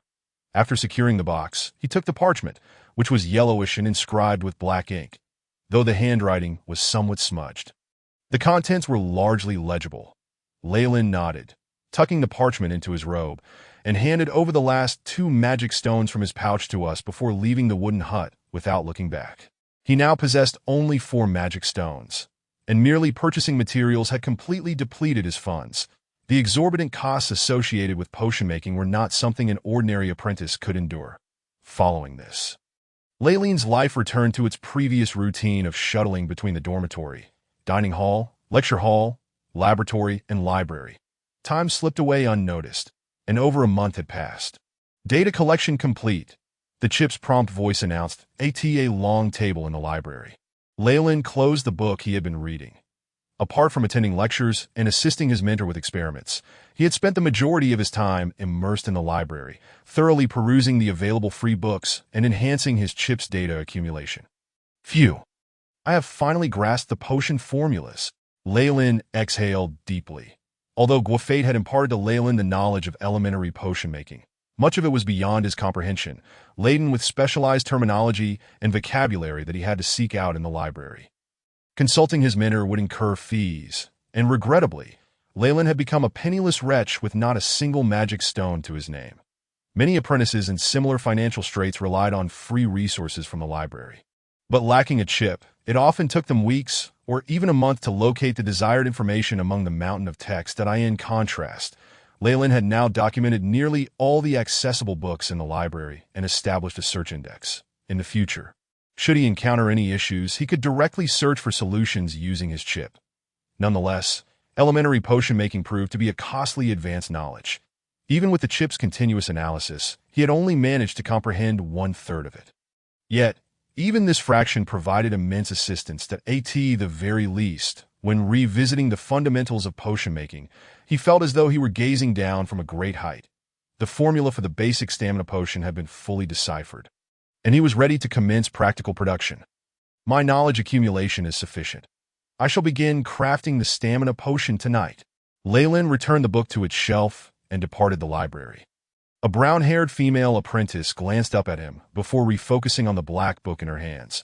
The library was filled with many apprentices, all adhering to the rules and maintaining a serene atmosphere, making it one of Reilin's favorite places. Hi, Reilin! Upon exiting the library, an apprentice greeted him. Reilin looked up.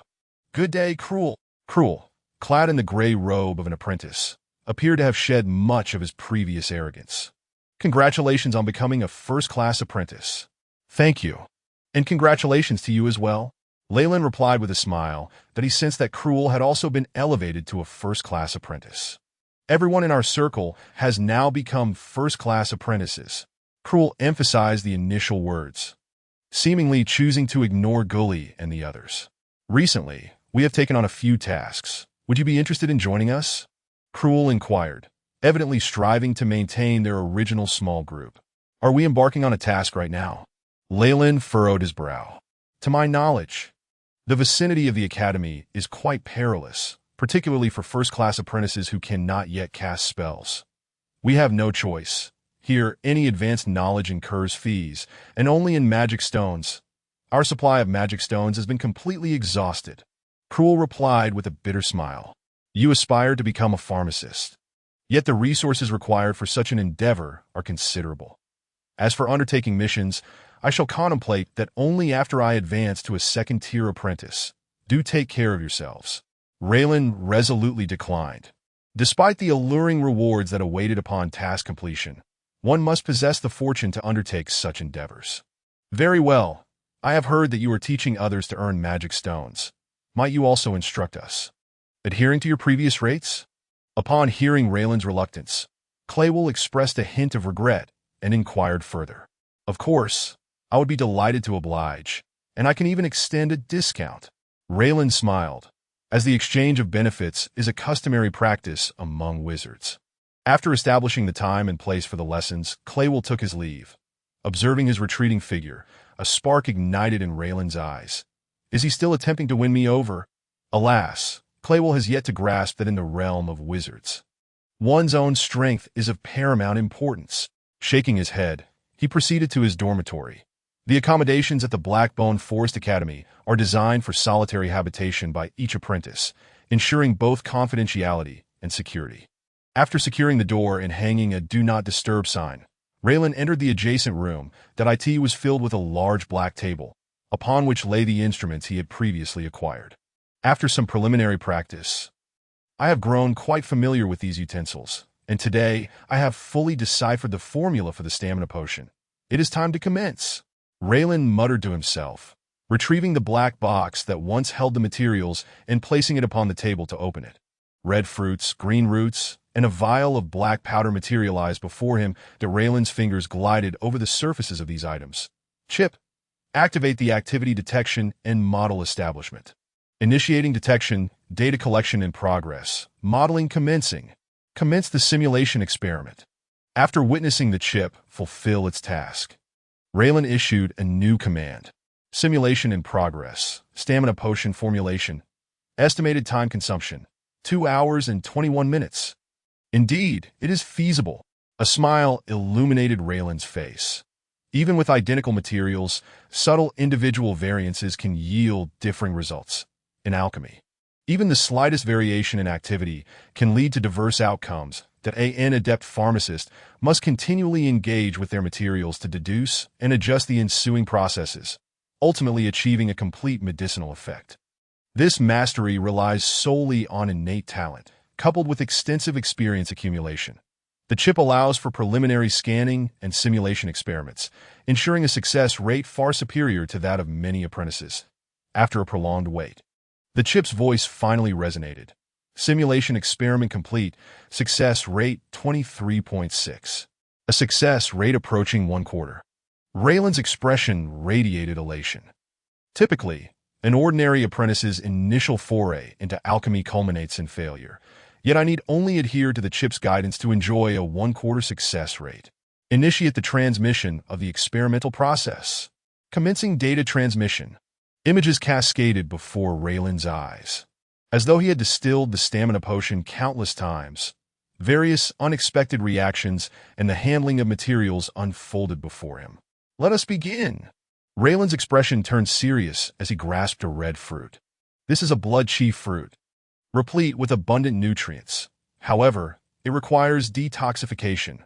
Reilin placed the blood-chi fruit into a white mortar, seizing a pestle to crush it. The red juice erupted forth, releasing an intoxicating aroma. After filtering the crushed blood-chi fruit, Reilin poured the crimson liquid into a beaker. Igniting the black candlestick beneath, a faint blue flame licked the bottom of the beaker. As moments ticked by, the red liquid began to bubble, with specks of black powder swirling within the foam. Reilin inserted a glass stirrer into the beaker and began to mix. Marius. Reilin intoned several syllables that a thread of mental energy extended through the glass stirrer into the now boiling liquid as wisps of black gas ascended. These were the toxins concealed within the blood-chi fruit. This is precisely why only first-tier apprentices are permitted to attempt potion making. Certain techniques can only be executed using energy particles. Once the black vapors dissipated entirely, Reilin transferred the now more vibrant red liquid into a test tube. First step complete. The purity is commendable. Next, the root of the luo fruit. Reilin proceeded to process the remaining blood-chi fruits and luo roots, encountering several failures along the way, ultimately yielding 8 tubes of red liquid and 7 tubes of green jelly-like substances. Now, we arrive at the final blending process. Reilin placed 1 tube of the green jelly into a petri dish, retrieving a glass vial from the black box and sprinkling in some black powder. Upon contact with the green jelly, a vigorous reaction ensued, causing the jelly to expand and emit a muffled sound. Ice! Reilin uttered the incantation in Byron's tongue. White mist materialized around the petri dish, crystallizing into shards of ice that ensnared the green jelly within. Now is the moment. Reilin poured the ice cubes into a nearby beaker, igniting the flames below. Final step. Reilin's eyes widened as he continuously poured the essence from the red test tube into the beaker, his mental energy extending into the concoction. Crack! A sudden sound erupted from the beaker as both the jelly and the red liquid instantaneously darkened, releasing a foul odor. Have I failed? Reilin's expression remained impassive. Chip, analyze the cause. Ding. Analysis in progress. Conclusion. Instability in the primary mental energy fluctuations. The flame temperature exhibited erratic curves. The chip replayed Reilin's previous actions, pinpointing the reason for his failure. Chapter 27. Successful formulation. Reilin swept the remnants of his failure into the trash bin. Taking a deep breath.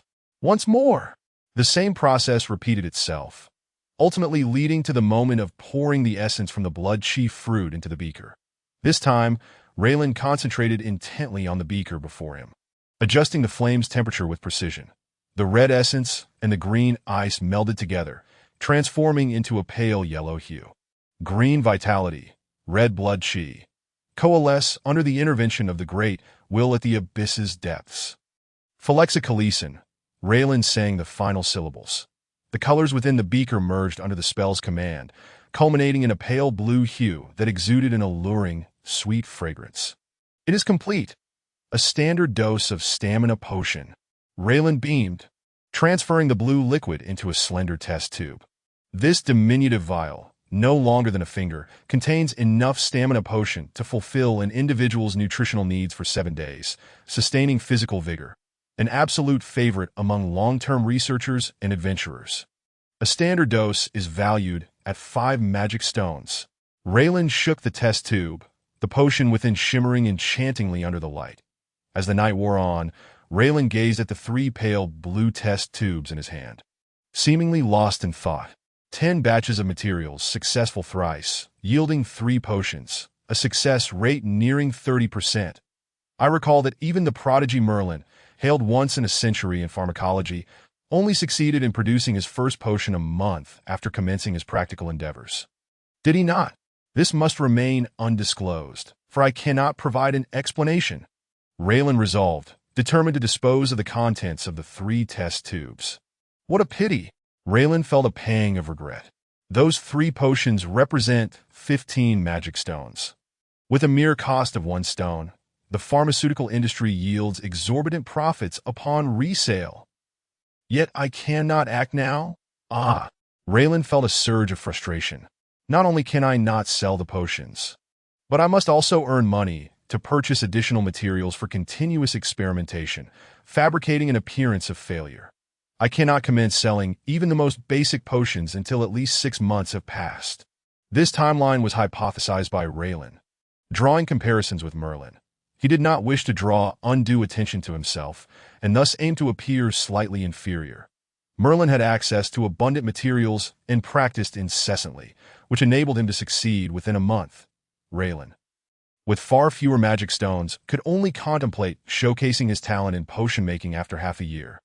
Being a disciple of a pharmacology instructor, it would be reasonable for him to produce potions only after enduring a period of failure, aligning with the pattern of a moderately gifted apprentice.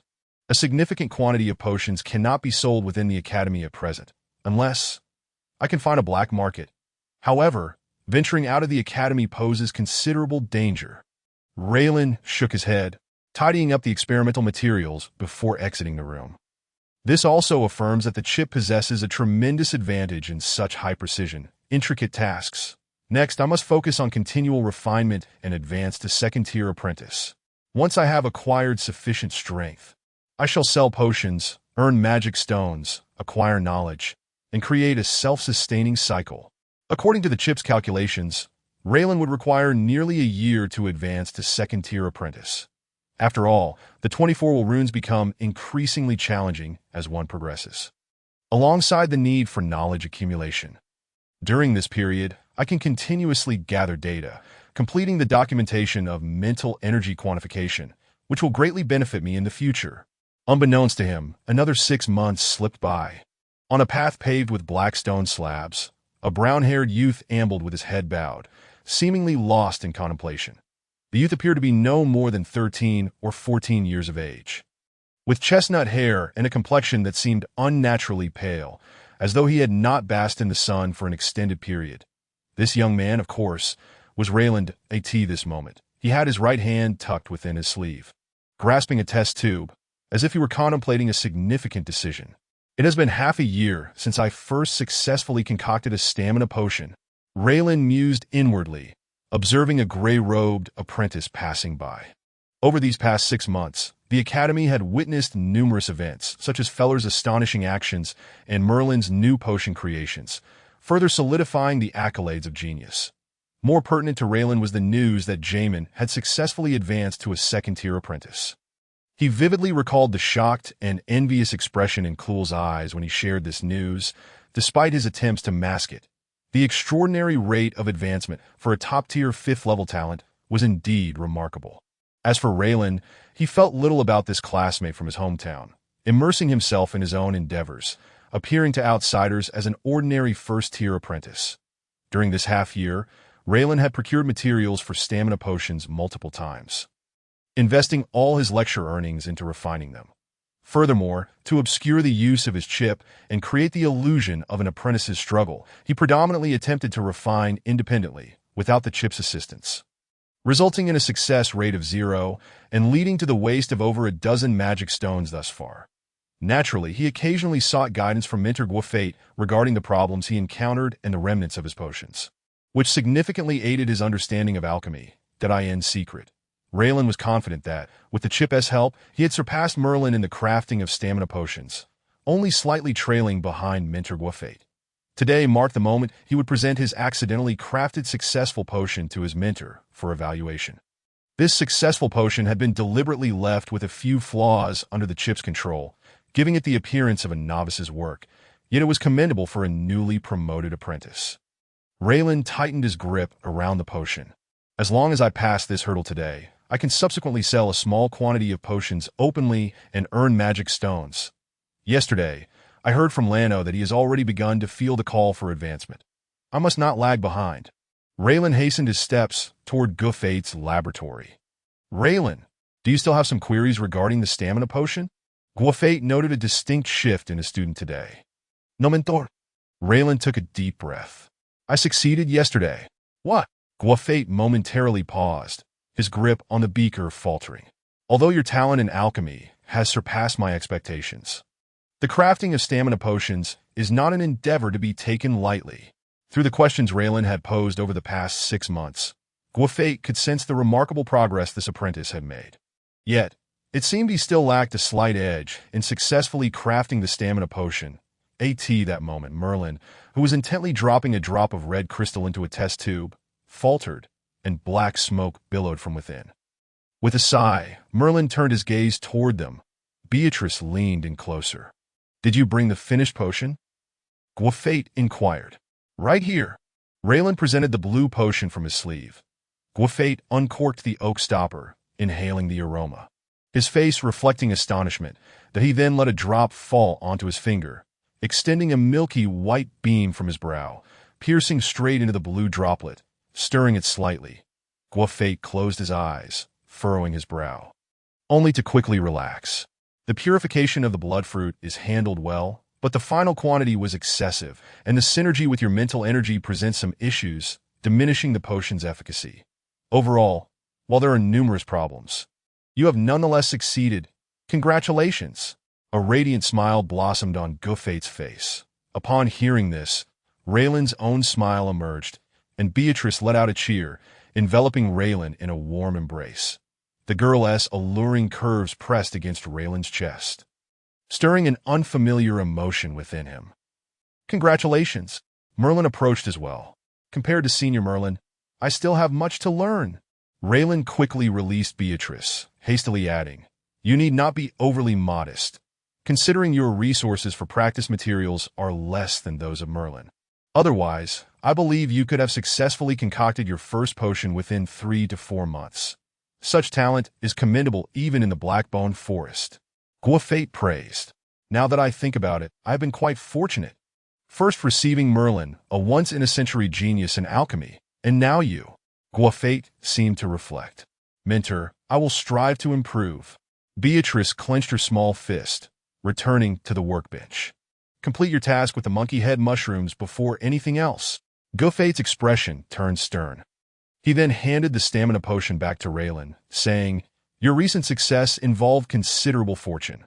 What you must do now is to remember the sensation of success during the process and practice diligently. This potion can also be sold for resources." Guafate reminded him, "Reilin, remember that each potion presents a challenge for an alchemist. Although you can now successfully craft stamina potions, if you were to attempt a hemostatic potion, you might find yourself back at a novice's level. So do not aim too high too quickly. From now on, focus on crafting stamina potions." "I understand," Reilin assured, carefully storing the stamina potion. Once the laboratory was finally quiet, Reilin and Beatrice exited together. "As a celebration for your first success, how about we dine together at the second-floor restaurant?" Beatrice twirled playfully ahead, resembling a lively butterfly. "Certainly. It is my honor to invite a beautiful lady to dinner." Reilin bowed slightly, performing a gentlemanly gesture. Beatrice chuckled. Then suddenly her demeanor shifted. If only he were like you." "What is wrong? Is your senior feller ignoring you again?" Reilin was somewhat aware of the situation. Over the past 6 months, Beatrice had gradually befriended Feller through her persistent efforts, though they remained merely friends. However, Feller was preoccupied with experiments and adventures, surrounded by numerous beautiful girls, showing little interest in Beatrice, and often seemed indifferent. "No. Feller is currently engaged in a crucial experiment, gathering resources. He is very busy." Beatrice lowered her head, kicking a small stone by the roadside. Chapter 28. Sales Wait. Reilin suddenly had a thought. "You haven't given him the resources your family provided, have you? No wonder you're still a first-tier apprentice. Otherwise, with your talent, you should have advanced long ago." Beatrice hailed from a modest wizarding family, small in scale, yet capable of occasionally obtaining resources and magic stones. As the family's hope, she naturally received a portion monthly. Her talent was commendable, having arrived a year earlier than Reilin. By rights, she should have already become a second-tier apprentice, yet now she was still a first-tier, even nearing Reilin's level. "None." Beatrice quickly shook her head. Observing her reaction, Reilin slowly shook his head. "Forget it. I cannot assist you with such matters. But remember to exercise caution," Reilin hinted. "All right, let us head to the second-floor restaurant. I've heard their honey cakes are delightful." Beatrice smiled, clearly wishing to steer the conversation away from that topic. The second-floor restaurant was a special establishment, unlike the complimentary dining hall on the third floor. Services here required payment in magic stones, but the food was far more delectable, featuring rare ingredients that could aid wizards in meditation. That was Reilin's first visit. He ordered 2 honey cakes, a serving of grilled steak, 2 juices, and a portion of unicorn lizard meat, spending a single magic stone, which caused him some distress. "I've heard this lizard meat is specially treated and is highly beneficial for meditation. I shall give it a try today." Reilin sliced a piece of lizard meat and forked it into his mouth. A wave of sweet, savory flavor enveloping his taste buds, causing his eyes to widen in delight. Ding! Beneficial components detected. Effect: slightly increases meditation speed. Note: requires continuous consumption for more than 10 days to achieve significant enhancement. Reilin was left speechless. Such extravagant items. How could I possibly afford them? I suppose I will just savor the flavor. Meanwhile, Beatrice was thoroughly enjoying her honey cake, visibly pleased. After their meal, Reilin bid farewell to Beatrice and made his way to the trading area. His magic stones were already dwindling, and he intended to sell the stamina potion. With Guffate's endorsement, he could now earn magic stones through crafting stamina potions. Navigating through the bustling stalls, Reilin arrived at the USS shop, where he had previously purchased potion materials. Reilin, it's you again. You've spent over a dozen magic stones in these past 6 months. Are you still not disheartened? USS, as plump as ever, greeted him. Alchemy is such a beautiful and enchanting pursuit. I simply cannot part with it. Reilin replied half in jest. However, today, I am not just here to buy materials. He presented the stamina potion to the portly USS. Take a look. This is... USS's mouth fell open. You succeeded? Of course. Reilin beamed. USS inspected the potion further, confirming its authenticity, and his eyes sparkled with excitement. Over 100 attempts. You succeeded in crafting a stamina potion after just over 100 tries. This talent, even if it falls slightly short of Merlin. Since Reilin procured most of his herbs from the rotund vendor, he could swiftly assess Reilin's aptitude. Not at all. It is largely thanks to Mentor Guffate's guidance. Reilin replied with a hint of shyness. Oh, it's Guffate again. Having already acquired Merlin, why does he need to bestow another Reilin upon us? The vendor groaned, clutching his forehead. Have you considered switching mentors? My mentor, Reilin Keys, is also a distinguished professor of potion making. I am certain he would take a liking to you. I'm afraid I have not contemplated such a change. Reilin quickly declined. Regardless of Guffate's relatively favorable treatment towards him, to abruptly switch mentors would surely offend a formal wizard, and he was not keen to take that risk. What a pity, the vendor shook his head, clearly aware that this hope was slim. Very well. For this stamina potion, I can offer you 4 magic stones. What do you say? He inquired. Although the market price for stamina potions was 5 magic stones. Considering the shop's profit margin, for magic stones was a fair offer. That sounds equitable. Let us exchange all the magic stones for materials to craft stamina potions. Excellent. Should you wish to sell potions in the future, I shall acquire everything at 4 magic stones each. A glint of excitement sparkled in USS's small eyes. That an apprentice with a talent slightly inferior to Merlin's was akin to an untapped magic stone mine. If he could secure this relationship now, it would signify a steady stream of profit in the future. Of course, hereas to a fruitful collaboration. Reilin and USS shook hands, securing 4 black wooden boxes before exiting the cabin. Look, fresh lynx eye orbs, a splendid aid for meditation, refined cross swords and military crossbows, shipped all the way from the deep blue empire. Flamingo feathers, utterly precious experimental materials, only 5 magic stones. The clamorous cries of various apprentices echoed around, and Reilin spotted a cloaked apprentice brandishing an enormous multicolored feather, incessantly shouting to attract the crowd's attention. Chip, scan the feather. Ding, comparing with database. Similarity. Groundbird tail feather 83, domestic peacock 64, sharp-beaked crane 34. Reilin gazed at the still, shouting apprentice, speechless. While flamingo feathers were indeed precious, the 3 types of feathers identified by the chip were of such low value that no apprentice would bother to pick them up if they fell to the ground, clearly indicating that the vendor was attempting to deceive. Such scenarios were common in markets. Although the wares at street stalls were relatively cheap, the prevalence of counterfeits was significant. Reilin typically preferred to procure materials from the central cabin. Moreover, the apprentice wizards were quite astute. The odds of finding quality items at a street stall were akin to stumbling upon a wizard's relic during an expedition. Shaking his head, Reilin departed the trading area. 3 days passed, and within the dormitory, Reilin contemplated the neatly arranged 16 light blue potions on his desk. His success rate in crafting stamina potions was nearing Guffate's, approaching 40%, yet selling them all would be tantamount to courting disaster. Currently, I can only maintain a modest profit. I must keep 2 potions aside. The rest must be concealed. Sighing, Reilin stowed 2 potions in his waist pouch, while the remaining 14 were hidden in the secret compartment beneath his bed. Mass selling within the academy is not feasible. I must seek opportunities outside. Ideally a black market, where prices are rumored to be higher. The outside world is perilous. I need to at least become a second-tier apprentice before I can cautiously venture forth. Next, I can utilize the earnings from potions to purchase advanced knowledge from Mentor Guafate, accelerating my ascent to second-tier apprentice. Once I attain second-tier status, I can attempt to cast spells, take on tasks outside, and see if I can uncover new avenues. Reilin pondered, then inquired, Chip, display my current profile. Ding! Reilin Farrell, first-tier apprentice, strength, 2.1, agility, 2.3, constitution, 2.5, mental power, estimated to be 2.5 times that of an average human. Status, healthy. After so long meditating, my constitution has improved the most, with some gains in strength and agility.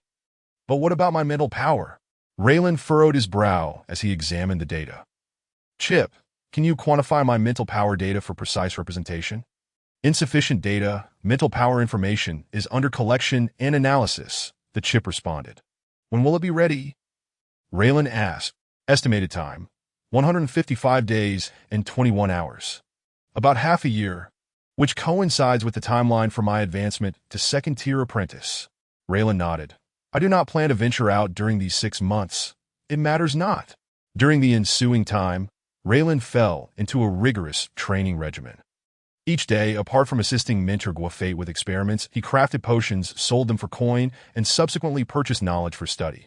Besides concocting stamina potions, he also acquired formulas for hemostatic potions, basic detoxification potions, and began attempting to create potions in other domains.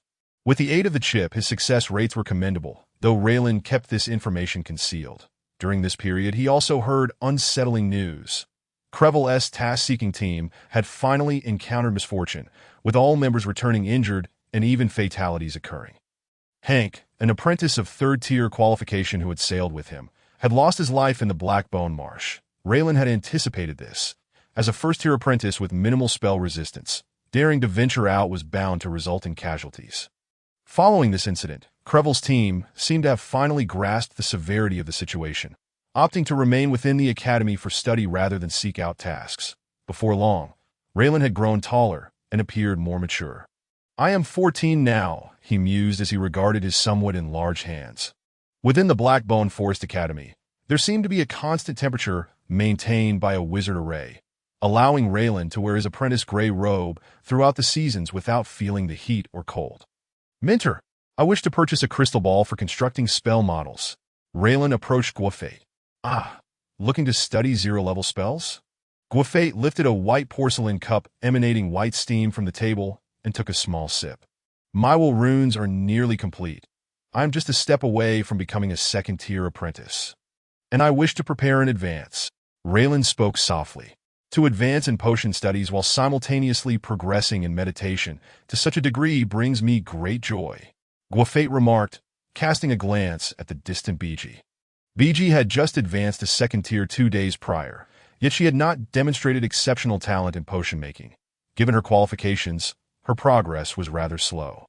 The Academy prices the foundational spell model construction at 30 magic stones. But I can offer it to you for 20 magic stones. While I could impart this knowledge to you for free, I wish for you to understand that effort yields reward. Guafate smiled, showcasing the privileges of a mentor who could offer apprentices discounts or even free teachings, depending on their disposition. Clearly, Guafate held a favorable opinion of Reilin. Of course, I have always remembered my teacher's teachings. Reilin promptly nodded, unfastening the black leather pouch from his waist and pouring out 20 magic stones. 20 black crystals scattered across the table, emitting a dim glow. Excellent. This is a crystal ball containing the records for constructing foundational spell models. You may take it home to study. But be sure to only begin practical attempts after your advancement. Guafate retrieved a fist-sized crystal ball from a nearby shelf, within which golden characters seemed to ripple, and handed it to Reilin. Reilin bent to accept it, carefully placing it away. This type of crystal ball serves as a knowledge recording tool for wizards, capable of retaining more information than parchment, yet it is one-time use. Once a person has viewed it, the writing gradually fades, thus commanding a high price. Late at night, within the dormitory, Reilin sat on his bed, setting the crystal ball aside. Wizards refer to spells usable by apprentices as zero-level spells, distinguishing them from those employed by formal wizards. Whether second-tier or third-tier apprentices, the spells at their disposal can only be 0 level. Should one manage to cast a first-level spell without harm, it often signifies their transition into a formal wizard. The principle of spell modeling lies in forming a mental model of mental power within one's mind, subsequently utilizing the properties of mental power to attract external energy particles and effectuate complex transformations, thereby forming a spell. In simpler terms, mental power serves as the initiator, while the spell model acts as the additive. The initiator remains constant, but under the influence of different additives, various energy particles can be attracted, culminating in distinct spells. Reilin mused, storing the crystal ball. Constructing spell models is a laborious endeavor, and any failure may damage one's mental power, requiring at least half a month for recovery. This is a threshold even 5th-tier qualifications cannot surpass. However, with the chip's assistance, I can minimize the failure rate to the least.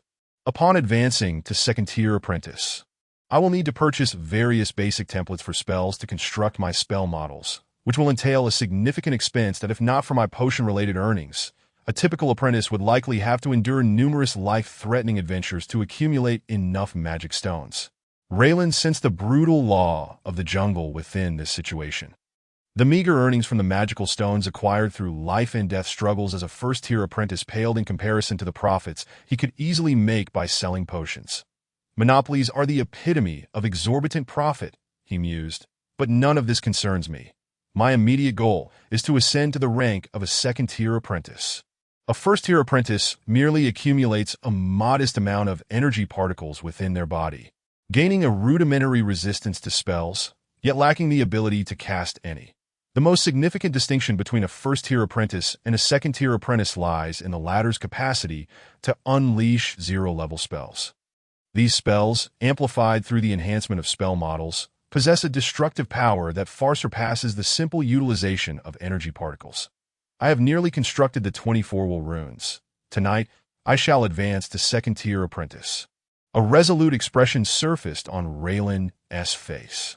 As night fell, Reilin opened his eyes in the dormitory. I've finally become a 2nd-tier apprentice. I can feel that the energy particles within me have multiplied several times compared to my first-tier days. Just then, a notification chimed in. Ding! The mental power database has been organized. Would you like to proceed with the data conversion of mental power? It seems to have been completed 2 days ahead of schedule. What could be the reason? The host's mental power has strengthened, causing an unknown effect on the chip, resulting in accelerated processing speed. A luminous interface appeared, displaying a myriad of complex curves and numbers, indicating that the enhancement of the chip's computational ability had occurred last night. It appears the chip underwent a qualitative change during its traversal through time and space, becoming intertwined with my soul. The increase in mental power signifies a strengthening of the soul, which indirectly affects the chip. Reilin speculated, pondering the enigmatic nature of the soul. Although the Blackbone Forest claimed to be at the forefront in this domain, it had merely scratched the surface of understanding the patterns and experiences of spiritual activities, and such information was exclusively accessible to formal wizards, a distant realm for Reilin. The chip's ability to complete the data conversion ahead of time is indeed a fortuitous development. Let me access my current data. Reilin Farrell, 2nd-tier apprentice, strength, 2.2 agility, 2.4 constitution, 2.7 spirit, 4.1 status, healthy. The chip projected a 3-dimensional representation of Reilin, labeling the data clearly. Finally, my mental power can be quantified. This equates to nearly 4 individuals' total mental capacity. Doesn't it? Reilin mused, gazing at the image. Chip, investigate the reasons behind the slow growth of various data after my promotion to 2nd-tier apprentice. Task established. Scanning in progress. Reason detected. Resistance has developed within the host's body. The chip's voice resonated. As expected, enhancing bodily attributes through radiative methods has its limitations.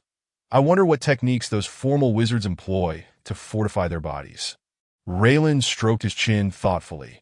Between the teaching zone and the trading zone, there existed a small, exclusive area for the Academy's high-end sales. While the items that were legitimate, They were also exorbitantly priced, and the service was rather unfriendly, making it a rather desolate spot. Reilin approached a counter where a stern old woman sat behind a transparent barrier. Her expression cold, as if Reilin owed her a significant debt of magical stones. Apologies for the interruption. Reilin bowed slightly, that he sensed the presence of a third-tier apprentice emanating from the old woman. Chip, scan her. What do you want? The old woman's voice emerged, dark and icy, evoking an unsettling sensation akin to smooth, cold scales, easily inducing goosebumps. Ding. Name. Unknown. Strength. 2.0. Agility. 2.1. Constitution. 3.5. Spirit. 7.6. Evaluation. Third-tier apprentice. Dangerous. The chip's information flashed before Reilin's eyes.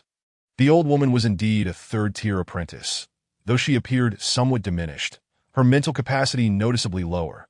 Nonetheless, she would not require much effort to deal with Reilin. The chip is now capable of detecting the combat prowess of apprentice-level beings.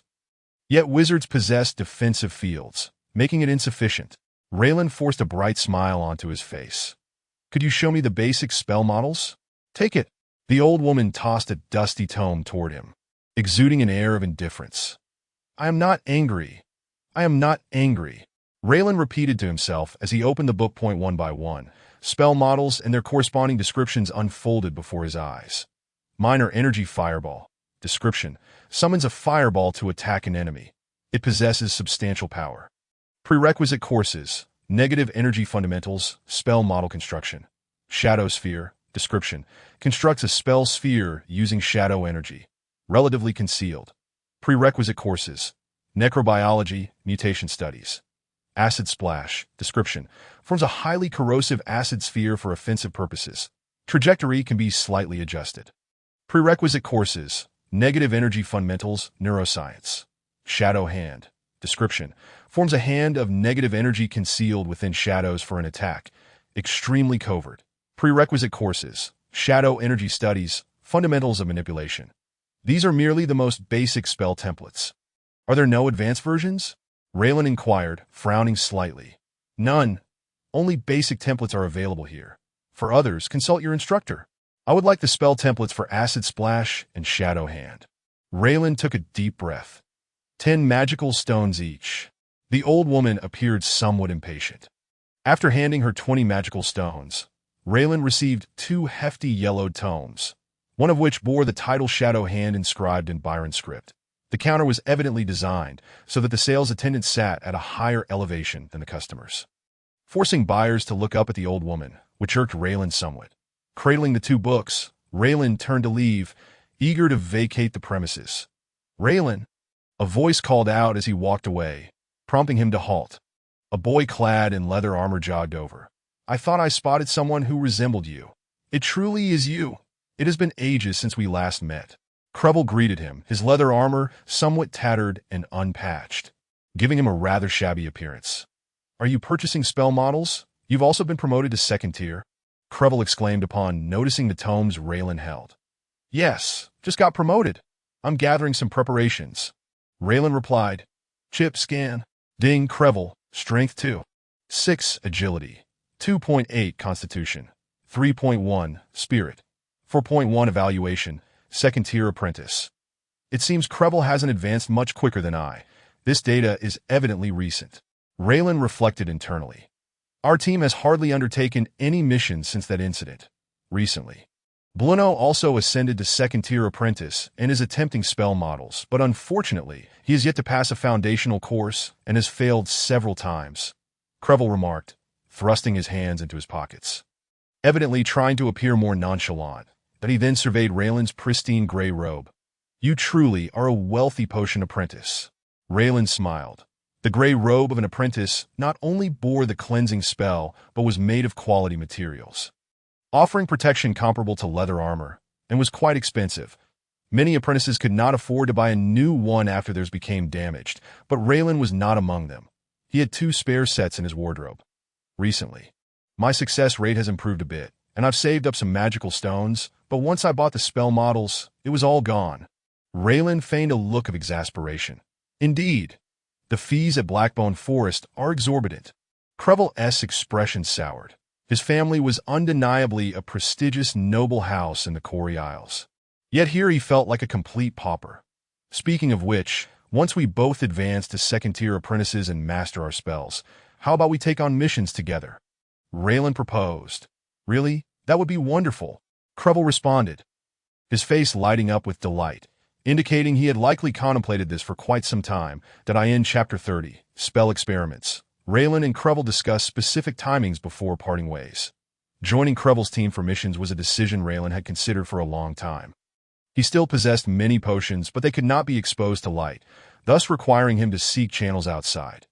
Moreover, learning spells necessitated transforming that knowledge into practical combat experience, which required a continual process of fighting. From this perspective, Krevel's team had an average strength akin to his own, and since they hailed from the same locale, they were familiar with one another, making them preferable to other unfamiliar teams. Additionally, Krevel had accumulated considerable experience through his trials and tribulations, making him a relatively seasoned companion, which reassured Reilin. Next, once I master the spell models, I can join Krevel's team for missions, first to gain experience, and then attempt to venture out alone to seek channels. Upon returning to his dormitory, Reilin first picked up the spell book for Shadow Hand. The yellow tome's cover was sturdy, resembling cowhide, textured with patterns, and radiated a chilling sensation as it passed through Reilin's fingers that a metallic chain clasp bound the book securely, connected to a button-like apparatus at the back.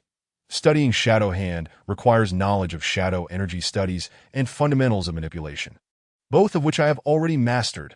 Reilin had continuously gathered advanced knowledge of the shadow arts through potion sales, now possessing a wealth of information surpassing that of apprentices with shadow arts mentors.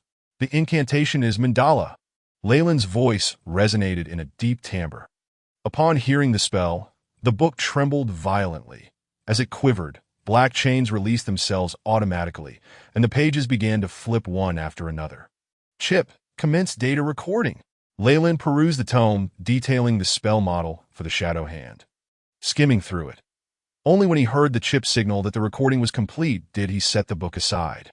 The construction of spell models forms the foundation upon which wizards cast their spells.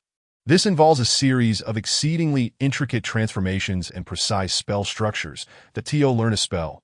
A minimum of 3 months is required. Reilin sighed, realizing the daunting challenge of mastering spells as a wizard. Without the chip, he would have to rely on relentless practice and endure countless failures to grasp even a single spell. Data recording complete. Commencing analysis. The chip's voice chimed in. How long will it take? Estimated time, 106 hours and 32 minutes. 106 hours and 32 minutes. That translates to about 4 to 5 days. Quite swift indeed. Reilin nodded. Rising to his feet, he carefully stowed the 2 spellbooks and brushed off his attire, and he made his way to a nearby room. Originally designated as a meeting space for apprentices or other purposes, but which Reilin had repurposed into a modest alchemical laboratory. Though somewhat perilous, he felt assured of safety with the chip in hand. In just a few months, I'll be tasked with a mission. It would be prudent to prepare some potions to guard against unforeseen circumstances. Reilin ignited a candle and began his potion-making endeavors. The educational system at the Blackbone Forest Academy was notably lenient to Reilin. It resembled the ancient master-apprentice model of teaching.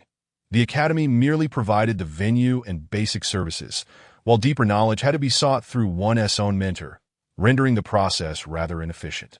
Furthermore, there were no mandatory tasks each year. As long as one could pay tuition and avoided a poor teacher, one could languish here for 5 years. Naturally, with the absence of obligations came a reduction in privileges.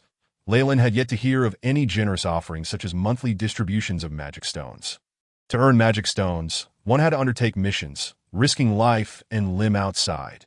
In the wizarding world, the principle of fair trade and exchange was paramount. In the following weeks, Reilin monitored the progress of the spell model analysis while procuring essential supplies such as clean water and provisions to prepare for the forthcoming mission.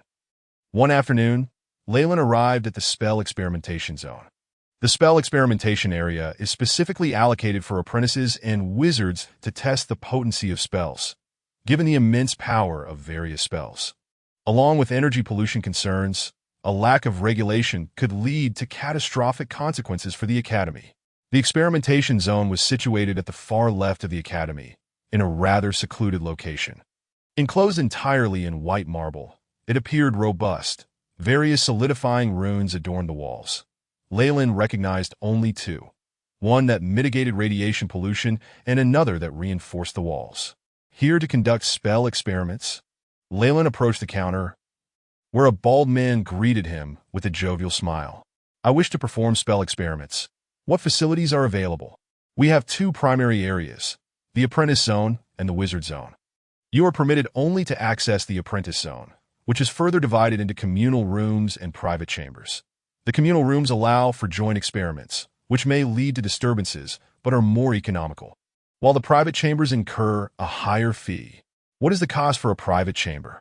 Reilin inquired. The bald man's eyes lit up, evidently recognizing a lucrative client. 3 hours for one magic stone.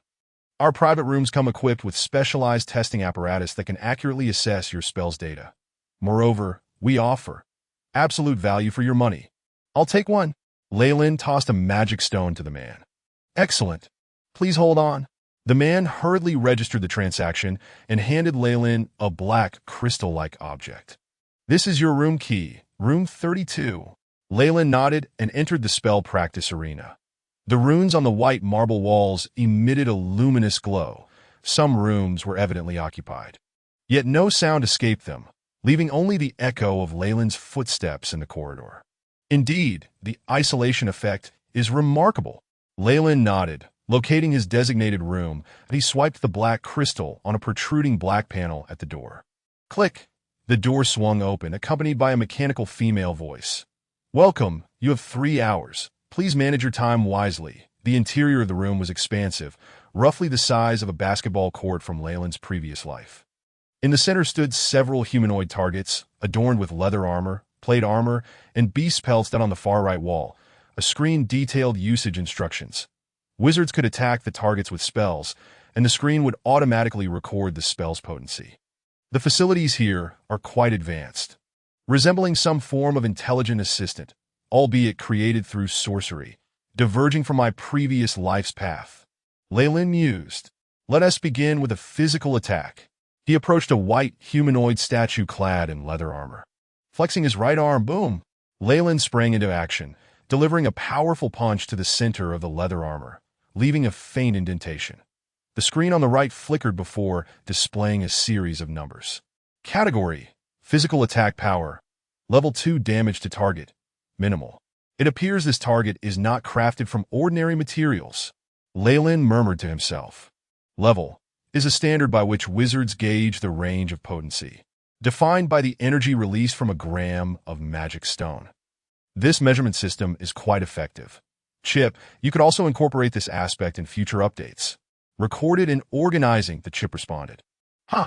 Reilin unsheathed the cross sword at his waist and swung it down forcefully, generating a gust of wind. Clang! A gash opened in the leather armor, revealing a white cut beneath. Category: Physical Attack Power. Level 3 Damage to Target. Minor. Observing the screen, Reilin nodded. A full force strike with my cross sword only inflicted this amount of damage. It seems I can safely utilize spells. Chip, transfer both spell models to me. Through the course of his diligent research, the chip had completely analyzed the two spells, and by transmitting the relevant memories to Reilin's mental storage, he would instantaneously master these two level 0 spells. Ding, transmitting. As the chip's mechanical voice resonated, Reilin felt an influx of memories related to the casting steps of the two spells. Each step is familiar to him, as if he had practiced it thousands of times before. Convert the two level 0 spells into data. Acid Splash. Level 0 spell casting time. 3 seconds casting range. 7 meters consumption. 2 points of mental power. 2 points of magic power. Shadow Hand. Level 0 spell casting time. For seconds casting range. 10 meters consumption. 2 points of mental power. 2 points of magic power. Magic power represents the reservoir of energy particles within one's body, with the maximum limit determined by one's mental power threshold. Casting spells requires not only the invocation of one's mental power, but also the consumption of magic power. Reilin suppressed his excitement. Chip, Meticulously document my casting process. Pandora, Grey Gorn.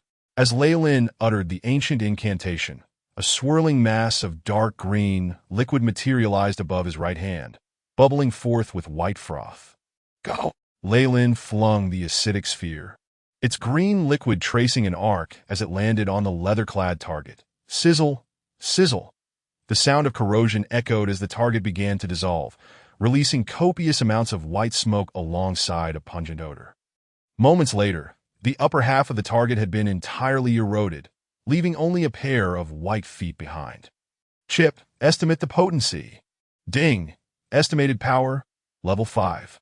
Reilin glanced at the right screen. The text displayed a flurry of changes as new records emerged. Category, spell corrosive attack power. Level 5 damage to target, severe. It appears the values estimated by the chip and the screen are consistent. Henceforth, there is no need to come here. I can rely on the chip to gauge spell strength. Reilin nodded and proceeded to attempt another spell. Shadow Hand. As Reilin recited the incantation, a black hand emerged from the shadow of another armored figure, grasping the target's throat. With a crunch, the target's head fell to the ground. Category, energy attack power. Level 4 damage to target, severe. Chapter 31. Patrol mission, gazing at the screen's evaluation. Reilin began to compare the merits of the two spells.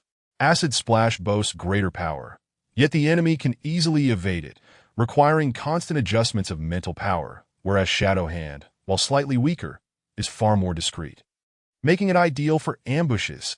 Both spells were meticulously selected, aligning perfectly with my affinity for dark energy and requiring no casting materials, thus offering convenience. A sudden spark of inspiration struck Reilin. Chip, is it possible to optimize the models of these two spells? Ding! Affirmative. This optimization will consume 19 points of mental power. Shall I proceed? Certainly not. I have no desire to deplete my mental power so drastically. Why must it require so much? Reilin's expression soured slightly. To optimize Acid Splash, a mental power of 9 points is required, supplemented by advanced knowledge. The Compendium of Spells by Foul, Principles of Projectile Motion. To optimize Shadow Hand, a mental power of 10 points is required, supplemented by advanced knowledge. A detailed explanation of transmutation spells, analysis of shadow energy. Well, it seems there is no hope for me lately. Reilin shut down the screen. Moreover, each spell consumes 2 points of mental power. I can hardly sustain a few. Chip, display my current status and generate detailed data. Reilin Farrell, 2nd rank apprentice. Strength, 2.2 agility, 2.4 constitution, 2.7 mental power, 0.1, 4.1. Mana, 0.4. Mana is synchronized with mental power. Status, healthy skills, cross swordsmanship. Potion making sorcery, Acid Splash. 0 level spell casting time, 3 seconds casting range, 7 meters consumption. Mental power 2 points, mana 2 points power. 5 degrees Shadow Hand. 0 level spell casting time, 4 seconds casting range, 10 meters consumption. Mental power 2 points, mana 2 points power. 4 degrees, as Reilin commanded. A 3-dimensional hologram of himself materialized before his eyes, displaying all his pertinent information. This is much clearer. The 2 spells I cast previously drained both my mental power and mana. No wonder I feel a bit dizzy now. Reilin rubbed his aching temples. With the limitations of mental power and mana, learning new spells is unrealistic. All that's left is to prepare more potions. If only I had a magical item, my strength would undoubtedly increase significantly. Academy, mission area. Here gathered a diverse array of apprentices, most with grim expressions, bearing the marks of bloodshed and battle. Occasionally, a few gray-robed apprentices radiating intense magical fluctuations bore giant monsters past, evoking envious glances that at the center of the mission area stood a black stone wall, densely inscribed with tasks. The green glowing text shimmered eerily against the dark rock. Among the multitude of tasks, some bore a blood-red hue, imparting a sense of foreboding. The most dangerous missions offered the richest rewards.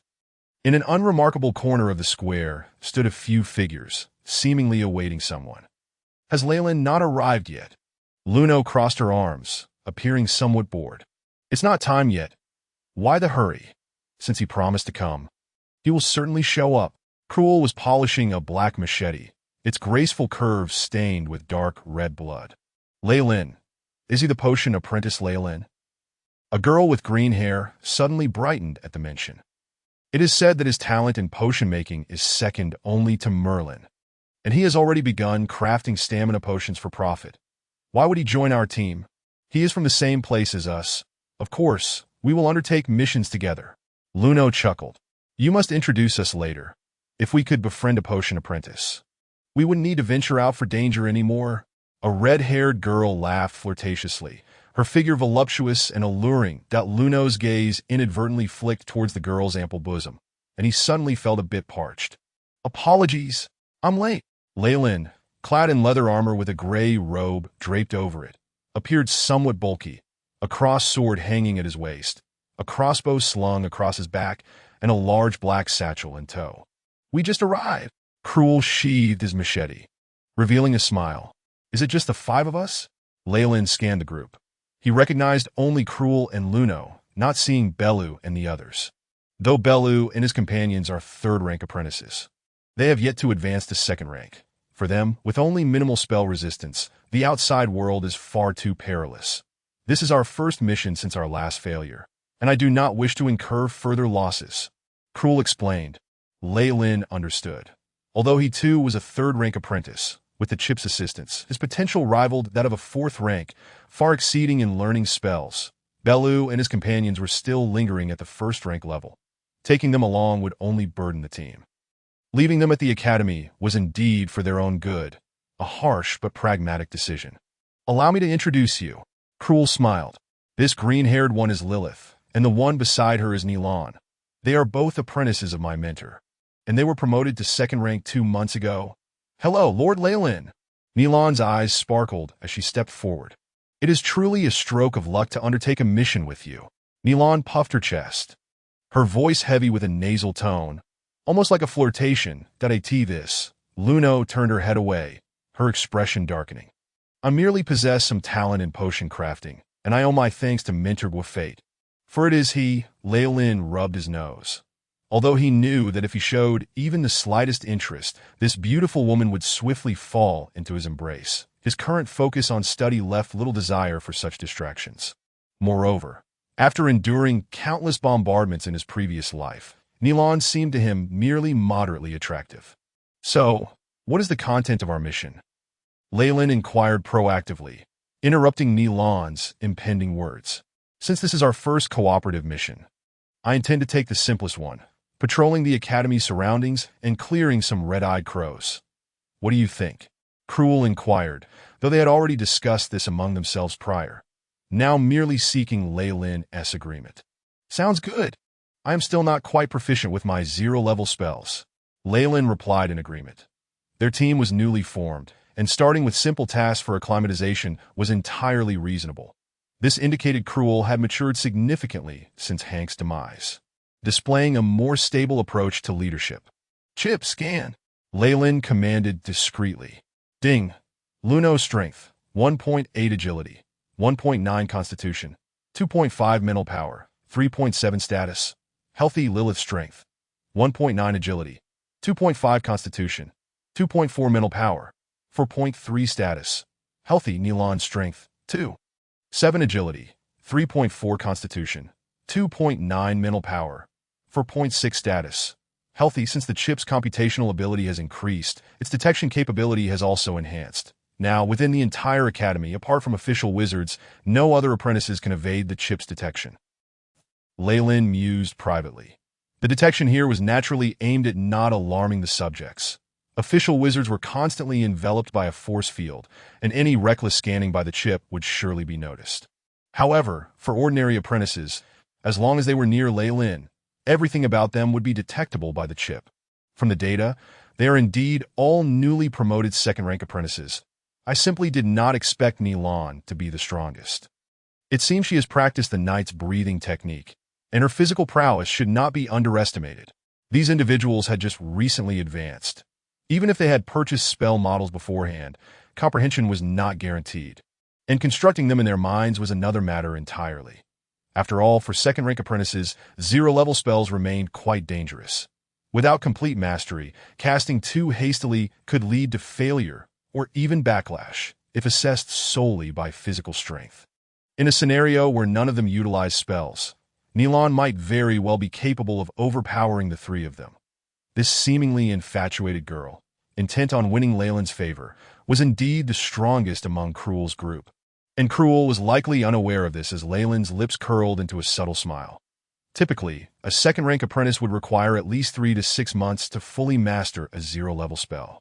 But for him, once the chip completely analyzed the spell model and implanted it into his memory, he could learn it instantaneously. The power of any zero-level spell was beyond what a knight could withstand. Perhaps a great knight might have a slim chance. Clearly, Reilin's data still reflected a knight's caliber, and even with mastery of secret arts, Reilin felt no fear. During Reilin's assessment, Cruel had already rushed to the counter to accept a patrol mission. After a brief discussion, the group exited the academy. The blinding sunlight struck down, prompting Reilin to squint. It seems I've been underground for over a year. Emerging now feels akin to a millennia-old corpse, just unearthed. Reilin shielded his eyes from the sun. Observing his pallid hand, having spent years underground with little exposure to sunlight, his complexion now resembled that of a patient suffering from severe blood loss. A sickly pale hue that, of course, the students of the Blackbone Forest Academy all shared this issue to some extent. Ultimately, as long as their strength increased, and they radiated mental power throughout their bodies, boosting their constitution by a point or two would be entirely feasible. Thus they had no need to sunbathe daily. Let us go. Cruel took the lead. Reilin glanced back at the massive tomb and the 2 guardian statues flanking the entrance before turning to follow the group. The area we need to patrol is located in the southwest section of the academy. There's been an uptick in red-eyed crows recently, and we need to clear them out, along with some other creatures that, of course. All materials obtained will be ours, and each person will also receive 3 magic stones as a reward. The 5 of them stepped out of the tomb, and Cruel found a spot to gather them in a circle, extracting a large map from his satchel that on the pale yellow parchment. The cemetery housing the Blackbone Forest Academy is situated at its center, occupying approximately 1/10 of the area. Surrounding it are several simple pathways, marked with black ink bearing names, while areas deemed perilous are specifically denoted with red characters indicating danger symbols. Chapter 32. The Red-Eyed Raven, Red-Eyed Raven? We encountered one when we first arrived, easily dispatched by Mentor Dorothea, using what appeared to be a spell related to corrosive acid. Reilin mused, stroking his chin as he recalled the scene from when he first entered the academy. Let us hasten to that location and commence our patrol. This task requires us to collect the right claws of 10 red-eyed ravens as proof of our completion. Do any of you have questions? Krevel inquired last, exuding a leadership aura. Noticing Reilin and the others shaking their heads, he continued, since we are now comrades, let us not conceal our strengths from one another. Please share your approximate capabilities for everyone's understanding. I shall go first. Krevel, knight-level physical prowess, proficient in secret arts, and I can cast 1 0-level spell. Krevel, I didn't expect you to have learned a spell. It seems you are ahead of me. Reilin, knight-level physical prowess, adept in secret arts, and I'm still learning the 0-level spell, fatigue grip, but I cannot use it yet. Reilin glanced at Krevel, somewhat astonished. Lilith, I have undergone knight training as well. My instructor said I excel at throwing darts, but I am currently unable to cast spells. Lilith spoke shyly. Bluno, a preparatory knight, does not know any spells, but I am quite skilled with the bow. To his surprise, both Krevel and Reilin had already begun learning spells, causing Bluno to blush. He then patted the wooden bow slung across his back. Do not worry. I shall not be a burden to you. Reilin, preparatory knight, currently proficient in 1 spell. Reilin rubbed his nose. Even you have mastered a spell? Oh, my apologies. Bluno seemed dazed. Having arrived with Reilin, he was aware that Reilin's aptitude was only 3rd tier, and he was astonished that Reilin's strength had already begun to surpass his own 4th tier abilities. Not at all. Reilin shook his head, indicating his lack of concern, that in truth, as long as resources were adequate. Bluno's meditation speed far exceeded his own, yet Bluno lacked the abundance of mana stones to exchange for knowledge and rare resources, gradually falling behind. truly deserving of the title Lord Reilin. Do you know what people outside say about you? Nilon's eyes sparkled with admiration. Oh, I would be keen to hear others' opinions. A rare talent in pharmacology, seen once in 50 years. If you did not already have a mentor, the other professors in pharmacology would undoubtedly vie to have you as their prized disciple. Nilon cleared his throat, his eyes alight with excitement, observing Nilon's fervent gaze, along with the expressions of Lilith and Bluno. Reilin could only smile wryly to expedite his alchemical endeavors. He had to disguise himself as a remarkably gifted apprentice. Fortunately, with Senior Merlin shielding him from the limelight, otherwise, he would have garnered even more attention. By the way, Reilin, the potions you sell must suffice for resource exchange, so why venture out? Bluno asked softly. Well, staying within the academy has grown somewhat tedious, and I have just learned a spell that I need to practice. Reilin's primary objective remained accumulation of experience, preparing for future independent ventures to seek black market channels, though he could not divulge this. Enough of idle chatter. Our destination, while not excessively distant, is fraught with obstacles along the way. If we do not act soon, night will fall.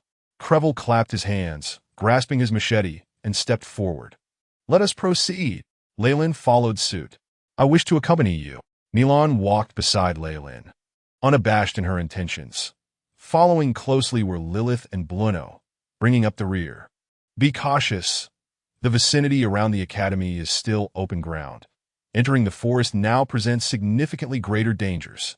Crevel warned as they walked.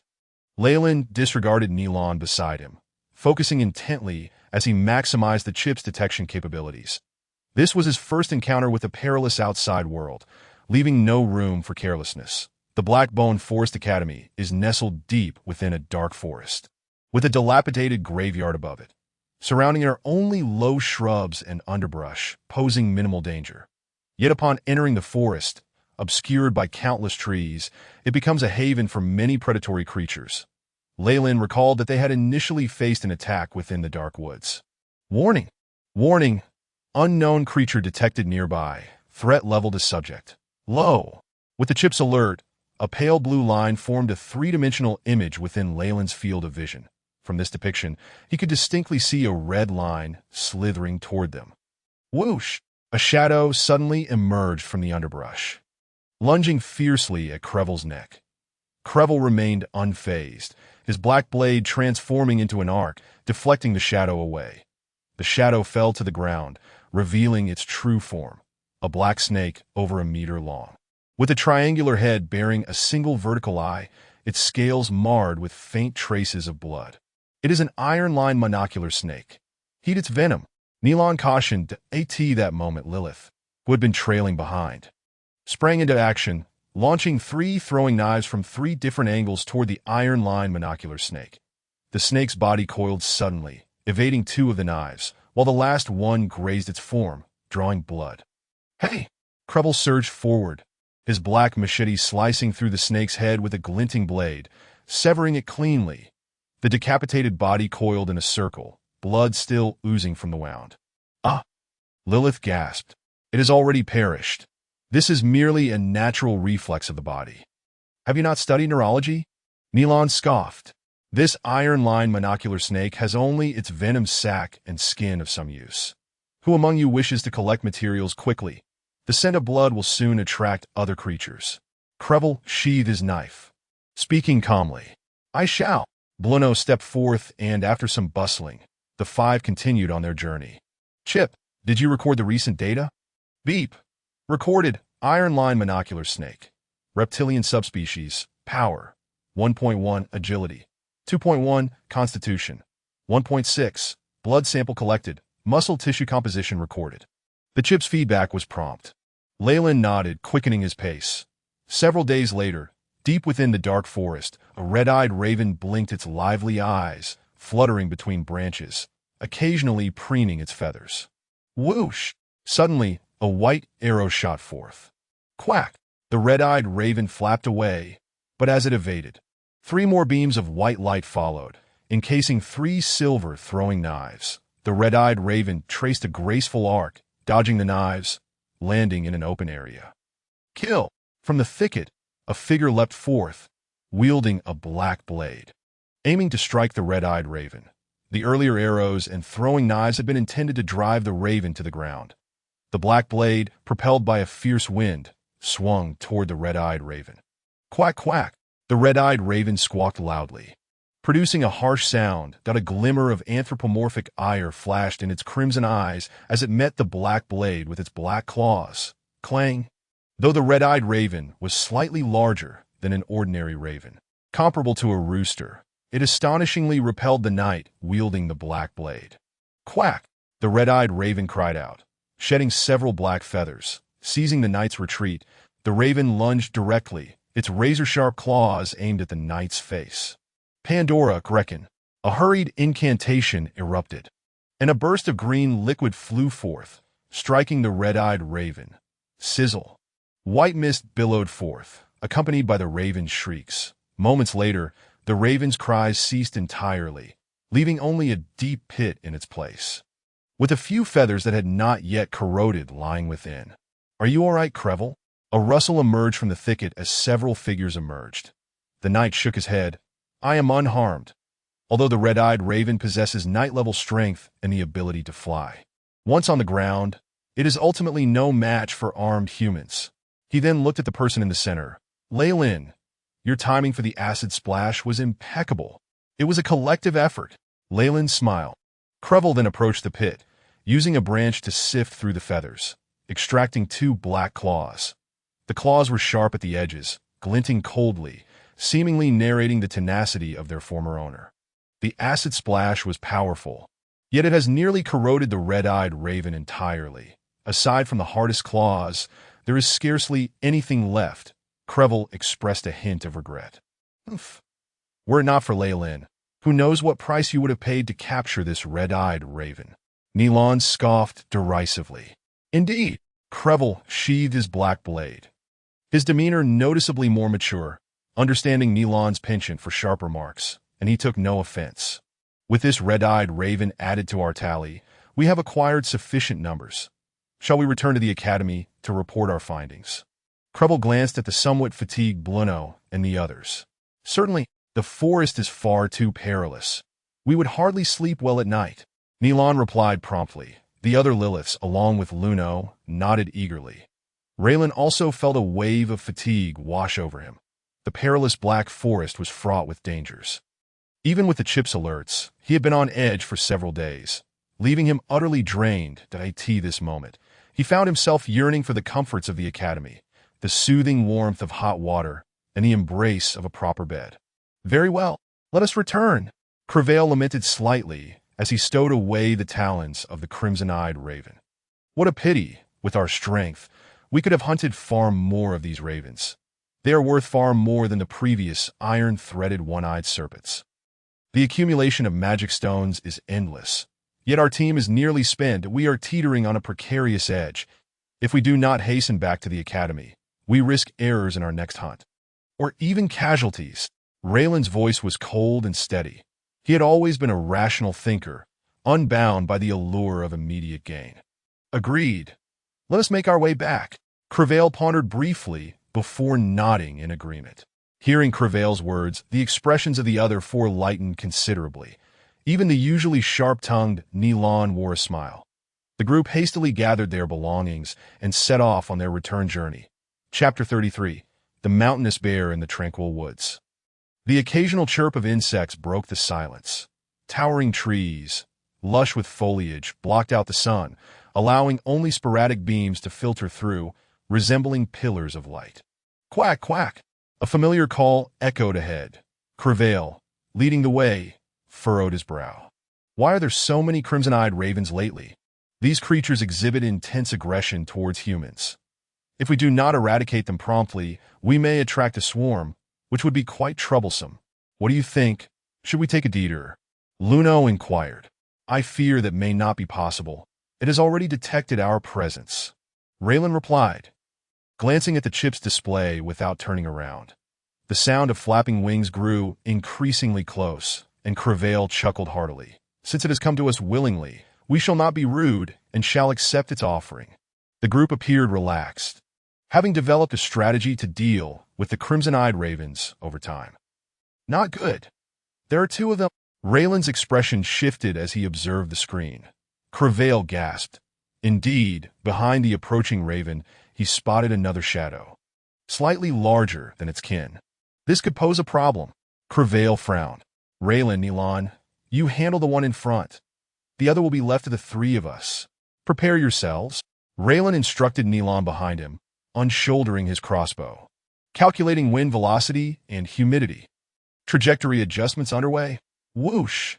A dark line sliced through the sky, piercing the first crimson-eyed raven and dislodging a few feathers. Quack! The leading raven emitted an enraged cry and charged toward Reilin, seemingly unscathed. We will draw its attention. Reilin's expression remained unchanged as he lowered his crossbow. Through the chip, he was acutely aware that the bolt had struck the raven, yet its robust physique, akin to that of a knight, coupled with its remarkably resilient feathers, rendered it unharmed. For the creatures of the wizarding world, conventional human weaponry posed little threat.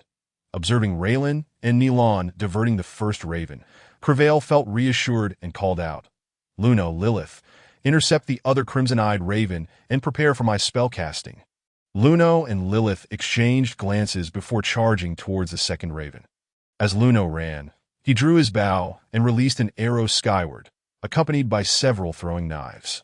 Quack, quack! The massive crimson-eyed raven flapped its ebony wings, swatting the arrows and knives aside. It deflected the arrows merely with its wings. Luno paled, faltering in his steps. However, the larger raven descended upon him, its enormous claws raking across Luno's shoulder and leaving a bloody mark. Luno was pinned to the ground by the raven's weight. Help, help me! Luno cried out desperately. Bang! Just as the raven was about to peck down, a brilliant white light flashed as Lilith, wielding a sword larger than herself, struck the raven aside. Thud! A net made of iron wire was thrown before Luno. I will distract it. You take the opportunity to ensnare it. Lilith, usually quiet and somewhat shy, appeared transformed in that moment. Understood. Luno glanced at Crevail, who was preparing spells not far off, and seized the iron net. Lilith, clearly adept at swordsmanship, wielded her massive steel sword with grace, creating a silvery barrier to keep the crimson-eyed raven at bay. Ah! With a deft maneuver, Lilith knocked the raven to the ground, kicking up a cloud of dust. What a chance! Luno's eyes brightened, though the sharp pain in his shoulder made them redden slightly.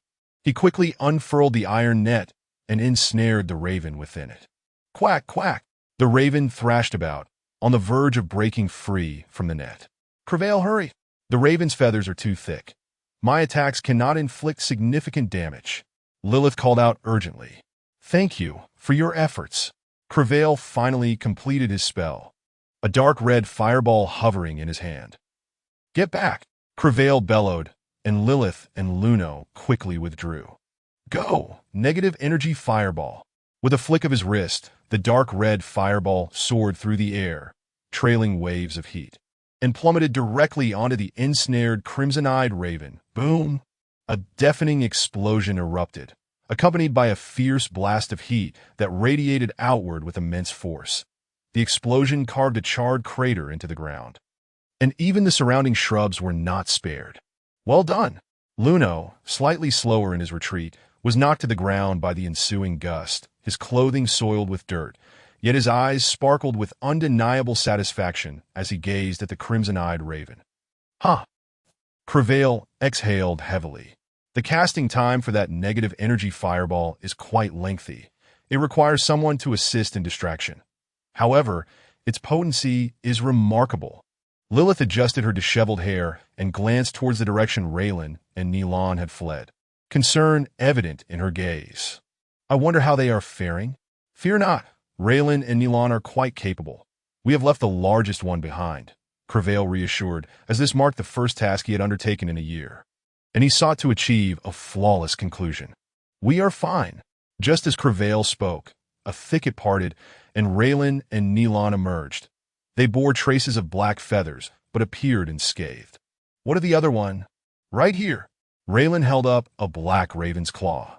Glancing at the crater below, good heavens, that must have been a 6-degree impact. It seems Crevail's spell prioritizes sheer destructive power. Since everyone is unharmed, let us hasten back. I have an unsettling feeling. Crevail's expression darkened. There seemed to be an excess of monsters near the Academy. I share that sentiment. Were the Academy's missions always this perilous? Reilin inquired. Not at all. Even with a patrol task such as ours, it would typically take at least a month to locate 10 crimson-eyed ravens. Yet, we have exceeded that in just over 10 days. Nilan explained. Upon our return, we must report this situation. I sense something amiss. Lilith interjected suddenly. Any issue should be addressed by the official wizards. We ought to depart swiftly. I feel this place is not safe. Luno added. Indeed. Let us move quickly. Crevail discarded the tattered iron net and picked up a dark claw, raising his gaze in a one-voiced dissent, and the team promptly resumed their journey. How curious that these two crimson-eyed ravens just happened to block our path back to the Academy. Could it merely be coincidence? Reilin felt a surge of unease and quickened his pace. The others seemed to share his apprehension, the entire group appearing hurried. Do you think those two crimson-eyed ravens are guarding something of value? You know, some ravens have a penchant for collecting shiny objects. Nilan quipped from the back, perhaps sensing the somber atmosphere. Those are the common ravens of the mundane world, while the crimson-eyed raven shares the name. Its lineage is closer to that of the thorn-billed bird. They do not possess such habits of treasure-seeking. Rather, they have a keen sense for certain rare plants that in fact, wizards often keep thorn-billed birds to locate these special flora. Reilin replied without glancing back. How do you know that? Luno questioned, clearly unconvinced. From the origins and care of thorn-billed birds, I happened to come across it on the 3rd level of the library, Reilin answered nonchalantly. Oh, Reilin, you are truly impressive. Nilan's eyes sparkled with admiration. Luno turned away in annoyance. Raylan's nose twitched as he suddenly caught a whiff of a sweet fragrance. Stop! Did you all detect something? Reilin called out urgently. The group came to an immediate halt. What do you smell? Crevail's expression tightened, his hand instinctively grasping the hilt of his blade. I seem to have detected a rather pleasant aroma, Reilin explained slowly. Aroma. In this forest, there is only an overwhelming stench, and it has intensified. Luno interrupted. I caught a whiff of a scent that seems to be a blend of jasmine and black oil roses. Lilith sniffed. Everyone, be cautious. There's the stench of beasts. With a clang, Crevail drew his blade. The situation was evidently amiss, and Reilin instinctively reached for his waist pouch. Whoosh! A powerful gust of wind rushed in, accompanied by an exceedingly pungent odor. Roar! The ferocious growl of a beast echoed.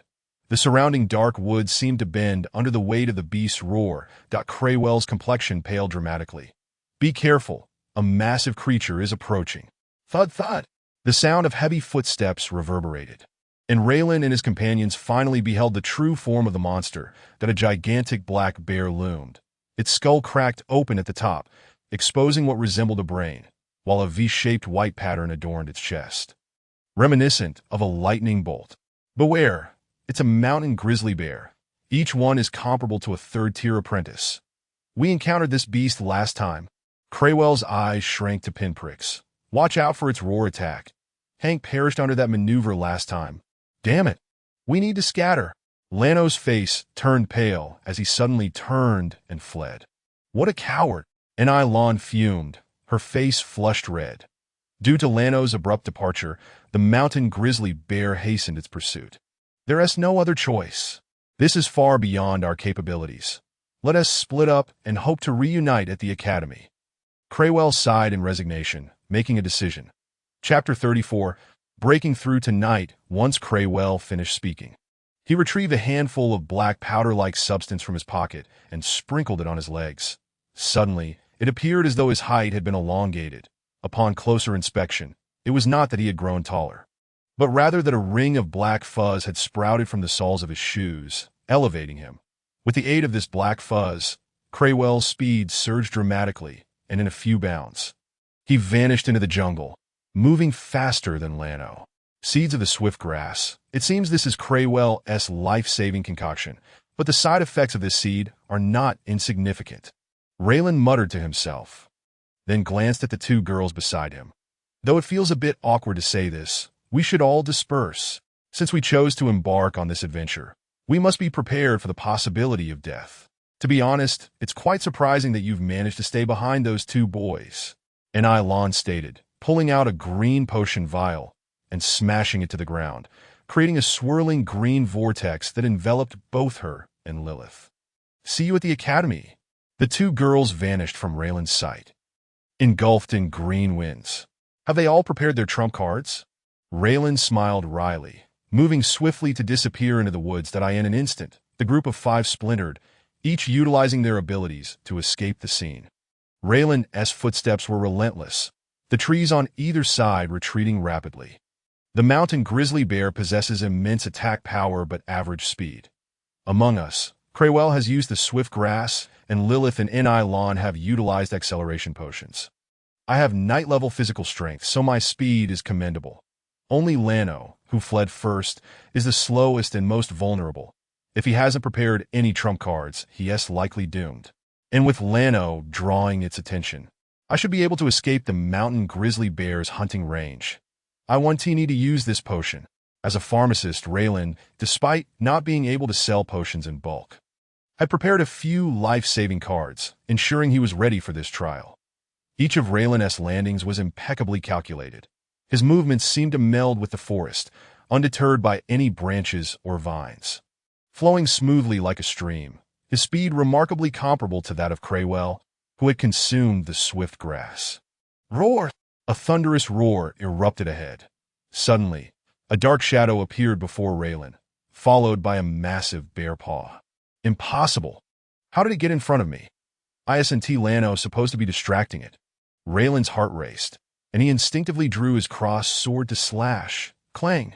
A tremendous force surged through the crossed sword. And leveraging this power, Reilin spun away from the bear paw's strike, losing grip of the sword, which flew from his hand. Boom! Without hesitation, Reilin hurled a fiery red potion at the mountain grizzly bear. As the vial shattered, a surge of crimson flames engulfed the beast. Without casting a glance back at the chaos behind him, Reilin turned and continued to flee. Though the explosive potion packs significant power, akin to a basic 0-level spell, it still falls short against the mountain grizzly bear's tough hide. Roar! The mountain grizzly bear's roar echoed ominously behind him. Closing in on Reilin, he glanced back and his eyes bulged in disbelief. This is absurd. The bear's head was slightly singed, yet the rest of its body remained unscathed. The previous explosive potion had done little more than enrage the beast further, and its massive bulk seemed to glide effortlessly, maintaining its speed as it pursued Reilin. Activate scanning, Reilin commanded, but after a prolonged silence, only faint static responded. Reilin called again, yet to no avail. Damn it, what is happening? Reilin's expression contorted. The chip was his greatest trump card in this world, and its sudden failure sent him into a frenzy. Wham! The mountain grizzly bear caught up to Reilin again, its enormous paw swiping at him as if trying to swat a fly. Shadow Hand. Reilin swiftly recited the incantation, and a black hand emerged from the shadow of the giant bear, gripping its paw tightly. The massive creature roared in fury, unable to break free from the Shadow Hand's grasp. Seizing this opportunity, Reilin made a hasty retreat. The Shadow Hand's effect lasts only a few seconds. I must act quickly. Reilin fled in a disheveled manner. Damn it! This was not Reilin's first lamentation. What on earth is going on? The mountain grizzly bear is stronger than imaginable, and its speed is astonishing. The grass in the dense woods was flattened by the fierce winds, interspersed with the occasional chirp of insects. Finally, I've managed to escape for the time being, after running for over 10 minutes. Reilin dared to glance back, the dark forest looming like a monstrous maw ready to swallow him whole. Caw-caw! Just as Reilin exhaled a sigh of relief, an unpleasant cawing echoed from above. He looked up to see 3 even larger red-eyed crows than before. Upon spotting Reilin, they immediately swooped down. I've already lost my cross sword, and my mental and magical energies are nearly depleted. Am I really going to die here today? A foreboding sensation washed over Reilin that a black claw lunged at him, and Reilin rolled away just in time, but not without suffering 3 deep gashes on his back. The searing pain reddened his vision. No, I refuse to die. I have yet to become a wizard, to experience the grandeur of higher realms. How can I perish silently here? While rolling on the ground, Reilin grasped a sturdy green stone. Huh! He sprang up and brought the stone, crashing down upon the head of the red-eyed crow. Bah! With every ounce of strength he could muster, the crow staggered and fell. Caw-caw! The sky resounded with furious cries as the remaining 2 red-eyed crows, witnessing their companion's demise, shrieked and dove at Reilin. Come on! Reilin crouched low, resembling a leopard poised to pounce. He felt every vein in his body expand, blood surging powerfully, infusing strength throughout his form, a warm current rising within his abdomen, dulling the pain from his back. Kill! Reilin bellowed, hurling the stone with all his might. It seemed as if every ounce of energy within him responded, the stone whistling sharply as it struck one of the red-eyed crows. This is life energy. Reilin was taken aback. He had long reached the physical standards of a preparatory knight, and through consistent meditation, he was now comparable to a formal knight, yet he had never tapped into his life energy until now, unexpectedly achieving a breakthrough. Just then, the warm current coursed through his eyes, causing a sharp pain that nearly brought him to tears. When he opened his eyes again, a haze clouded his vision, but he could finally discern the faint blue letters of the chip. Ding! Subject experiencing unknown influences, status abnormal. Subject has entered a state of hallucination. The chip's display flickered intermittently, seemingly affected by intense interference. Hallucination! Reilin gasped, and at that moment, another red-eyed crow lunged at him, accompanied by the furious roar of the mountain grizzly bear from the woods. A massive paw with barbed claws reached out, aiming to strike Reilin down. Faced with this lethal assault, Reilin gritted his teeth and closed his eyes. The searing pain of the claws piercing his body surged. Yet it was not as unbearable as he had imagined, and to his astonishment, his body remained upright. Is this truly the case? A smile crept upon Reilin's lips. Chip, display my current status. In the darkness, the chip's interface became increasingly vivid before him. Previously, the rows of glaring red alerts were quite striking, yet Reilin had astonishingly failed to notice them. Ding! Detection complete. Subject has inhaled potent hallucinogenic gas. Sensory perception affected. Would you like to eliminate it? Eliminate it immediately. Reilin commanded. Beep, engaging reserve energy, elimination in progress. With the chip announcing the completion of the elimination, Reilin opened his eyes once more. At that moment, he found himself ensconced within a thicket, while the mountain savage bear and the red-eyed crow had mysteriously vanished. The thorns among the underbrush had left numerous lacerations upon him, blood oozing forth, yet there were no visible wounds on his back. It seems that indeed was an illusion. Everything I saw and heard was merely a mirage. Reilin glanced around again, noticing a colossal tree that had been severed as if by a great force, surrounded by scorched earth bearing the marks of fierce flames. Though what I witnessed was illusory, my reactions were genuine. The explosive agent and the shadow's hand were applied to a large tree, which in my mind I must have represented the mountain savage bear. Reilin felt a tinge of regret. The explosive agent was worth a considerable amount of magic stones, a costly formula and materials he had procured from us, only to be used against a mere tree. However, there is not entirely a lack of gain. Reilin recalled the chip's prior warnings. Subject's adrenaline secretion has surged, blood flow rate increased by 58. Subject has activated life energy, breakthrough tonight. Although all that transpired was an illusion, I was in a perilous situation, and the surge of potential leading to my ascension as a knight is entirely plausible. Moreover, it was thanks to the heat from the knight's ascension that I suddenly realized something was amiss. Otherwise, I might have been hopelessly toyed with. A shiver of apprehension coursed through Reilin. Chip, record my state during the night breakthrough. Ding, recorded, designated as night breakthrough state. This state may indeed be the key to triggering life energy. Yet, it bears an unsettling resemblance to the arcane arts of my previous life. Possessing a certain erratic quality, Reilin harbored doubts. This method of breakthrough tonight was exceedingly perilous, often reliant on sheer luck. Otherwise, excessive adrenaline secretion could lead to poisoning and death. Chapter 35. Return to the Academy. I wonder how Creville and the others are faring. Reilin struggled to rise, feeling as though his body might collapse. If I, equipped with a chip, am in such a condition, their circumstances must be no better. I must hasten to locate them.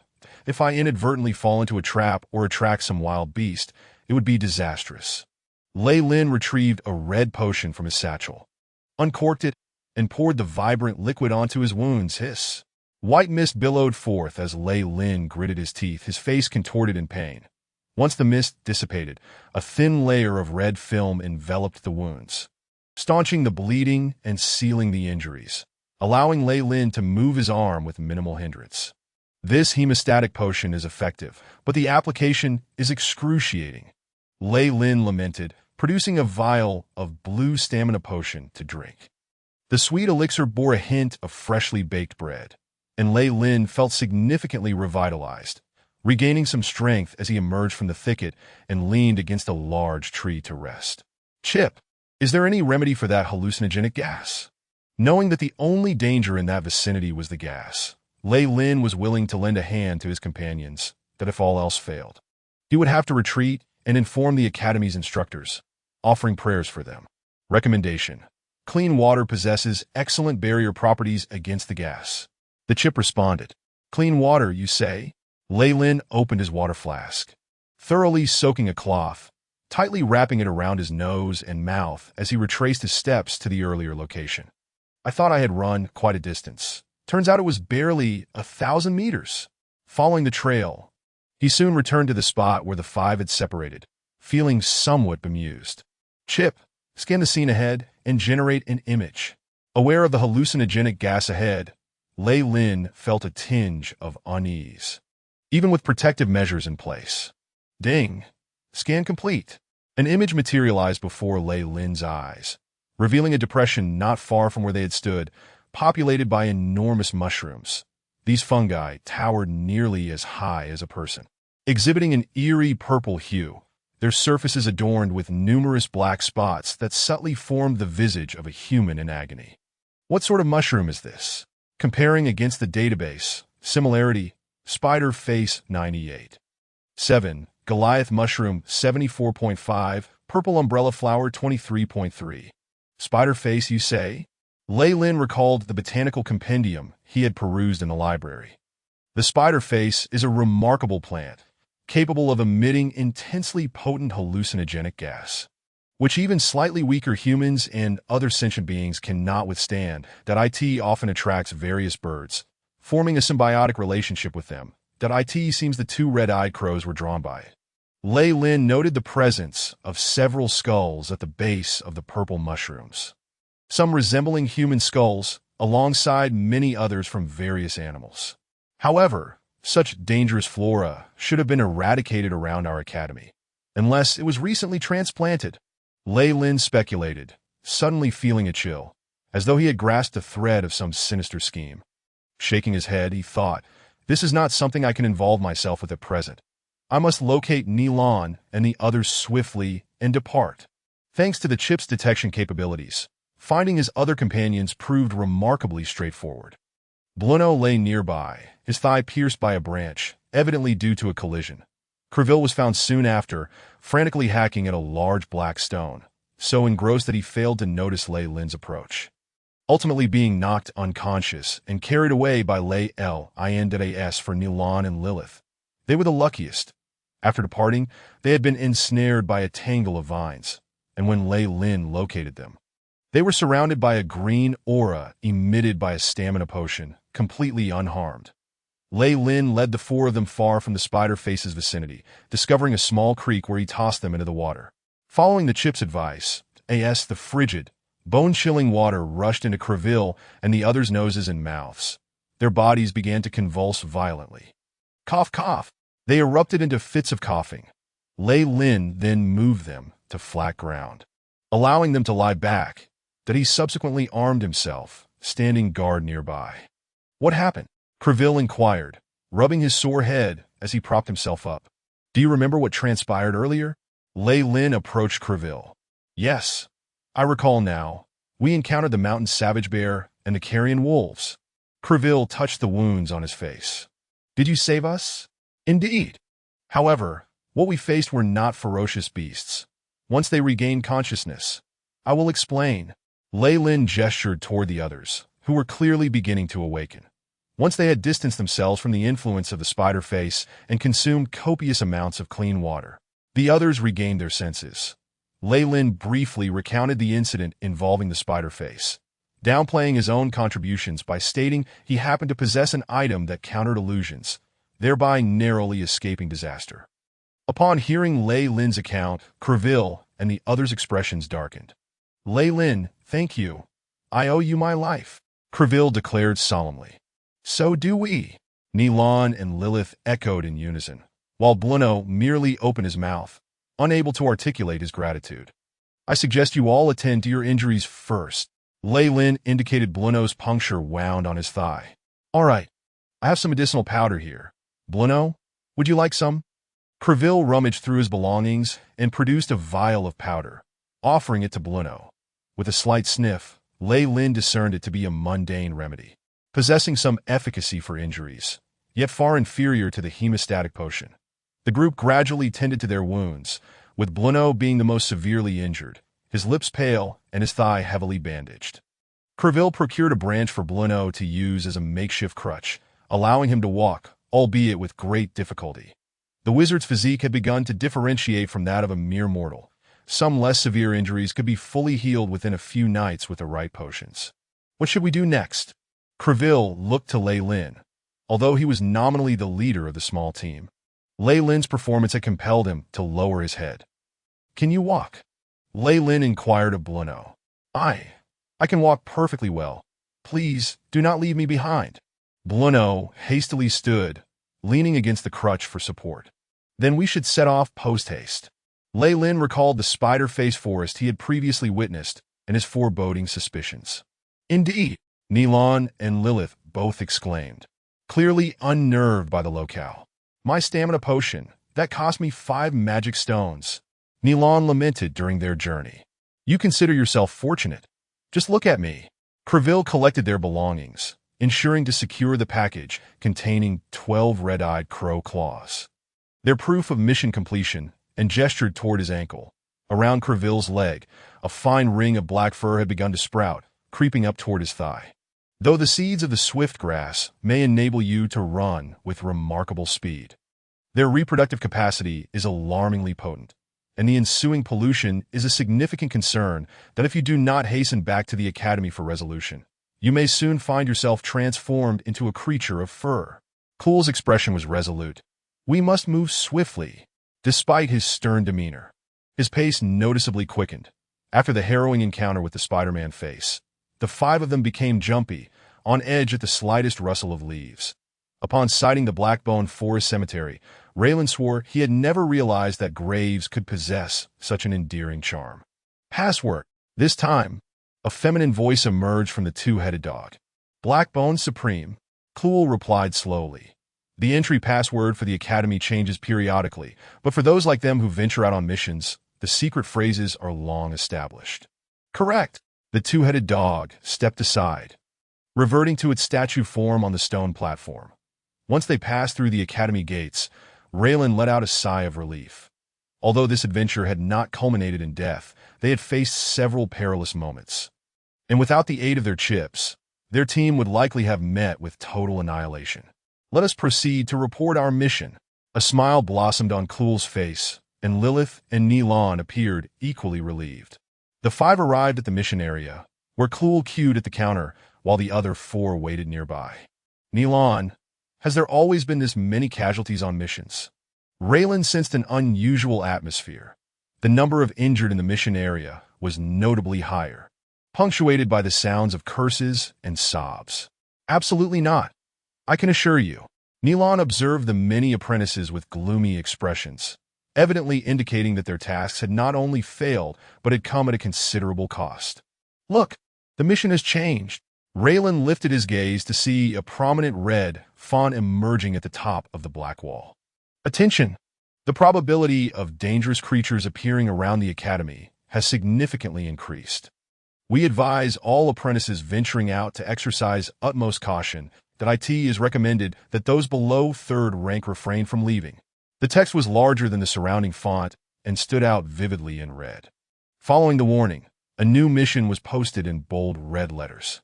Mission: investigate the anomalies surrounding the academy. Reward: 500 magic stones, any 3 courses of advanced knowledge, or an improved spell model. This mission is extremely hazardous. Please consider carefully before accepting. 300 magic stones, along with any 3 courses of advanced knowledge and an improved spell model. Reilin exclaimed in astonishment. If only I had that many magic stones. Lilith echoed, equally taken aback by the generous reward. Chapter 36. Bottleneck. Did you not see the warning? Those below 3rd rank venturing out are courting death. A voice rang out as Cluel appeared behind Nilon. Back already? Reilin inquired. Yes. Here are the mission rewards. 15 magic stones. Cluel opened his hand to reveal 5 black crystals nestled in the center. According to our previous agreement, each person receives 3 stones. Cluel allocated the magic stones, then proceeded to open a large black package containing numerous claws of the red-eyed crow, along with feathers, eyes, and other materials. And these, the claws of the red-eyed crow, are worth a bit. Selling 2 can fetch 1 magic stone. And with the other materials, we have approximately 15 magic stones. So, do any of you have objections? If not, we shall distribute it this way. The claws served merely as proof of task completion and were to be returned to the apprentices, also counting as a source of income. I have no objections. Reilin replied with a calm smile, as his primary intent was to gain experience rather than covet the magic stones. Earning 30 magic stones this time was quite bountiful. Yet it was contingent upon expenses that I end this mission. Nilon and Lilith had consumed speed potions. Cluel had utilized the swiftgrass seeds, while Reilin had directly used explosive potions, hemostatic potions, and stamina potions, the total value of which far exceeded 30 magic stones. In truth, when all was accounted for, their mission was a loss. Reilin could have earned more by concocting potions. Seeing Raylin's agreement, Nilon and Lilith nodded in acquiescence. In this mission, Reilin, you exerted the most effort. Were it not for your intervention at the end, we would have perished. You deserve to claim a larger share. Cluel's expression was sincere, indicating his firm resolve. It truly isn't necessary. Reilin smiled, selecting 2 right claws of the red-eyed crow along with a few other materials, calculating them to be worth 6 magic stones, then relinquishing the rest. These will suffice for me. Very well, let us proceed with the distribution. Cluel appeared somewhat helpless, yet a glimmer of joy surfaced in Lilith and Nilon's eyes. Given that they all bore injuries and the Academy's vicinity seemed to be fraught with peril, taking on another mission was out of the question. After a hurried exchange of contact information, they departed the mission area. Cluel hurried ahead, his dark hair now thickly coated, resembling the legs of a gorilla, clearly eager to seek aid. Farewell. Lilith and Nilon also bid their farewells. Could you share your dormitory number with me? Nilon seemed to lean close to Reilin, whispering in his ear that a gentle breeze brushed against his ear, creating a ticklish sensation. I don't have the mood for that right now. Perhaps another time. Reilin declined, as his body still throbbed with lingering pain, leaving little inclination for such matters. All right then, I shall wait for you. Nilon giggled, planting a light kiss beside Raylin's cheek before darting away. Reilin shook his head and turned towards his dormitory upon opening the door. Everything remained as he had left it, and returning here filled him with a profound sense of security. It has been barely a month since the mission, yet why does it feel as if an eternity has passed? Reilin secured the door, placing his crossed sword and other belongings aside before reclining on the bed. The soft mattress cradled his body, imparting a wonderfully gentle and comfortable sensation. Chip, display my current data. Reilin Farrell, 2nd rank apprentice, official knight, strength, 2. 5 agility, 2.7 constitution, 3.0 Spirit, 4.2 Magic, 4.0 Status, Healthy. Each stat had seen an increase. Strength, agility, and constitution rose by 0.3, while spirit increased by 0.1. Since my promotion to official knight, all my stats have improved, and the enhancement in spirit is a result of my continuous meditation over the past month. Reilin gazed at his three-dimensional image. Chip, calculate the life energy within me. How much can my physical attributes be enhanced? After knights activate their inner life energy, they experience a burst of physical potential, but for Reilin, having already enhanced significantly through meditation, the effects this time may be marginal. Task established, calculating. Ding. Simulation calculation complete. Projected enhancements are 0.6 in strength, 0.3 in agility, and 0.1 in constitution. The chip's feedback came through. Had my previous average been 1.9 across the board, this life energy could have elevated all my stats by over 1 point. However, with my foundation now so strong, further enhancements become increasingly challenging. Reilin contemplated the reasons. The Feral family is merely an emerging knight lineage.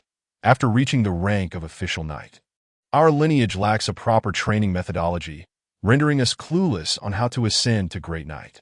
Although the academy surely possesses relevant resources, the potential of knights pales in comparison to that of wizards. So I shall temporarily set this aside. Since entering the academy, Reilin had devoted his full attention to the study of wizardry, neglecting his knightly training for far too long. For even a great knight serves merely as an aid and follower to an official wizard.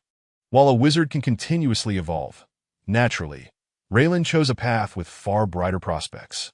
This outing, apart from my promotion to official knight, has yielded this map as the most valuable asset. Reilin summoned a vast map. Delicate blue lines outlined the Blackbone Forest Academy and its surrounding environment, providing greater detail than the one Cluel possessed. The route traversed by Reilin's team was clearly marked with a special danger notation at the Spider-Man face location. This map was a culmination of Reilin's explorations, the chip's scans, and the maps held by Cluel and others. While not devoid of errors, it was undoubtedly among the most precise for an apprentice, and could easily fetch 2 magic stones or more if sold. In the center of the map, the location of the Blackbone Forest Academy was denoted in green text. From the map, it appears that the Blackbone Forest is merely a trivial dot on the southern coast, hardly more than a rural area. Surrounding the Blackbone Forest, the southern expanse leads to the Sea of Death. The northern border is the Despair Mountains. To the west lies the cottage of the Gothic Sage. And to the east is the Marsh Duchy. Both the south and north are no-go zones, teeming with countless perilous creatures, bloodline mutants, polluters, and vengeful spirits saturated with the essence of death. Apprentices who venture within have little hope of survival. The Gothic Sage's cottage represents another wizardly faction, rumored to have some friction with the Blackbone Forest, thus it is also off-limits. The only realm accessible to the apprentices of the Blackbone Forest is the Duchy of the Marshes. Reilin mused, reflecting on how the distribution of power in this world bore some resemblance to the Warring States period of Japan in his previous life, where territories were delineated by wizard organizations, subtly manipulating the visible duchies. Within these duchies, wizards and their lineages constituted the royal families and high nobility, while the knightly class represented the lesser nobility. From a class perspective, wizards are akin to the daimyo of the Warring States, and knights represent the samurai ranks under the daimyo. Moreover, there is no nominally unified emperor. The multitude of small states exists like scattered stars, each embroiled in conflict, creating a chaotic landscape. Behind the Duchy of the Marshes stand several wizard families from the Blackbone Forest, supporting it. With 19 provinces and vast territories, it harbors numerous minor wizard families, along with a variety of wandering wizards and travelers. That it is implausible for them all to converge at the Blackbone Forest Academy for resource exchanges. There must be some small-scale trading fairs where I could conceal my identity and sell potions. Reilin's expertise in potion-making was merely average.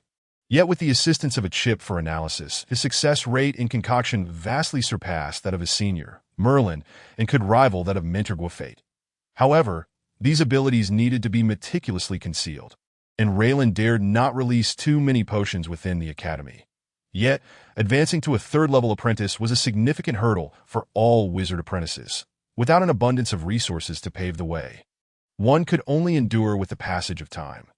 Even a top-tier 5th-level aptitude would require at least 3 years to ascend to 3rd-level apprentice without resource assistance. Reilin himself possessed only average 3rd-level aptitude, relying solely on his meager income. It was uncertain when he might meet the promotion criteria. Chip, simulate, and calculate the prerequisites for advancing to a 3rd-level apprentice. Prerequisites for advancing to a 3rd-level apprentice. Mental acuity must reach 7. Mastery of at least 3 spell models, and require 500 grams of active potion combined with a surge. The spell models are relatively simple. However, that active potion poses a challenge. It demands at least 500 magic stones. Reilin's expression grew grave. As a potion apprentice, he was well aware of what an active potion entailed. This potion transcended basic potions like stamina or hemostatic potions, reaching the threshold of primary potions, boasting astounding effects that enhance mental fortitude. Physical prowess and reinforceable runes, always in high demand. 500 magic stones is rather steep, but once I thoroughly grasped the fundamentals of potion making taught by Mentor Gwafate, I could concoct primary potions independently. Purchasing raw materials would suffice with just 100 magic stones. It seems the crux of the matter lies in achieving a mental acuity of 7. Reilin's face grew serious. Chip, given my current state, how long will it take through meditation to reach this threshold? Main mental acuity model established. Conducting simulation experiment. Ding, experiment concluded. Estimated time, 8 years, 6 months, and 15 days. The chip's emotionless voice rang out. That long? Reilin's complexion paled instantly. What is going on? It took me just over a year to elevate from an ordinary person to 4.2. The subject exhibits resistance to meditation techniques. It is advisable to switch to advanced meditation methods or supplement with other materials to enhance meditation efficacy. The chip projected a plethora of dense data and results. Chapter 37. Ancient Potions. According to the chip's simulations and calculations, the basic meditation technique is most effective when constructing wool runes.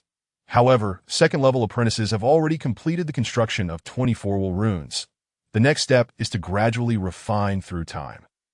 No wonder even 5th-level apprentices must linger at the 3rd-level threshold for an extended duration. Reilin observed the equations and results, lost in contemplation. During my time in the academy, I have yet to hear of any apprentice possessing advanced meditation techniques. And other mentors' direct disciples have at least been delayed for several years at the 2nd-level apprentice stage. That it appears that even the mentors cannot assist with meditation techniques. This avenue may be abandoned. As for material assistance, there are indeed several formulas within primary potions that can enhance mental acuity, though their prices are steep and the raw materials are exorbitant, with success rates dismally low. Nonetheless, with the aid of the chip, my success rate will undoubtedly surpass that of other potion makers. Pursuing this route to elevate my mental acuity remains feasible. Reilin resolved firmly.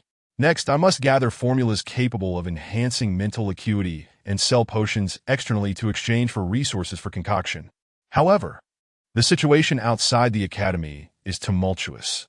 How shall I venture forth to seek the black market and small trading fairs? Reilin furrowed his brow again.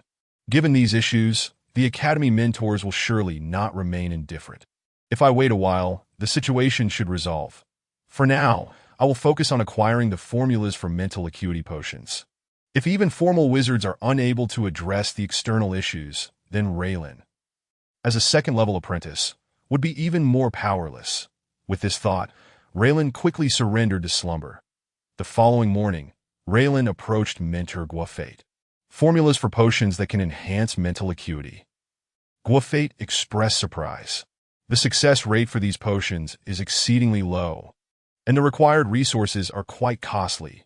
Many potion makers have gone bankrupt pursuing this, and only the heirs of prominent families may have the opportunity to indulge, although Reilin's aptitude for potion making was remarkably high. Gwafate still regarded him as somewhat ambitious. Mentor, as you know, my aptitude is merely 3rd level, and the leap from 3rd-level apprentice to formal wizard presents an even greater hurdle. The younger one is the higher the success rate for becoming a formal wizard. I wish to take a gamble. Reilin spoke softly. Alas, you. Gwafate sighed, slowly sitting down. I possess a few formulas for primary mental acuity potions, but I made a pact upon acquiring them, forbidding me from reselling the formulas. Moreover, the formulas I have improved are certainly beyond your means. How many magic stones are required? Raylan's heart sank, yet he still inquired. I knew you would not give up easily 5,000 magic stones, though I am offering this to you as my student. Hiss. Reilin inhaled sharply, then forced a bitter smile. It appears I have no hope. A single improved formula for a mental acuity potion requires a potion maker to engage in relentless experimentation for years, sometimes even decades. The associated costs are naturally substantial, and possessing a unique potion often marks the beginning of a potion maker's fortune. Thus, the high price of the formula is entirely justified, Gwafate elucidated. Monopoly yields the greatest profit. Reilin nodded slowly. However, it also depended on the individual. If an apprentice held a precious formula, not to mention formal wizards, even Reilin might harbor ulterior motives. However, Gwafate was a formal wizard, backed by the Blackbone Forest Academy, and had a good reputation, leaving him with little to fear. However, if you truly have that intention, there may be a way. Just as Reilin was about to express his disappointment and take his leave, Gwafate spoke again, piquing his interest. It seems there is a glimmer of hope. Reilin felt a surge of joy in his heart and quickly bowed. While I cannot provide you with the improved potion formulas, I do possess a few ancient wizard formulas obtained during several expeditions. You may take them and give them a try. Gwafate spoke slowly. Ancient wizard formulas? Reilin felt a flicker of curiosity. Indeed, the ancient era marked the zenith of wizardry. They not only established the vast ancient Babylonian Empire, but also set their sights on distant realms, conquering one plane after another. Gwafate's face flushed with excitement, clearly enamored by the might of ancient wizards. Regrettably, for reasons unknown, the ancient Babylonian Empire perished overnight, severing the lineage of ancient wizards, that we have only gleaned fragments of ancient wizard literature and research materials from some remaining ruins, which enabled the rise of modern wizards. Gwafate recounted a secret history that had not been touched upon in the Academy's wizard history. I truly wonder how formidable the ancient wizards were? Raylan's face lit up with reverence as he asked, do these formulas possess any flaws? Indeed, you are quite astute. Although these ancient formulas yield superior effects, many of the materials required have gone extinct. In my 2 centuries of life, I have yet to hear of them, Gwafate continued. Yet many potion makers remain enamored with ancient formulas, hoping to discover substitutes. Even if they only achieve a fraction of the original effects, they would be immensely beneficial to us. Raylan's heart soared with excitement. With the chip's assistance, his research in this domain would undoubtedly be significantly less arduous than that of other potion makers. Maintaining a facade of worry, he replied, So, are you suggesting I seek alternative materials? Precisely. The success of a potion maker often hinges on a moment of inspiration. Many new potion types are developed based on this principle. If you are truly inclined, you may attempt to take a chance. However, the success rate is indeed quite low. Gwafate's expression turned grave, seemingly reminiscing about his own failures. Mentor, I still wish to give it a try. Even if I cannot concoct the potion, studying the formulas could enhance my concoction skills, Reilin declared resolutely. If you possess that determination, I can rest easy. Gwafate nodded, rummaging through the bookshelves behind him for a while before retrieving a few dusty scrolls. All my ancient potion formulas are contained within these.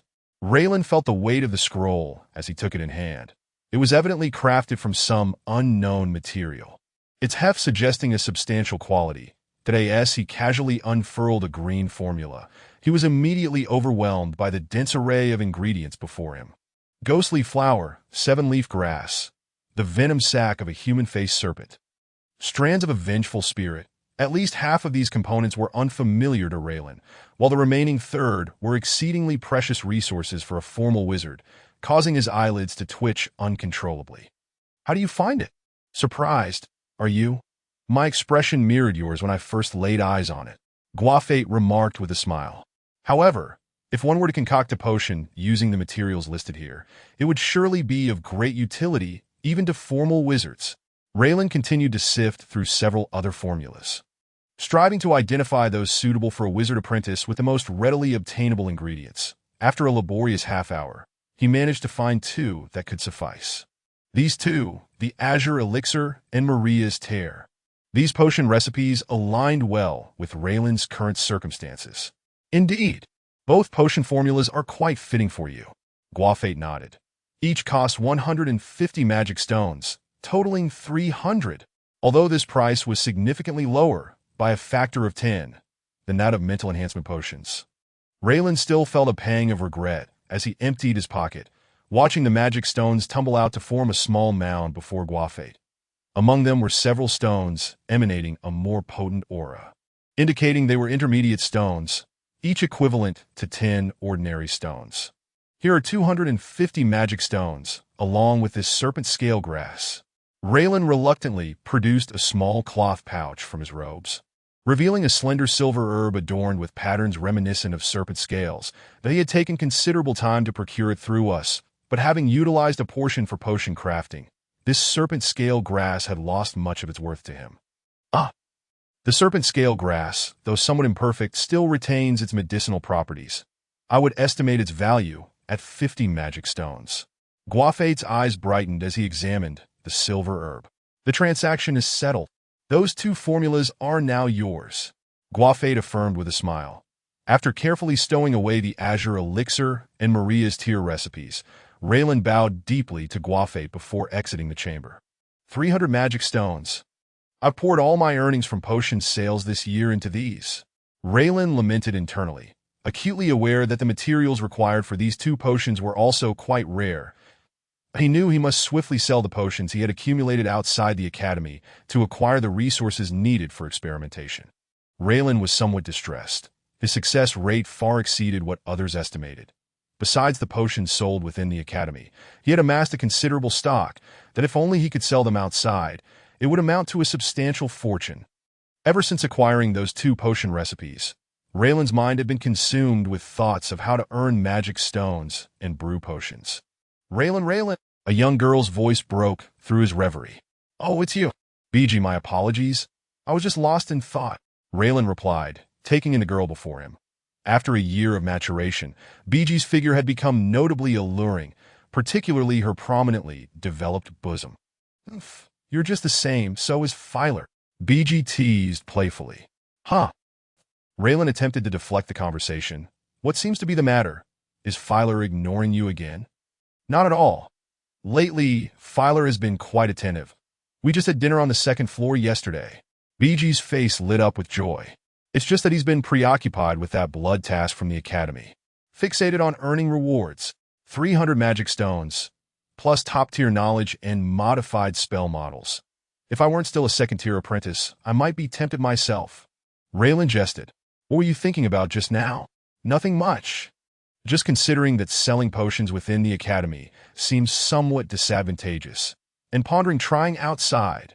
Reilin replied, half-truthfully. Chapter 38. Nisi, there was little to conceal regarding his intentions to sell potions outside the academy. Other potion apprentices surely harbored similar thoughts. However, no one would anticipate the staggering volume he intended to release. Yet he would have to mask his identity during sales, as long as he remained unrecognizable. There would be no issue. The apprentices within the academy are indeed quite shrewd, driving prices down to the bone. BG nodded. Why don't you follow Senior Merlin's example? He signed a contract with a wizarding family, who provide him with free materials for experimentation, and he can collect potions without limit. I cherish my freedom. Reilin shook his head. He was aware of Merlin's choices, having entered into a wizard's contract with a family. They supplied him with ample materials for experimentation and assistance in ascending to wizard rank. However, once Merlin became a third-tier apprentice, he was obliged to supply that family with a certain quota of potions each month. And upon becoming a formal wizard, he would be required to join their ranks. This was a tactic employed by wizarding families to recruit lower-tier apprentices. Had Reilin lacked a chip, he might have followed a similar path. Or worse. With his inadequate aptitude, no family would have taken notice of him. BG, Your family is also situated within the Marshland Principality. Do you know if there are any markets or exchange fairs around? Reilin inquired. Of course. However, it's quite complicated. There are many wandering wizards and rogues, making it chaotic and perilous. I am aware of that, but I need not go personally. Perhaps I could hire someone instead. Reilin began to spin fanciful tales. In the Academy's task zone, apprentices could indeed post tasks as long as they had the requisite magic stones and paid a deposit. True. I will send a copy of relevant information to your room shortly. BG considered and then nodded. I truly appreciate it. I shall treat you to a meal at the restaurant on the second floor sometime.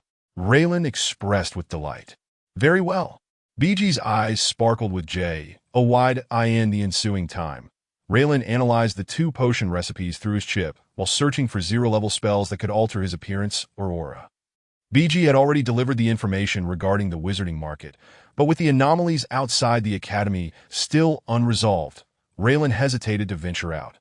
Within the free restaurant on the 3rd floor, Reilin dined with Bill, enjoying a meal of white bread with caviar, steak, and juice. What? Perry is dead. He was a 3rd-tier apprentice. Reilin exclaimed in surprise as Perry, possessing 5th-tier aptitude and a commendable mentor, had advanced to 3rd-tier apprentice 4 years prior, making him a prominent figure within the academy. Indeed, he took on a task to investigate the vicinity of the academy and formed a small team, which included another 3rd-tier apprentice. Bill's expression darkened. Such a lineup could only have been decimated by a formal wizard. Reilin speculated, knowing that Perry must have possessed magical items, ranking among the elite of 3rd-tier apprentices, that it was plausible that his mentor had provided him with powerful life-saving artifacts. Yet he still perished, heightening Reilin's wariness of the dangers surrounding the academy. Not necessarily. He could have been ambushed. Rumor has it that when Perry was discovered, his lower body was already missing, and his entrails had been consumed. Clearly the work of beastmen. Beastmen? Reilin recalled the lore regarding their origins, which had 2 prevalent theories. One posited they were the result of failed human experiments by wizards, while another suggested they were a subspecies of humanoids. However, their shared trait was a vicious nature and cunning intellect. Are they not typically found in the desolate wastes? How could they wander here and attack apprentices? Are they unaware that this is a blatant provocation? Reilin pondered with confusion. The brains of beastmen have never been particularly developed. Who can fathom their thoughts? They also tend to avoid provoking formal wizards. Or they would have been exterminated long ago, Bill added. When formal wizards from the academy ventured out, they encountered no resistance, indicating that these beastmen had concealed themselves beforehand. They seemed to seize upon apprentices, exhibiting a certain predatory instinct. Yet they won't be able to flaunt their arrogance for long. Perry was a close disciple of Professor Hailongsea, who is notoriously protective of his own. He will surely take action, Bill asserted confidently. The Blackbone Forest Academy had previously overlooked the beastmen, partly because they posed no significant threat to formal wizards and also to provide apprentices with opportunities for experience. However, with the death of a close disciple, the situation had drastically changed. Nonetheless, Reilin felt a sense of incredulity regarding the sudden appearance of beastmen around the academy, reminiscent of the spider incident, which gave him an impression of conspiracy. Yet there are many clever individuals within the academy. If I can think of this, surely others can as well. Why then has there been no rumors circulating? Reilin mused internally. This scenario seems amiss. I must prepare accordingly. A voice called from behind, carrying a timid tone. Reilin turned to see Gulika, a fellow apprentice who had arrived with him, now exuding the aura of a 1st-tier apprentice despite his 2nd-tier aptitude. It's a friend of mine. I must take my leave, Reilin informed Bill. Go ahead. Bill chuckled. What brings you here? Reilin approached Gulika and inquired in a low voice. Gulika was somewhat reticent and had maintained minimal contact with Reilin and his companions under Krevel's deliberate suppression, so his presence must signify something important. Actually, we have a very important matter to discuss with you. Could you come with me? Gulika requested. Very well. With nothing pressing on his agenda, Reilin consented. Come to my dormitory, Guli Cha urged as he led Lei Lin to his accommodation area. Lei Lin glanced at the doorplate marked 1913, which was quite a distance from his own, explaining their infrequent encounters. Go in. Try not to be too surprised, Gu Li Cha said with a hint of meaning. Taking a deep breath, Reilin discreetly slipped his left hand into his waist pouch before pushing the door open. Upon entering, a nauseating stench assaulted him, reminiscent of a foul mixture of sewage and decomposing flesh, nearly causing Reilin to retch. Suppressing his revulsion, he surveyed Gu Li Cha's room, which bore a resemblance to his own. Save for a girl seated on Gu Li Cha's bed and a shadowy figure cloaked in black beside her, exuding the dreadful odor. Hello, Dodo Lier. Reilin recognized her as a fellow apprentice, albeit one of lesser aptitude, having only recently advanced to a first-tier apprentice. The figure in the black cloak, as indicated by the chip's readings, emanated peculiar fluctuations. At times it seemed inferior to a first-tier apprentice. Yet at others it appeared to be on the verge of advancing to second tier. The radiation it emitted was alarmingly intense. Hello, Reilin. Duo Lier managed a strained smile, her eyes red and swollen, as if she had just been weeping. What on earth is happening? Reilin sensed that the issue lay with the cloaked figure. Indeed, Gu Li Cha closed the door, forcing a smile as he addressed Reilin. You've already met Duo Lier. The other is NIC. Do you remember her? Nisi. Reilin recalled her as a first-tier apprentice who had gotten along well with Duo Lier, a sweet and petite girl. This, the figure draped in the black cloak, was immensely large and unwieldy, emitting an appalling stench that made it difficult for Reilin to reconcile it with the memory of that charming girl. NIC. Remove your cloak. Reilin is not a stranger. Besides, you still need his assistance. Gu Li Cha Insi? Indeed, Dodo Lier chimed in, encouraging her. Hearing their words, NIC hesitated for a moment before slowly shedding her cloak. Ugh! Reilin covered his mouth, his eyes widening in sheer shock. What manner of human was this? Her face was marred with scars, bearing signs of stitching, a pig-like nose, a bald head, one ear missing, sparse teeth, and a mouth that continuously oozed a repugnant yellow pus. Her features appeared as though they had been carelessly rearranged and amalgamated. Upon witnessing this gruesome visage, a term flashed through Reilin's mind: Frankenstein. NIC's current appearance seemed a grotesque patchwork of human and animal remains. This utterly hideous exterior starkly contrasted with the girl he once remembered, illuminating why NIC had always cloaked herself in darkness. What is going on? Reilin's expression darkened. Do you recall the conditions attached when choosing a mentor? Gu Li Cha reminded him. You mean cooperating with experiments? Reilin gasped, realizing that the seemingly favorable conditions proposed by certain wizards had indeed been a trap. Precisely. We lacked magic stones and were randomly assigned mentors that NIC was placed under the tutelage of a professor who specializes in mutation studies. He treated NIC well, offering free education and promising a monthly stipend of 1 magic stone as long as she cooperated with the experiments. Duo Lier added, dabbing at her eyes with a handkerchief. 3 days ago, during an experimental accident, NIC was subjected to magical contamination, resulting in her current state. Gu Li Cha's voice was somber. Human experimentation? Reilin felt a heaviness in his heart, but he was well aware that many wizards conducted clandestine human research within the academy. Yet it remained rare for them to target apprentices directly. While there are many knights and commoner slaves available for experimentation, apprentices possess magical resistance, making them the most desirable subjects. NIC finally spoke, her voice hoarse and aged, tinged with a metallic tremor. Indeed, Gu Li Cha interjected. Ahem. I too have participated in numerous experiments under my mentor. While no irreversible changes have manifested yet, some side effects have already begun to appear. Chapter 39. 2 Solutions Chip, Scan Gu Li Cha. Reilin commanded, and soon discovered that certain organs within Gu Li Cha's body, particularly his lungs, had begun to show signs of deterioration. For an apprentice to succumb to such intense radiation, it was alarming indeed. Reilin's expression shifted. What does the Academy say? What else could they say? NIC signed an agreement with her mentor prior to the experiment, freeing them from any liability. Duo Lier's voice quivered with sorrow. Reilin fell silent, recognizing that many apprentices with low aptitude and no magic stones were randomly assigned to mentors that, if fortunate, they might encounter someone like Gwafete. Yet if unlucky, they could fall into the hands of those wizards who reveled in human experimentation. Furthermore, many apprentices, unable to resist their mentors' temptations, signed agreements to cooperate with experiments, sometimes resulting in their untimely demise. Each year, the Blackbone Forest Academy recorded apprentices who perished in experimental mishaps. Comparatively, NIC survival was a stroke of luck amidst the death of so many. So what brings you to me? If you seek retribution or something of that nature, I must decline, Reilin stated firmly, dismissing any notions of challenging an official wizard as foolish. We harbor no such delusions. We merely wish for you to assess whether NIC still has a chance for recovery.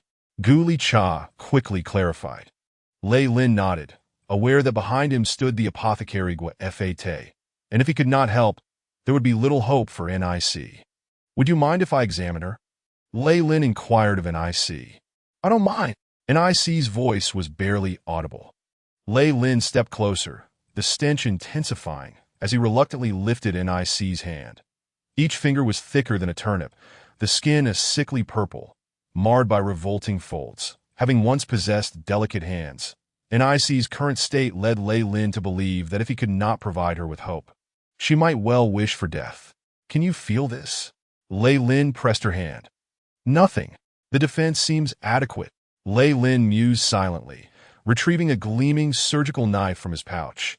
The sharp blade glided over her palm, causing the skin to indent slightly, yet it did not even break the surface. Frowning, he exerted more force, channeling all his knightly strength into the blade, which finally pierced NIC's skin, allowing a droplet of yellow pus to emerge.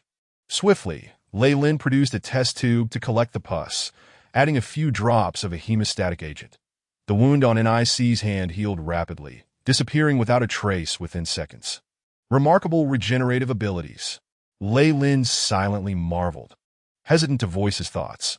Noticing Duo Li Air and Gu Li Cha staring at him in anticipation, he offered a faint smile. Jiao Damo, 11 la duo. As the incantation echoed, a gentle whirlwind stirred within the room. Black mist began to rise, coalescing into an indistinct figure before Reilin, the Gu Li Cha, and Duo Li Air stood frozen, and even NIC took a few steps back. To think that after merely over a year, he has reached this level that is it truly impossible to overcome the issue of aptitude.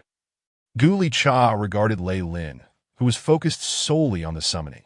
Ignoring Gu Li Cha, Reilin's attention was fixated on the apparition before him. Here you go, he uttered in ancient Byron language, tossing the test tube containing NIC's bodily fluid to the shadowy figure. The figure's crimson eyes glowed, lacking arms. It clutched the test tube with its mouth. Crunch, the tube shattered, and the shadow consumed the yellow pus. With the ingestion of the yellow pus, the shadow seemed unstable, roaring loudly, causing beads of cold sweat to form on Reilin's forehead. Kulin, Cdmo RC. Reilin continued to chant, retrieving several dark green stones from his pouch and casting them into the shadow. After about 3 to 4 minutes, the shadow ceased its turmoil and spoke a few halting words to Reilin. Gu Li Cha and Duo Li Air strained to listen, but the language was entirely foreign, not Byron at all. Over the millennia, various wizarding factions had developed their own unique incantations, making mastery of them akin to a dream. The shadow continued to roar until it finally vanished with a final bellow. Reilin exhaled deeply, relieved by its departure. What did you see? NIC inquired, her concern for herself evident. It is challenging. Your constitution has been irrevocably altered, and a significant amount of contaminating energy still lingers within you. Were you not an apprentice wizard, you would have perished long ago. Reilin shook his head. Hearing Reilin's assessment, NIC's eyes glazed over as she took a few steps back. However, it is not entirely hopeless. Reilin continued. What can we do? Whatever the conditions, I will do anything for NIC. Duo Li Air declared, fists clenched. Yes, together we can find a solution. Gu Li Cha encouraged from the side, prompting Reilin to feel somewhat exasperated. The first solution is for NIC to advance to an official wizard. Wizards can alter their appearance through continuous exposure to radiation. With sufficient time, it is possible to revert to a more human-like form. Reilin explained, noting that such alterations could only be made through personal adjustments, as other wizards could not interfere without triggering severe rejection reactions. An official wizard? I have only just become a first-rate apprentice. A glimmer flickered in Nis's eyes, quickly dimming. This is exceedingly difficult, yet it also offers a glimmer of hope. Is there any other alternative? Delorial inquired. Indeed, there is a second method, the Aqua Regia elixir. It can eradicate the polluted energy within Nis, making it far easier to alter her appearance thereafter. Reilin elaborated on the second option. The Aqua Regia elixir. Good heavens! Isn't that a potion designated for wizards?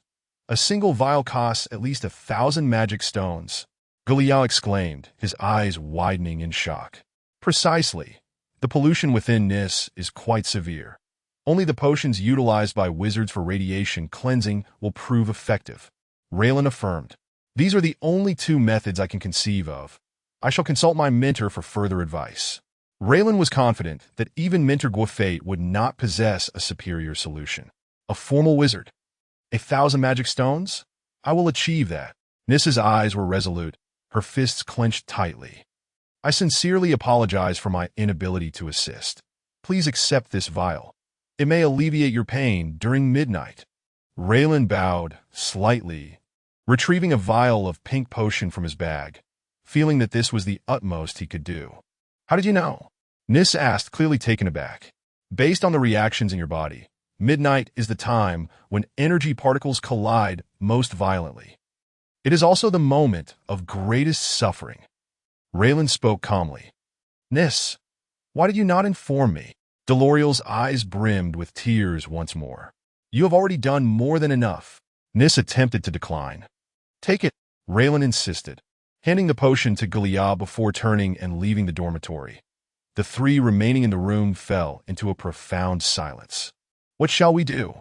Guliao was the first to break the stillness.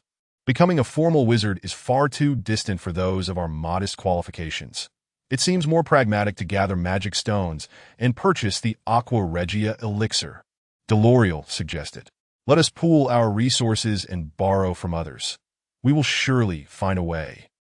Even Delorial himself did not believe this, as apprentices typically spent their magic stones on knowledge or enhancing their strength. Who would waste magic stones on something so futile? No, I aspire to become a formal wizard. Nis slowly shook her head, her tone resolute. Thanks to my mentor, this body possesses far greater defenses than an ordinary person's, and my spell resistance is commendable. I shall undertake more tasks to earn resources for my advancement. I cannot continue to burden you both. Nis forced a smile that resembled a grimace. Why? How could this happen? Delorial wept. Guliao quickly embraced her, offering comfort, indicating that the two had long since become a couple. If I were to follow the narrative of a typical novel from my past life, should I not hasten to sell potions, earn money for Nis's treatment, and simultaneously advance to wizardry to avenge her? Reilin pondered as he walked, his thoughts meandering. Alas, this is reality. Nis and I are not even ordinary friends. We are merely acquaintances who have crossed paths a few times. Given our shared origins, the pain relief potion was the utmost I could offer. As for the magic stones, I scarcely have enough for myself. How could I possibly spare any? One must take responsibility for their own choices. Reilin's eyes turned cold as he departed from that area, that he resolved to do nothing further for Nis. Her fate was now in her own hands, upon reaching the garden beside the dormitory. Inhaling the fragrance of flowers and basking in the simulated sunlight cascading from above, Reilin's mood improved significantly that he approached a long bench, seated himself, and observed the apprentices passing by, finding tranquility within. Occasionally soaking up the sun is quite a delightful indulgence. Is it not? A voice interrupted his reverie, as a young man in a gray robe settled beside him. Game? Reilin opened his eyes slightly. Game and stats. Strength, 1.9, Agility, 2.7, Constitution, 3.1, Spirit, 5.0, Evaluation, Second-rate apprentice. Detection indicates the presence of low-grade magical artifacts, posing a considerable threat. The chip conveyed Gaiman's data to Reilin's mind. As a wizard apprentice, Gaiman's spirit was the highest among his peers, and his physical attributes had improved due to radiation. Generally, wizards intentionally bolster their constitutions in preparation for future transformations. Currently, Gaiman possessed a higher spirit than Reilin and bore magical artifacts. However, it remained unclear how experienced he was in combat.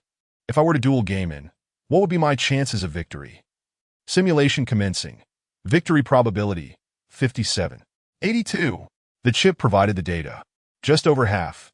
It appears that the power of magical artifacts is quite significant, and Gaiman is no mere sheltered flower. Chapter 40. A word of caution through the chip's analysis. Reilin gained insight into Gaiman's strength. Among second-rate apprentices, Reilin considered himself to possess commendable combat prowess. As long as his opponent did not wield magical artifacts, he had a substantial chance of victory. Gaiman possessed magical artifacts but was still slightly inferior, indicating marginally lower combat capabilities. With some experience, though not extensive, of course, these were mere rough estimates from the chip. Real-life battles depended on numerous variables. Long time no see. Gaiman, Reilin greeted. Gaiman was unaware that in mere moments, Reilin had gleaned much about him. He shook his robe and sat beside Reilin, lifting his head to reveal a pallid complexion as he welcomed the sun. I haven't basked in sunlight for ages, ever since I began following my mentor. It's been nothing but meditation, experiments, and studies, a never-ending cycle. Gaiman stretched languidly. I've heard you've been faring well under Gufate's tutelage. Gaiman suddenly inquired. I've merely managed to concoct a few potions to exchange for resources, Reilin replied modestly. Yet recently, you ventured on a mission with Krellvale and the others. Are you fully committing to that side now? Gaiman chuckled, though a flicker of coldness flashed in his eyes. Reilin found himself speechless, surprised that the childish divisions they had created in the past still lingered, while entirely forgetting that he too was merely a 14-year-old. We are all acquaintances. We happened to cross paths and undertook a mission together. It's that simple. Although Reilin harbored no fear of Gaiman, he preferred to avoid trouble whenever possible. Gaiman scrutinized Reilin for several moments.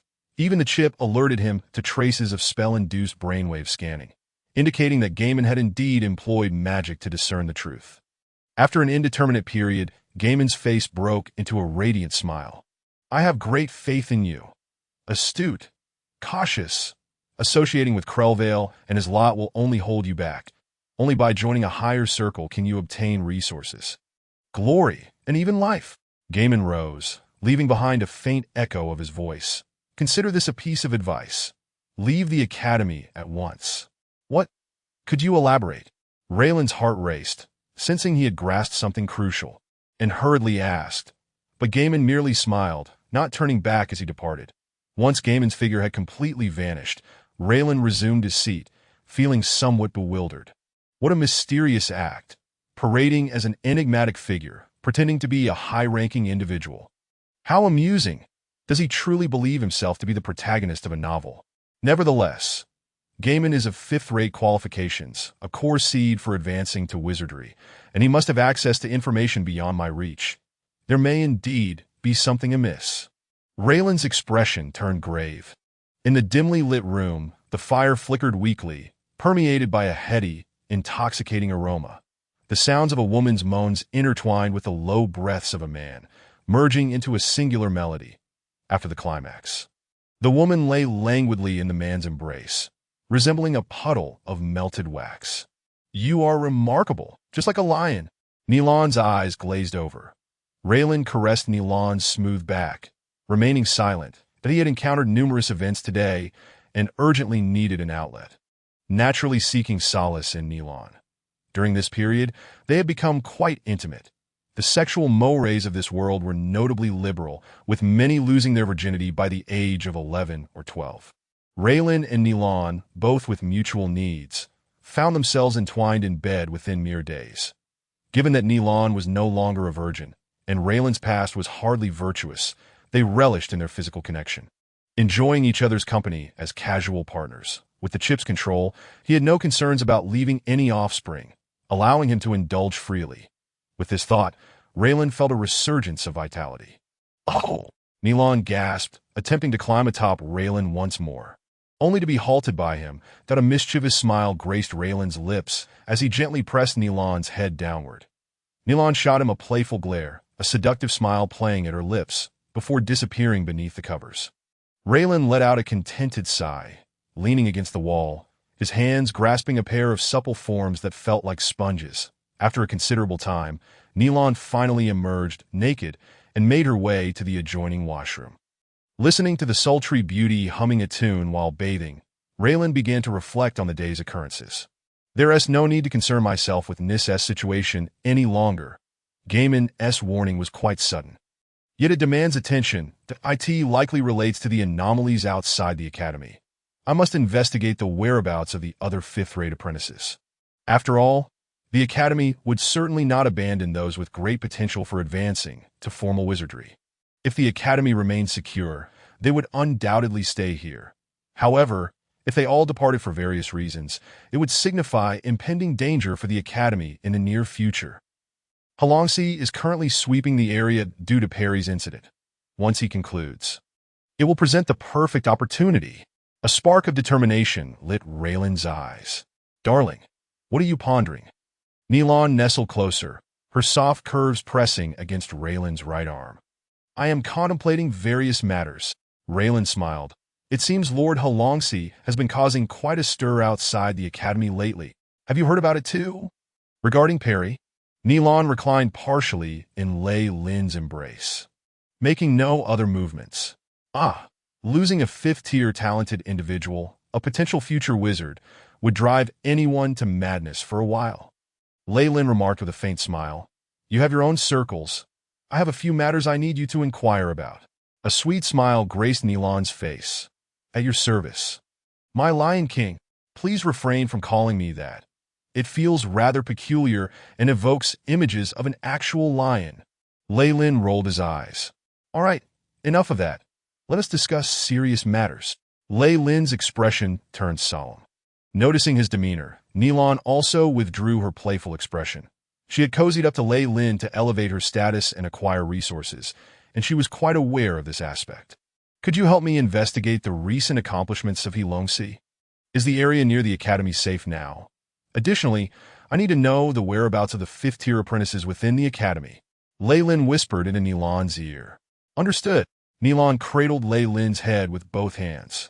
Is something significant about to unfold? I hope it is merely my speculation. After exiting Nilon's room, it was already the dawn of the following day. Lei Lin felt a refreshing vigor coursing through him. It seemed that a proper outlet for release indeed aided in emotional regulation. After some contemplation and a brief wash-up, he made his way to Mentor Guafate. Guafate was in the midst of concocting a potion, with red beetles scuttling within a test tube, filling it halfway and appearing quite repulsive. You've arrived. What brings you here? Guafate maintained his focus on the test tube while tossing in a blue petal. The red beetles eagerly devoured the petal, subsequently dissolving into drops of green liquid that in mere seconds. Half the test tube's red beetles had completely transformed into a vial of green potion. What an astonishing technique! Lei Lin exclaimed. It's merely practice. Guafate shook his head. You only come to me when there is something amiss. Speak. Well, I haven't seen Brother Merlin for quite some time and wish to know his whereabouts. Lei Lin inhaled deeply. Merlin. A mysterious smile played on Guafate's lips. He has accepted a mission and is currently away.